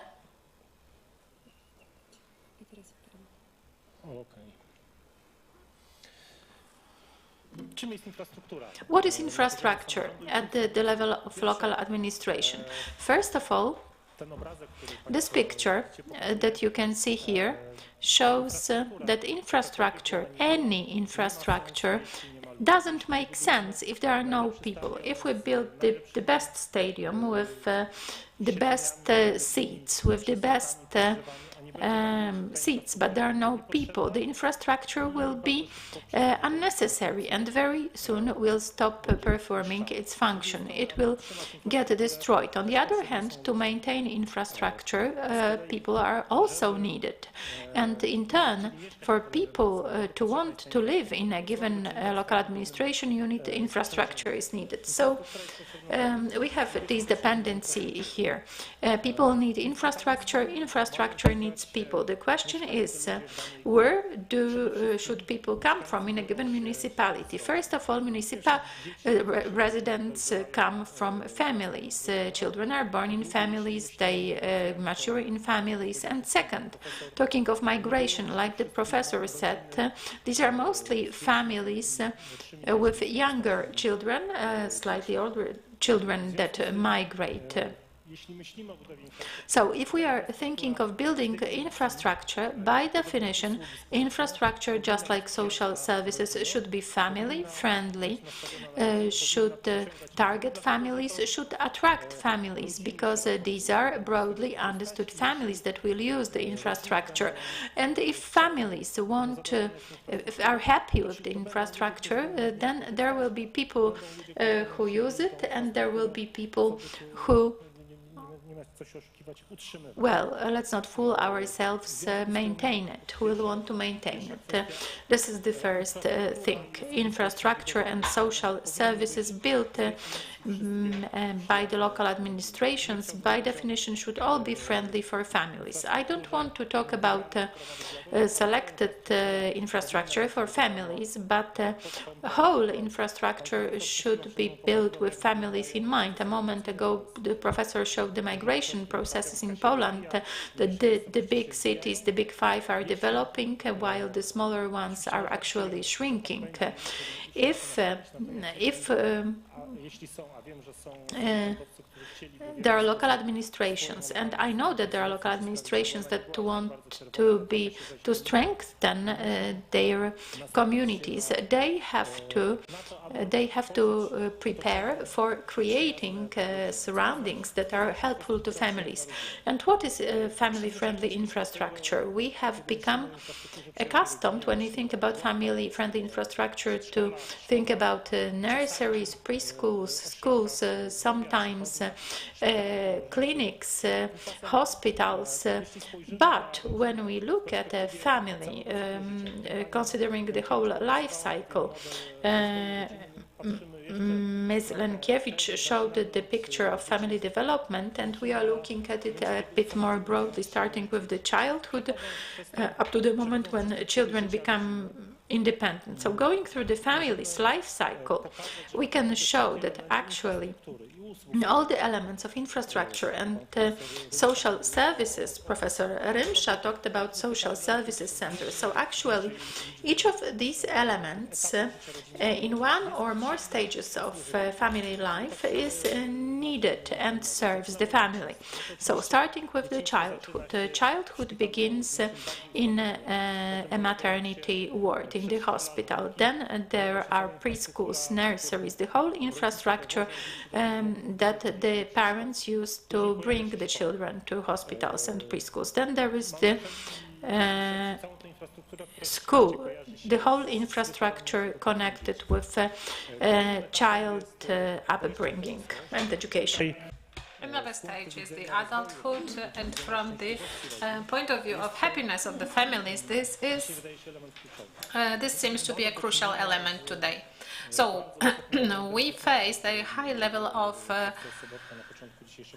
non-fertility, and the problems connected with it start when the young people become adults. The main reason for lack of children is the lack of proper partner, and the problems with finding the proper partner happen when the young people start their first relationships, and we are talking about the elements mentioned by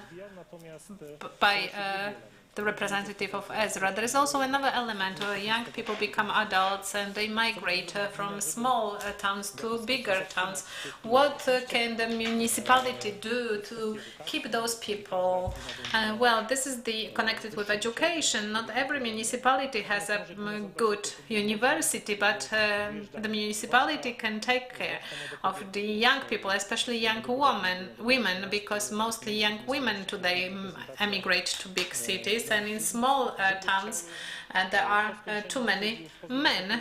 So maybe after they graduate, after they get some professional experience, they want to go back to this small town. So these are the elements connected with the identity of a given community. We had the project financed by the Ministry of Family, and we conducted a survey with many questions, but one question was what distinguishes your town? So there are the places where 50% of residents said there is nothing distinguishing about my town. And I want to tell you that, but this is the town that everyone knows, and you know where it is located. It shows you that this element is very important, because if the young people are to come back, they need to know that in that place that they were brought up, there is something that brings them back, that attracts them, and this is the proud of being proud of the local community. So now, following the cycle of family life, so this is the first relationship. So this is an element of education, how to build a family. It was discussed today, and I will not talk about it more, but these are the tasks that need to be done.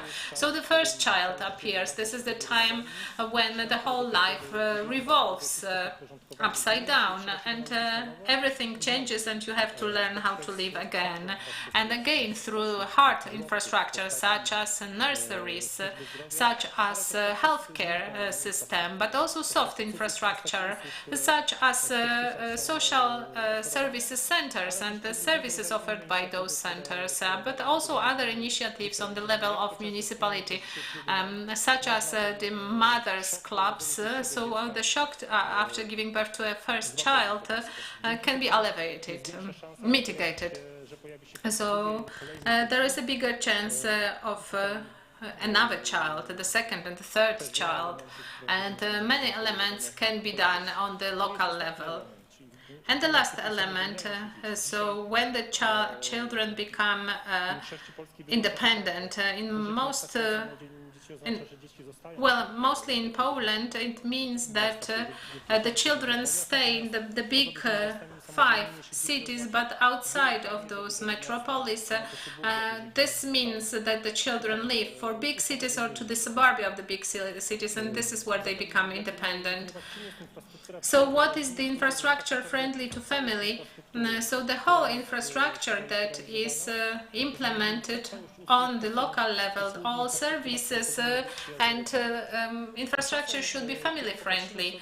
But when we take a look at our own tasks of the local authorities, well, we can see interesting elements such as health care system, public transport, green areas, cemeteries, heat and energy, but there is never mentioned the family-friendly services and infrastructure. This is mentioned in 2 points that I bolded. So first of all, care services, social services, and foster care services, and also when we talk about care, this is further detailed that this is birth care.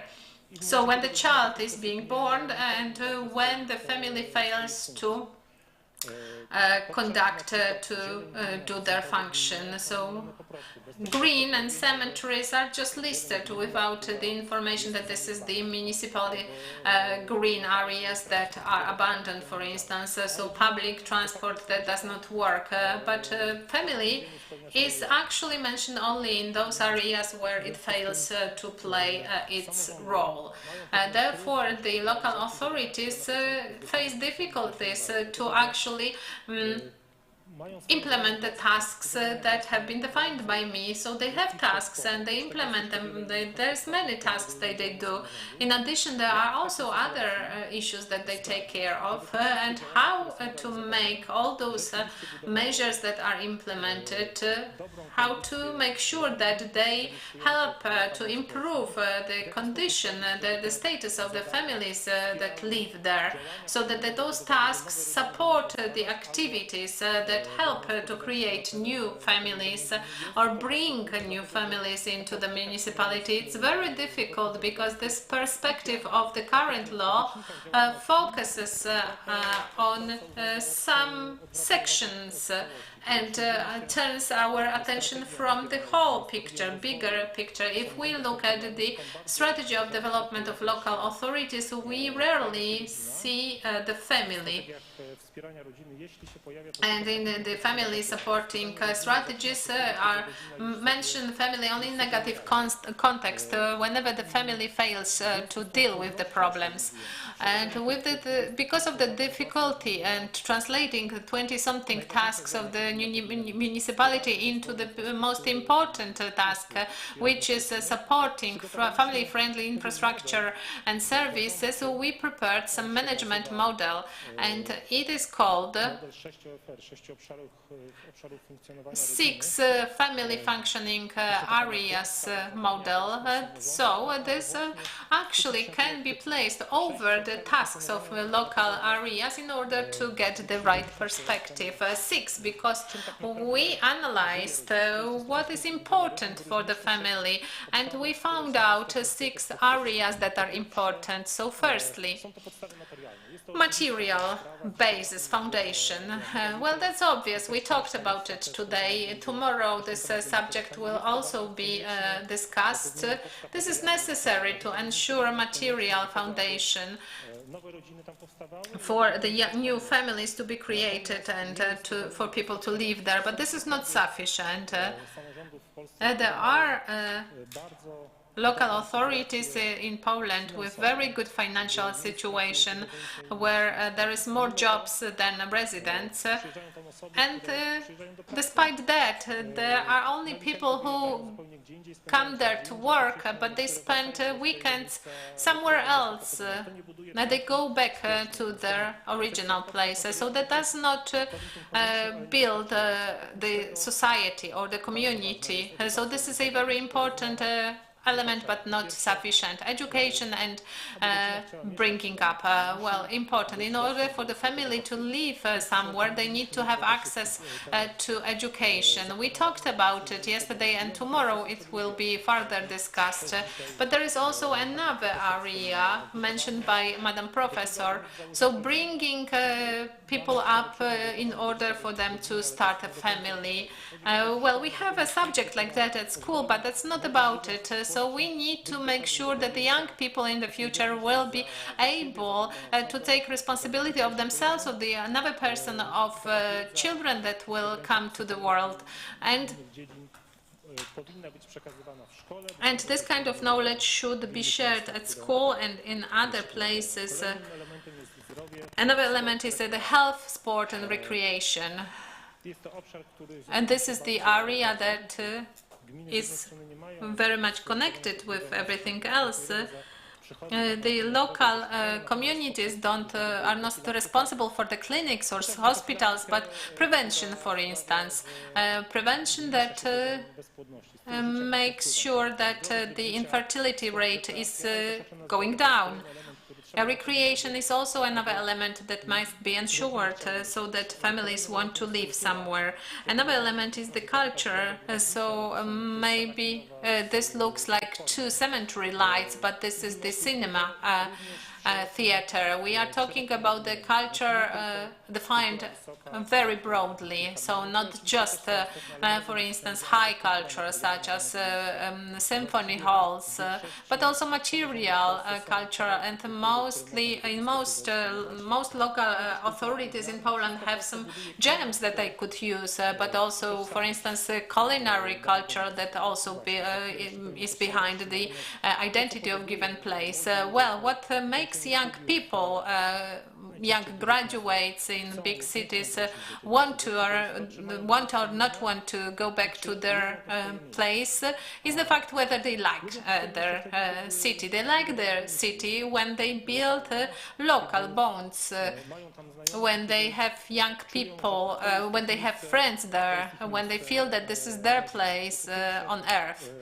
So first of all, the fourth area is the durable bonds, human bonds. It's not in the strategy of any local authority, but it's very important. So those bonds will make young people miss those who stayed behind in their city. And the last element is the identity and being proud and the ability to say what is distinguishing about my city. This is how I understand the building of the family-friendly infrastructure and services to make sure that the local authority can implement all those 6 areas. We don't really have time. I wanted to share some examples, but you can't see it. But I have actually a board showing me that my time is up, and please visit our website. I would like to encourage you to download this guidance, this booklet. It shows it will show you in detail what we do. We want to cooperate with local authorities during workshops and trainings, during which we will tell them how to implement this model in practice. If anyone is interested, there are some paper versions of this booklet as well. I can share it with you today. Thank you so much. Dziękuję serdecznie. Zapraszamy na scenę teraz pana doktora Krzysztofa Szwarca. And now Krzysztof Schwarz will start session number 4, the development of labor market, family-friendly labor market. And he will present the pro-family practices in the Polish company. Dzień dobry, witam Państwa. Good afternoon afternoon. Welcome, ladies and gentlemen. My name is Krzysztof Szwarc. I represent the University of Economy in Poznań. I'm also a member of the family team by the Ministry of Family. And I would like to thank you for the possibility of presenting the research results done by Project PL Foundation about applying various forms of or solutions, pro-family solutions in private companies in Poland. It's not just the responsibility of the government, of the state or local authorities to organize and support pro-family policy. It largely depends on how we, the society, do our lives, how we combine work and life, but actually work-life balance or work-family balance.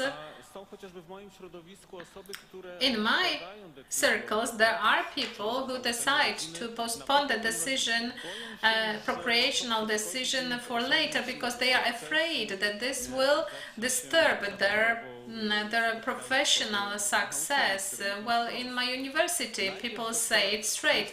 First, I need to do the PhD and then the family, then postgraduate, other professorship, and then the family. And there are also people, and I've heard people saying that that they see their children when they sleep, and they are proud of that. And for me, this is sad. I can't imagine to sacrifice my life to work only. And what happens? What about the family? That's why it is so important to have family solutions.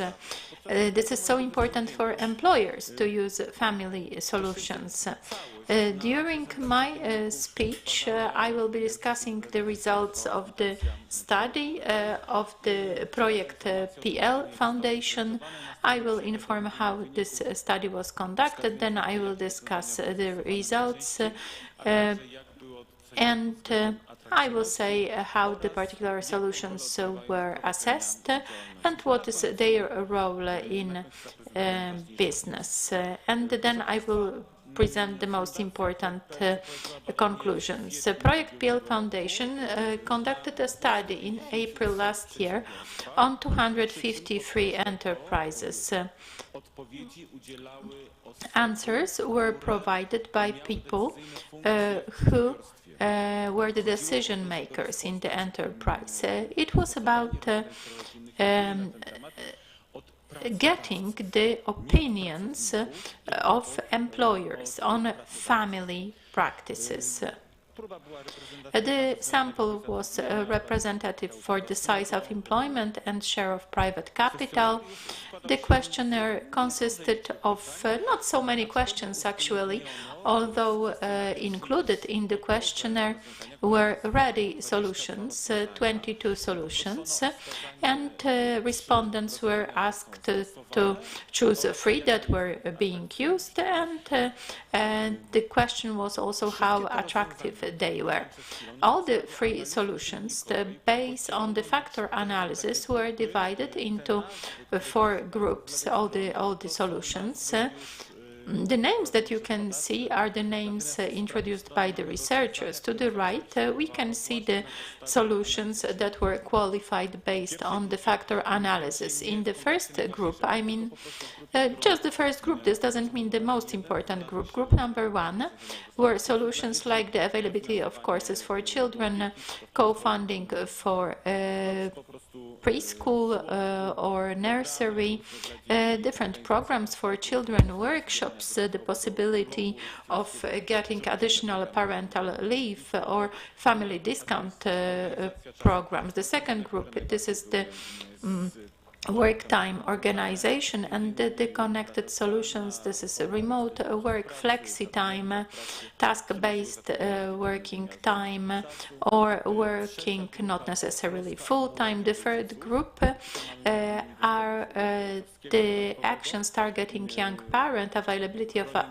additional paternal leave, protection of people returning after maternity or parental leave, protections against overtime, and the possibility of getting additional paid leave. And the last group, this is family promotion, picnics, some gifts, tickets to the cinema, for instance, or funds for the children's camps or holidays. How this looks from the point of view of employers? The most often used solutions are those targeting young parents. 44 of the surveyed entrepreneurs said that they use such solutions in their companies. The second position, slightly smaller percentage, work time organization, family promotion, every fourth enterprise, and child care solutions only marginal here. But let me point out that none of the solutions is used in over a half of enterprises. 43.38%, this is the highest percentage. How does it look broken down into the particular solutions? I kept this layout here based on the 4 main groups. So, ladies and gentlemen, this part, young parents, solutions for young parents, is last by 1. And we can see that this is the greenest, which means that these solutions are most frequent, and we can identify 3 solutions. Earlier, I said that none of the groups is used in over a half of enterprises, but the specific solutions, 3 solutions, are used in over 50% of enterprises. Protection from overtime, availability of additional paternal leave, and the possibility of working less than full time. These are the 3. Let me just add that I will present the results broken down into the types of activities, into the employment numbers, and into the location of the employees, although this is just for purposes of information. I discourage you from formulating conclusions because this sample might be too small. Maybe this could initiate a more in-depth research on the topic, but like we have the forms of activity here, and we can see that 80% of the 25 companies, general companies, use the solution of the paternal leave, additional paternal leave, but whether this could be extrapolated on the other companies of this type, I wouldn't make this conclusion right now. Anyway,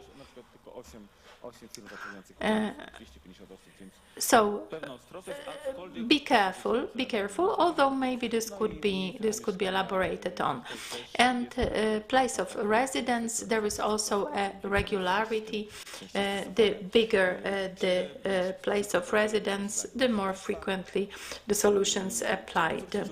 Let me point out the line that shows the number of solutions used.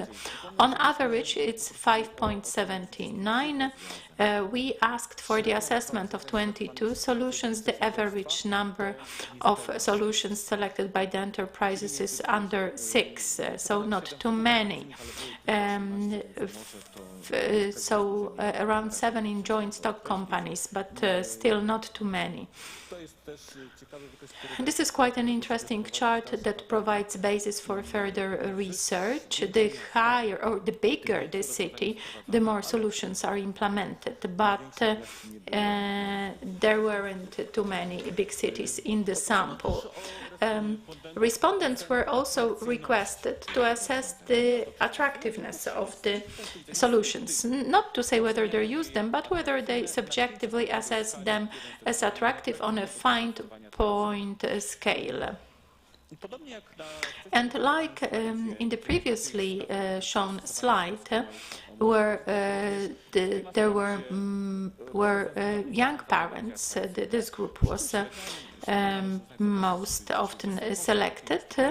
This is also so here. The solutions for young parents are considered as most attractive, followed by family promotion and work organization. When we break this down into the particular solutions, we can see that most attractive is the availability of additional paternal leave, on average 4.23 on a 5-point scale. This is followed by protecting those returning after maternity leave, and on the third place, gifts for employees' children. So these are the answers, and to what extent would employers recommend the used solutions? This was important to us because using some solutions is one thing, finding solutions attractive is yes another thing, and recommending what is being used is yet another thing. There was the 11-point scale from 0. I wouldn't recommend at all to 10. I would definitely recommend. And the result, at least to me, is surprising because it doesn't exceed half of the points.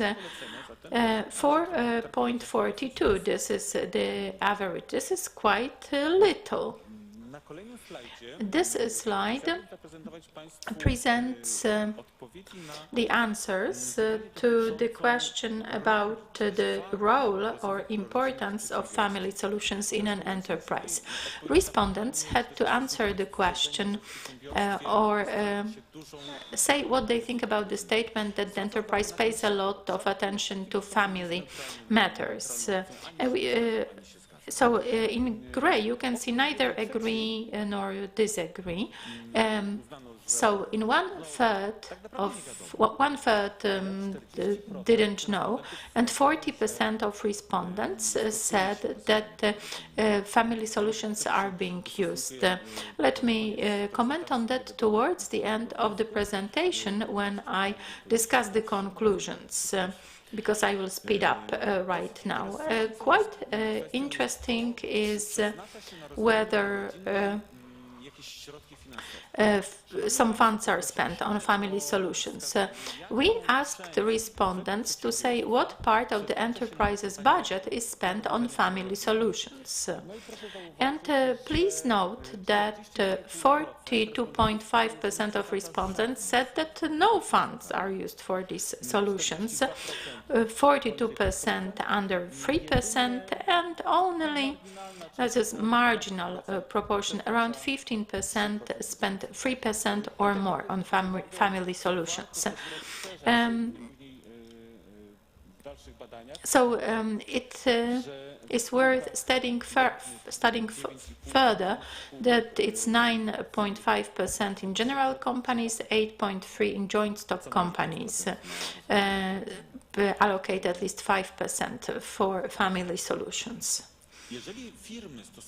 If enterprises use family solutions, they should be proud of that, because family solutions can translate to employees' work efficiency, smaller stress.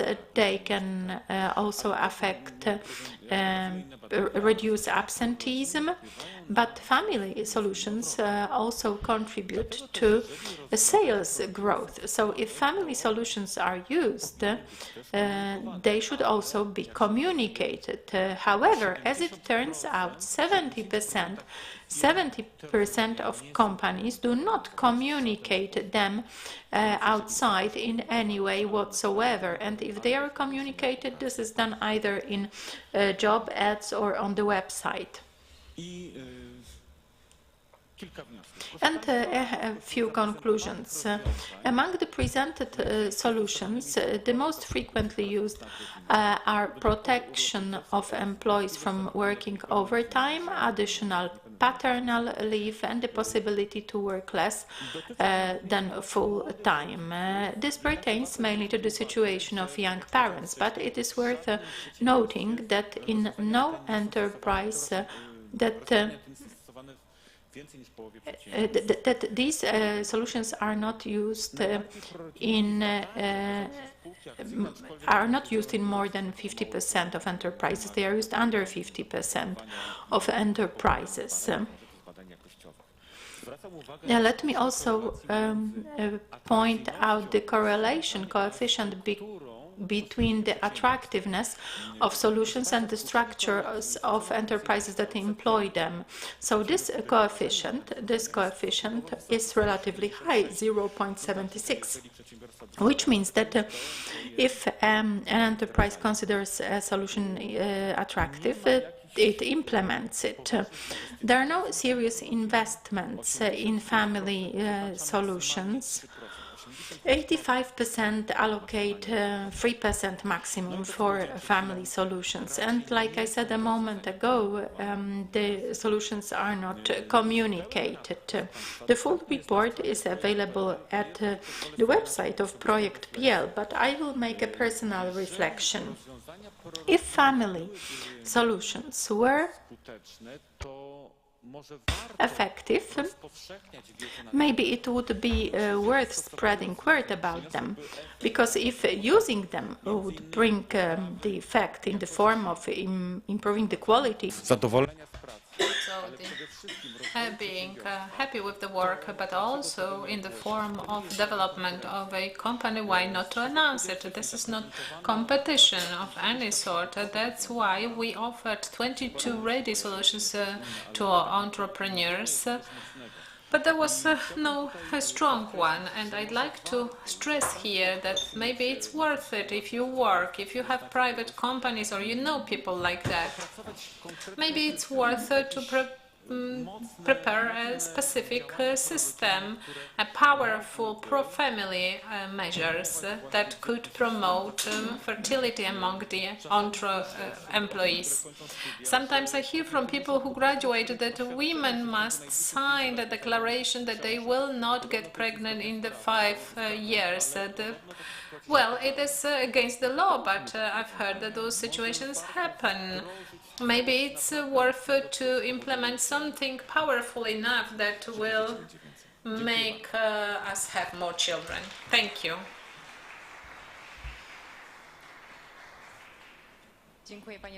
Thank you very much. And another surprise, we will connect with our foreign guests and whoever would like to use the translation right now. So we have a short technical break and we will connect with Lyman Stone, who will present us the subject on the modern ideas on work that are threatening to the family.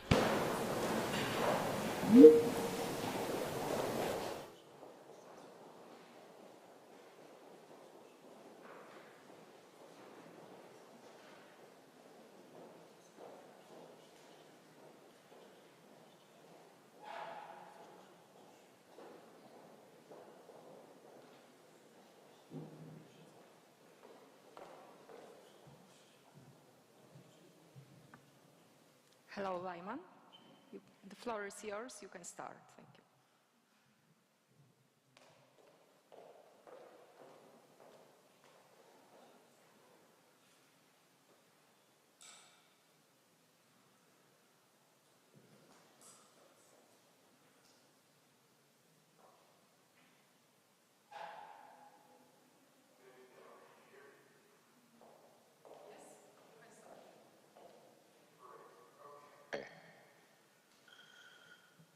All right, so I should go ahead and begin.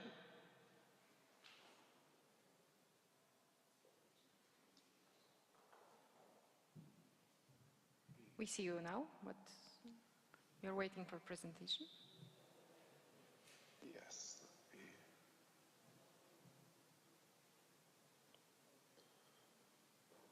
All right. Okay. And full screen? So I should go ahead and start? Yes? Yes. Or Okay. Great. Well, thank you for the chance to talk to you all today. It's good to be with you. I wish I could be there in person. I'll be talking to you about work and family, about how we balance these and what implications that has for fertility.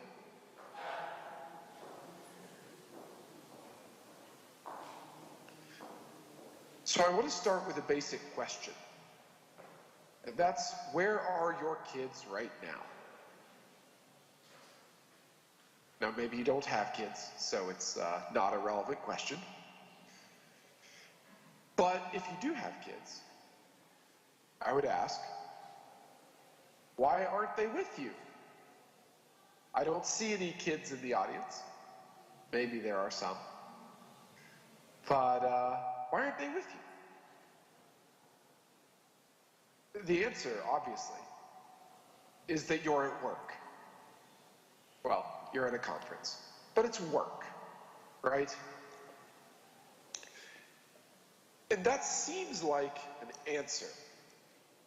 But in many ways, that's just a new question.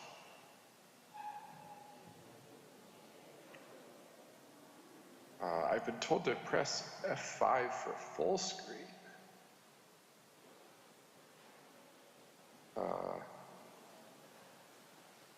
Not sure what.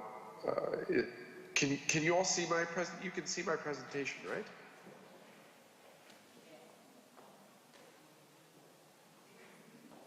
Not sure what I'm being. Oops. we see presentation, but I suggest to. Okay, it's okay. All right.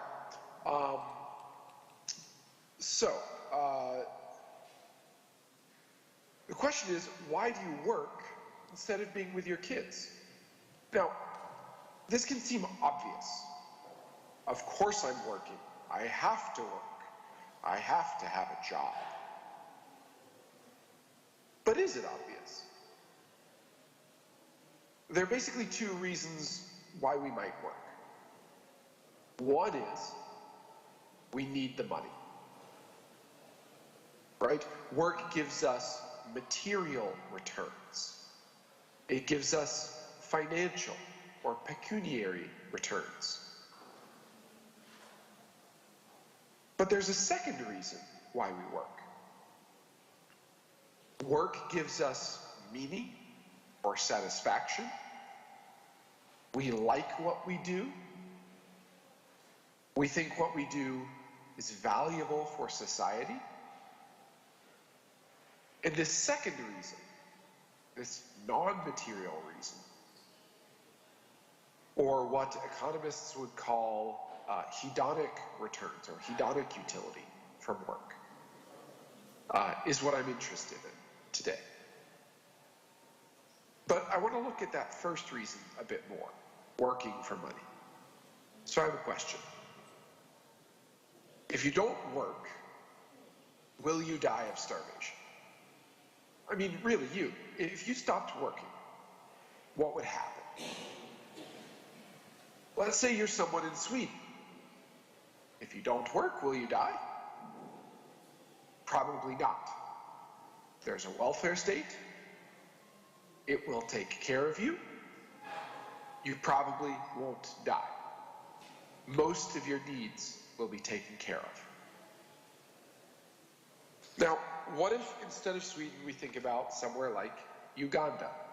If you don't work, what will happen? You will suffer. We know this. They don't have as broad of a welfare state, and so if you don't work, you'll have great difficulty in a low-income country. What about in Poland? You have a welfare state. You're much more like Sweden in this case.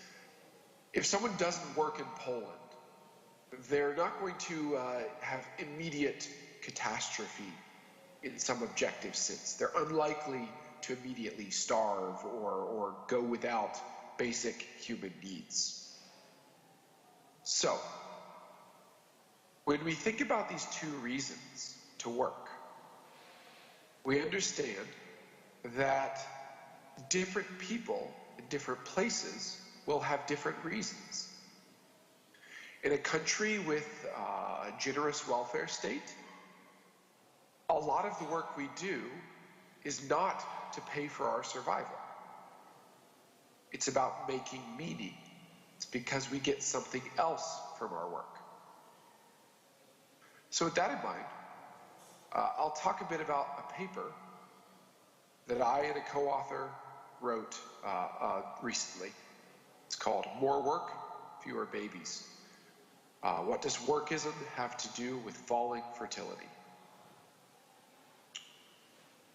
We used data from about 350,000 respondents in the World Value Surveys and European Value Surveys across 90 countries in 35 years.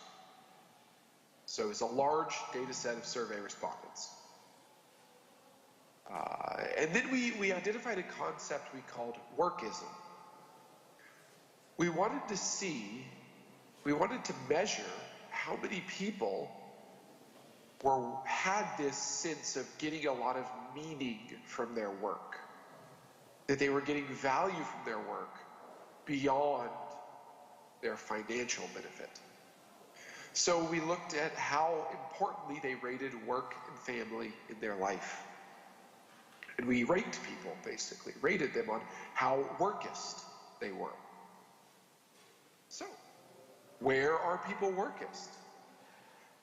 Well, before we can get into that, we have to return to those two reasons to work. In poor countries, you need money to live, so work is very important. Whereas in rich countries, you don't necessarily need money just to stay alive. And so work itself is sometimes less important. So in a poor country, when you run a survey and you ask someone, how important is work to you? People will say, oh, it's very important. Because if I don't work, my children starve. Whereas in Sweden, if someone says, oh, work is very important, it's not like if they don't work that their children will starve. These are very different kinds of responses about importance. So, when we turn to the meaning question, work gives you meaning. In poorer countries, this is not a very common view. Whereas in richer countries, a lot of people have this view. Work is a source of meaning, personal value for them. And I'll show you some maps of that. So how do we distinguish these? If all we have is a question asking, how important is work to you? How do we distinguish these two different reasons? Our answer is we interact with the Human Development Index that essentially measures a kind of broad measure of development, income, health, these sorts of things. So using that measure, here is our estimate of workism in countries around the world. What you can see is the most workist countries are perhaps not the ones you would expect. Spain, Italy, some of the Baltics, Colombia and Ecuador, Indonesia, the Philippines. This is an unusual map of the world. And you might look at it and think, well, that doesn't really correlate with fertility all that much. But it turns out that it does.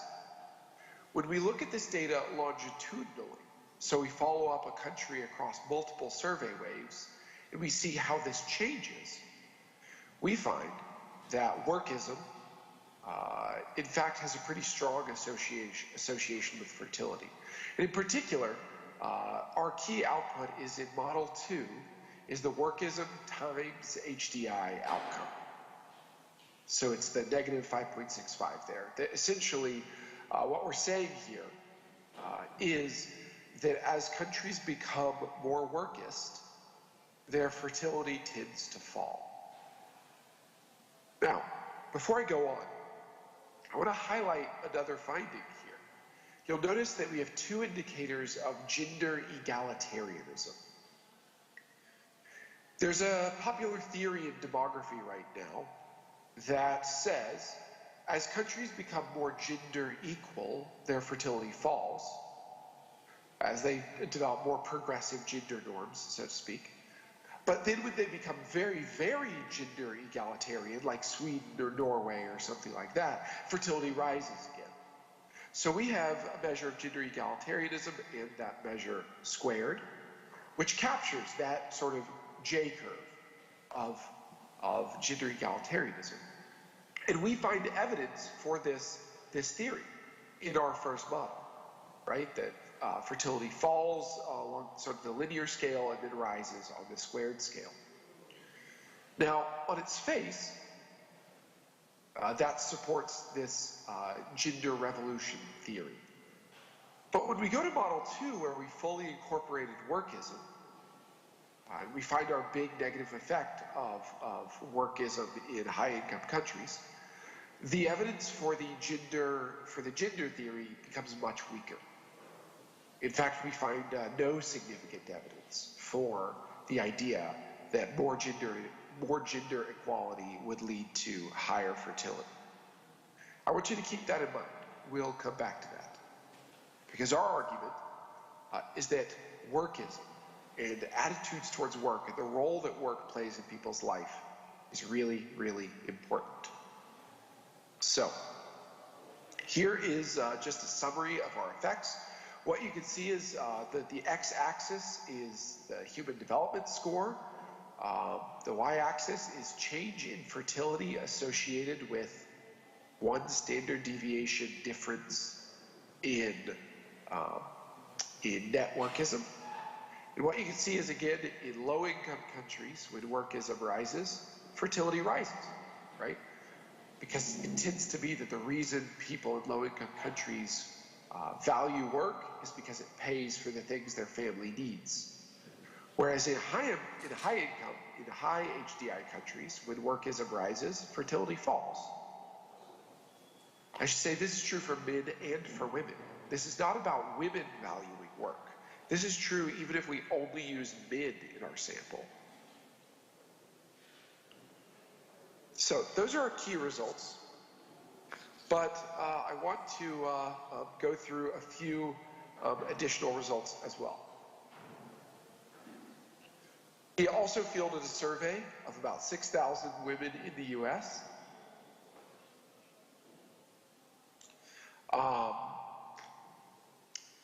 We fielded a survey of about 6,000 women in the U.S.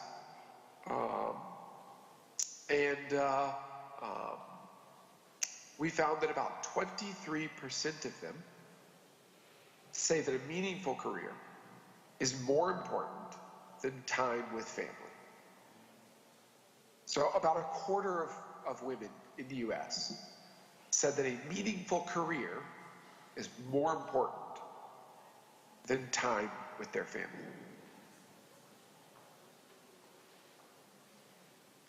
That's pretty striking. That's quite a large share.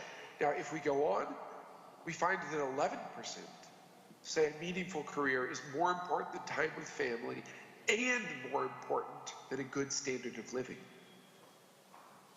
A large share of U.S. women said that the main thing they want from work is not a good standard of living. It is a meaningful career. That's that second reason. Work gives you meaning or satisfaction. And here it is by age. You can see that this very workist attitude is much more common among younger women in the United States.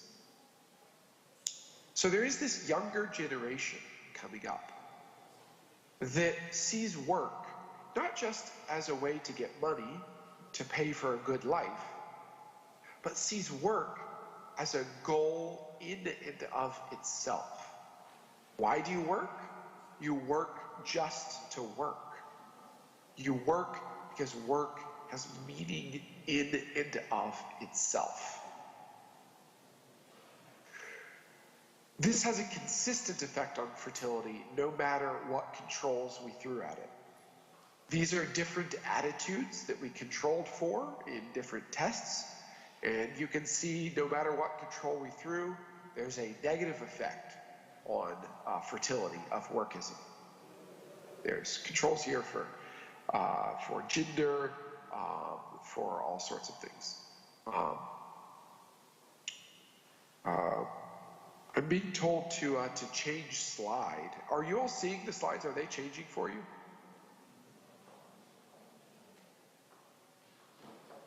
Because I'm clicking ahead on them, but I'm wondering, are you all We seeing see the slide slides number change? 1. It's still slide number 1. Huh? Are you all seeing the graph that I'm... Please press enable editing.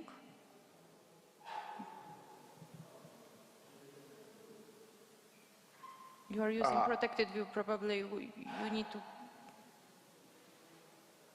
I am assuming that you all are seeing the slide that I'm showing. I hope so. I'm going to continue going on the assumption that you are seeing it. We still see slide number 1.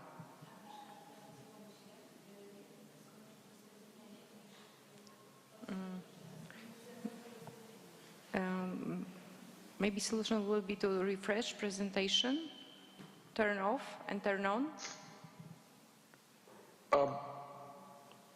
Yeah, And share one more time. Keep going on the assumption that you all can see these slides.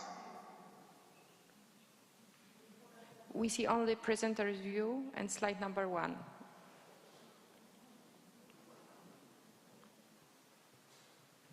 Okay. So, unfortunately, we don't have an identical survey for Poland. There is the World Values Survey that does have a few other questions. So, there are some other surveys that we can use that ask things like, what is most important in a job? Yes, I can hear you all, but I didn't change to the English version. Oh, you're wanting me to change to the English version? Okay. I can do that. Let me stop presenting for a moment. It's better. It was better. 1 second ago we saw the next slide. So okay. So please share one more time, Polish or English web version.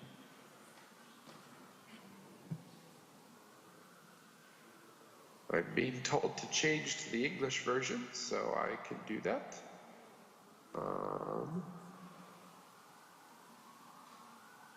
What is most Okay, important? now it's working. You can go.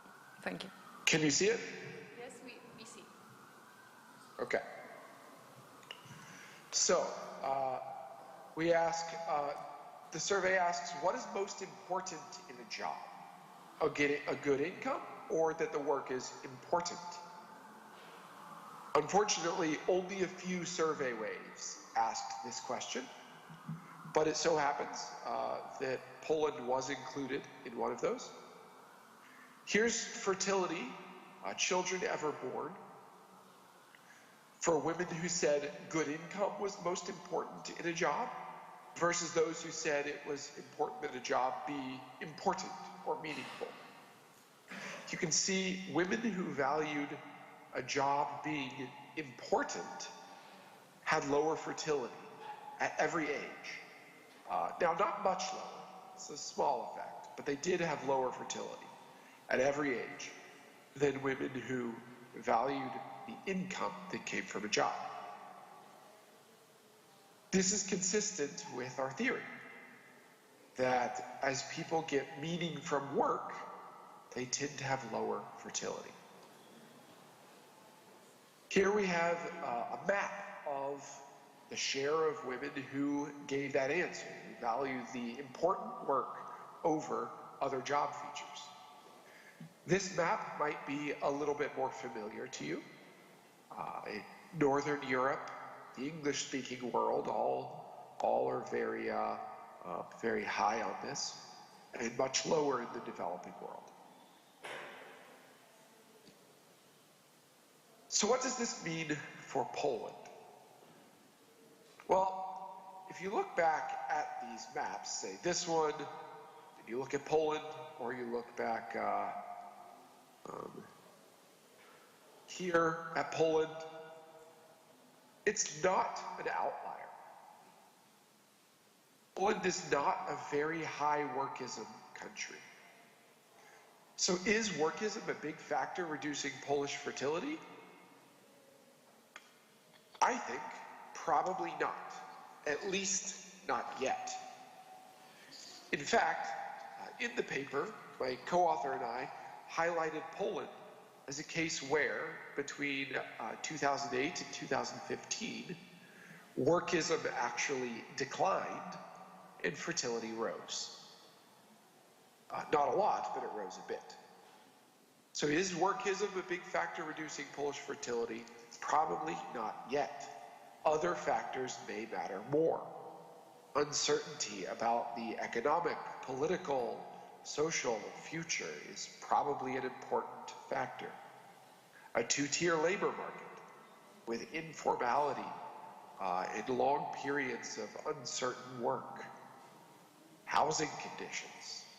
These are all crucially important factors for fertility that, of course, I know you've heard about from other speakers. But there are still important theoretical implications. What do these workism findings tell us about fertility generally? And here I want to highlight the gender issue again. Many demographers, many governments around the world believe that if we can get the highest amount of gender equality, if we can achieve just the most work-life balance, then fertility will finally rise. We don't find support for that view once we consider workism. This is important. It suggests that fertility is not going to rise just because men have learned how to wash the dishes. This isn't what boosts fertility. And I want to note, in our US survey, we controlled for women who said their partner won't share parenting duties, or that men and women are fundamentally different, or that one parent should stay home. We controlled for gender attitudes, basically. And workism still had a negative effect. As we consider workist attitudes, the evidence for an incomplete gender revolution mostly vanishes from our model. Can fertility be increased by adopting more egalitarian gender norms? Maybe, but not if those norms also encourage men and women to see their career as the main source of meaning. When people try to make meaning and value and purpose in their life, they have limited sources of where they can get that from. Work competes with family. None of you are with your kids right now because work competes with family for your time, for your attention, for your emotions, for your sense of what makes life meaningful. And so, if we achieve gender equality by making everyone equally obsessed with work, fertility will not rise. It will only rise if we are able to help people find meaning outside of their careers. And so policymakers should not be focused, if they care about fertility, on making couples adopt a specific division of labor, forcing men to take a certain amount of leave, getting people to do different chores, these sorts of things. Higher fertility will come when couples enjoy better circumstances throughout their life, not just because they adopt more egalitarian values. And if we support fertility by pushing people to have more workist attitudes, it may be self-defeating. And what I mean by that, some pronatal programs support all families, like Poland's 500 plus program supports virtually all families. Other programs only support working families. For example, subsidized childcare generally only supports working families. If we try to support families by only supporting work-life balance, then we're only supporting working families. And we may be feeding the workism that reduces fertility. Thank you. That's my presentation.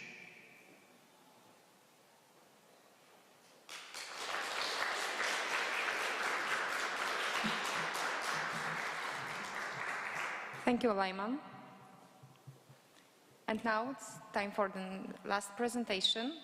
Zapraszam na scenę panią Agnieszkę Wieliczko, dyrektor Departamentu Zarządzania of the Human Resources Management Department from the Polish Gas and Mining Company, who will present the company as friendly to family.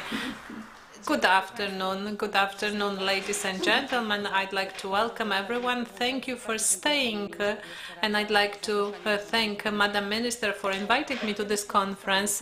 And we will be actually praising ourselves, because we've heard today that it's actually worth to talk about pro-family solutions. So, family-friendly company. So this is the Polish mining and gas company that successfully implements pro-family solutions.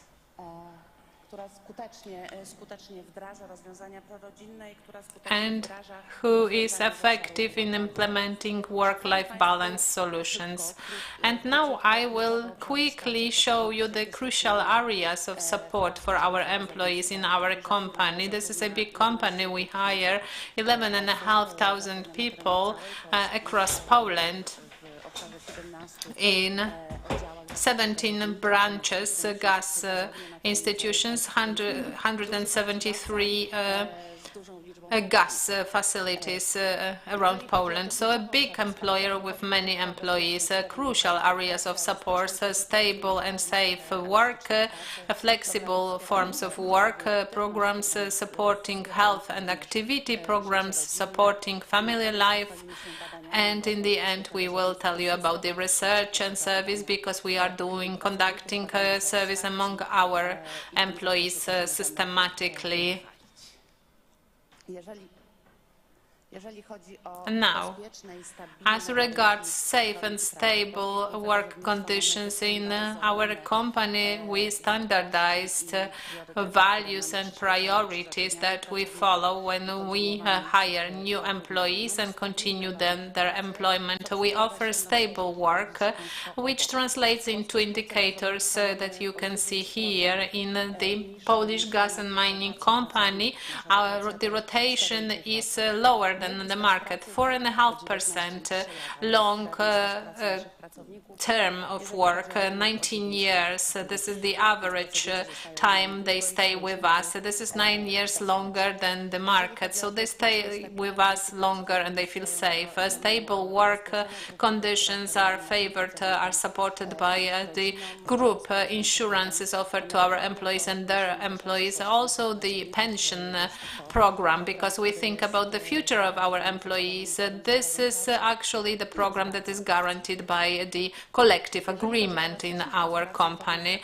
Now, as regards the flexible working time and forms of work, so we follow what is happening on the job market, and starting with the flexible hours of work, starting and finishing work this year, we introduced it, and we know it because of the successful recruitment processes.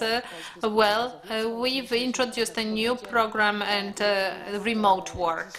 We've learned about it during the COVID pandemic, but today we may say that we have a regulation that introduces this kind of remote work, hybrid work, and this is done on the request of the employee. He doesn't need any justification, and this is 10 days, but in exceptional situations, usually because of family reasons, you can have more days, remote days. And the Polish Gas and Mining Company gives the opportunity for the women, pregnant women, to work remotely all the time. That is also something for our employees. And of course, we use shorter working hours at the request of the employee. Well, our employees are not very interested in it, but we guarantee this possibility. The break and private leaves are offered by our company. We don't offer just 15 minutes, but 30 minutes. And private leaves that make it easier to combine professional and family life. This is the leave for 4 hours during the working time. Also with the obligation to work it out during the other working days. We have also additional working hours. We have or leave days off work, for instance, St. Barbara's Day, and our employees can use additional 10 days of health-related leave. So this is also very beneficial for our employees. And now health supporting programs, activity supporting programs. This is our standard. We have multi-sport card health care offered and over 10,000 employees use it, and 3,500 families use it. We offer psychological support, so free anonymous consultation over the phone. And during the pandemic time, we launched them when our employees voiced some problems in how to deal with the new situation. It turned out that this is a tool, a very attractive tool, and we decided to keep it until today. And co-financing of the recreational and sport and cultural activities, this is also offered by us, so prevention and treatment time off as well, 10 days, and sometimes they can be co-financed, and social fund as well, and the benefits there. We also implemented a program called PSG Parents. It's been with us for quite some time. We try to develop it and make it more attractive. But today we have 4 elements included. Firstly, we prepared for our parents some booklets with presenting 3 stages of parenthood, so rights and obligations of professionally working women, the rights that of the parents after the child is born, and then combining work and family life. And they are very popular among our employees, and our employees use it. We offer first aid trainings for parents of small children. This is a dedicated This is a dedicated training of a first aid for newborn babies. And we also have some videos for our employees and a benefit that is a financial benefit right now.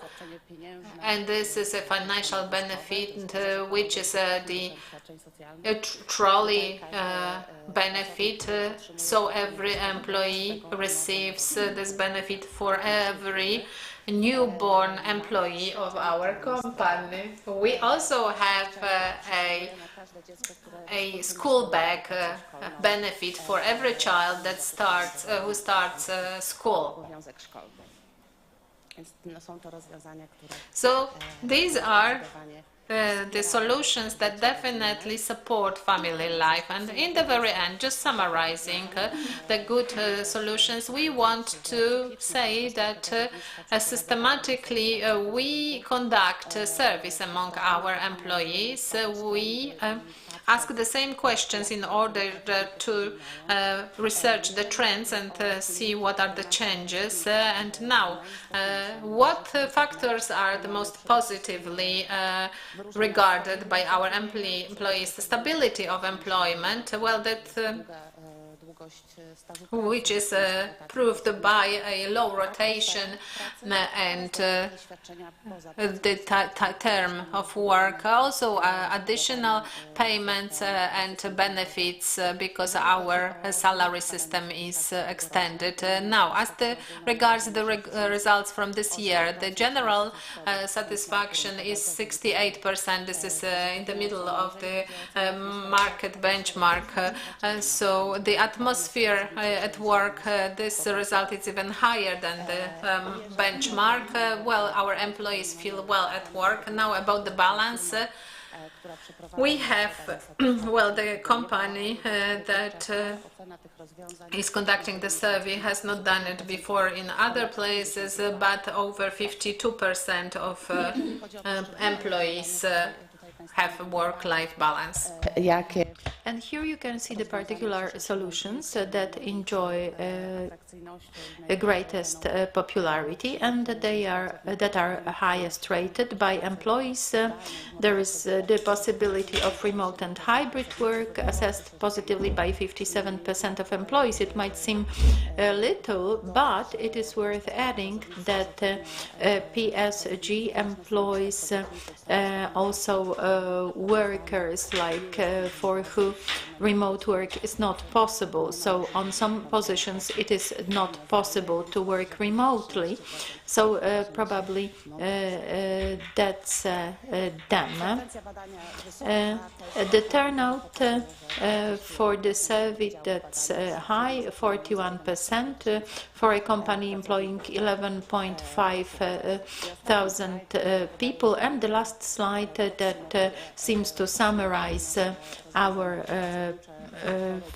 family solutions and pro-employee solutions this year. In the Randstad survey, the PSG scored 7. Thank you. Thank you very much. This was the last lecture today. Of course, we encourage you to continue detoxing formally, and see you tomorrow.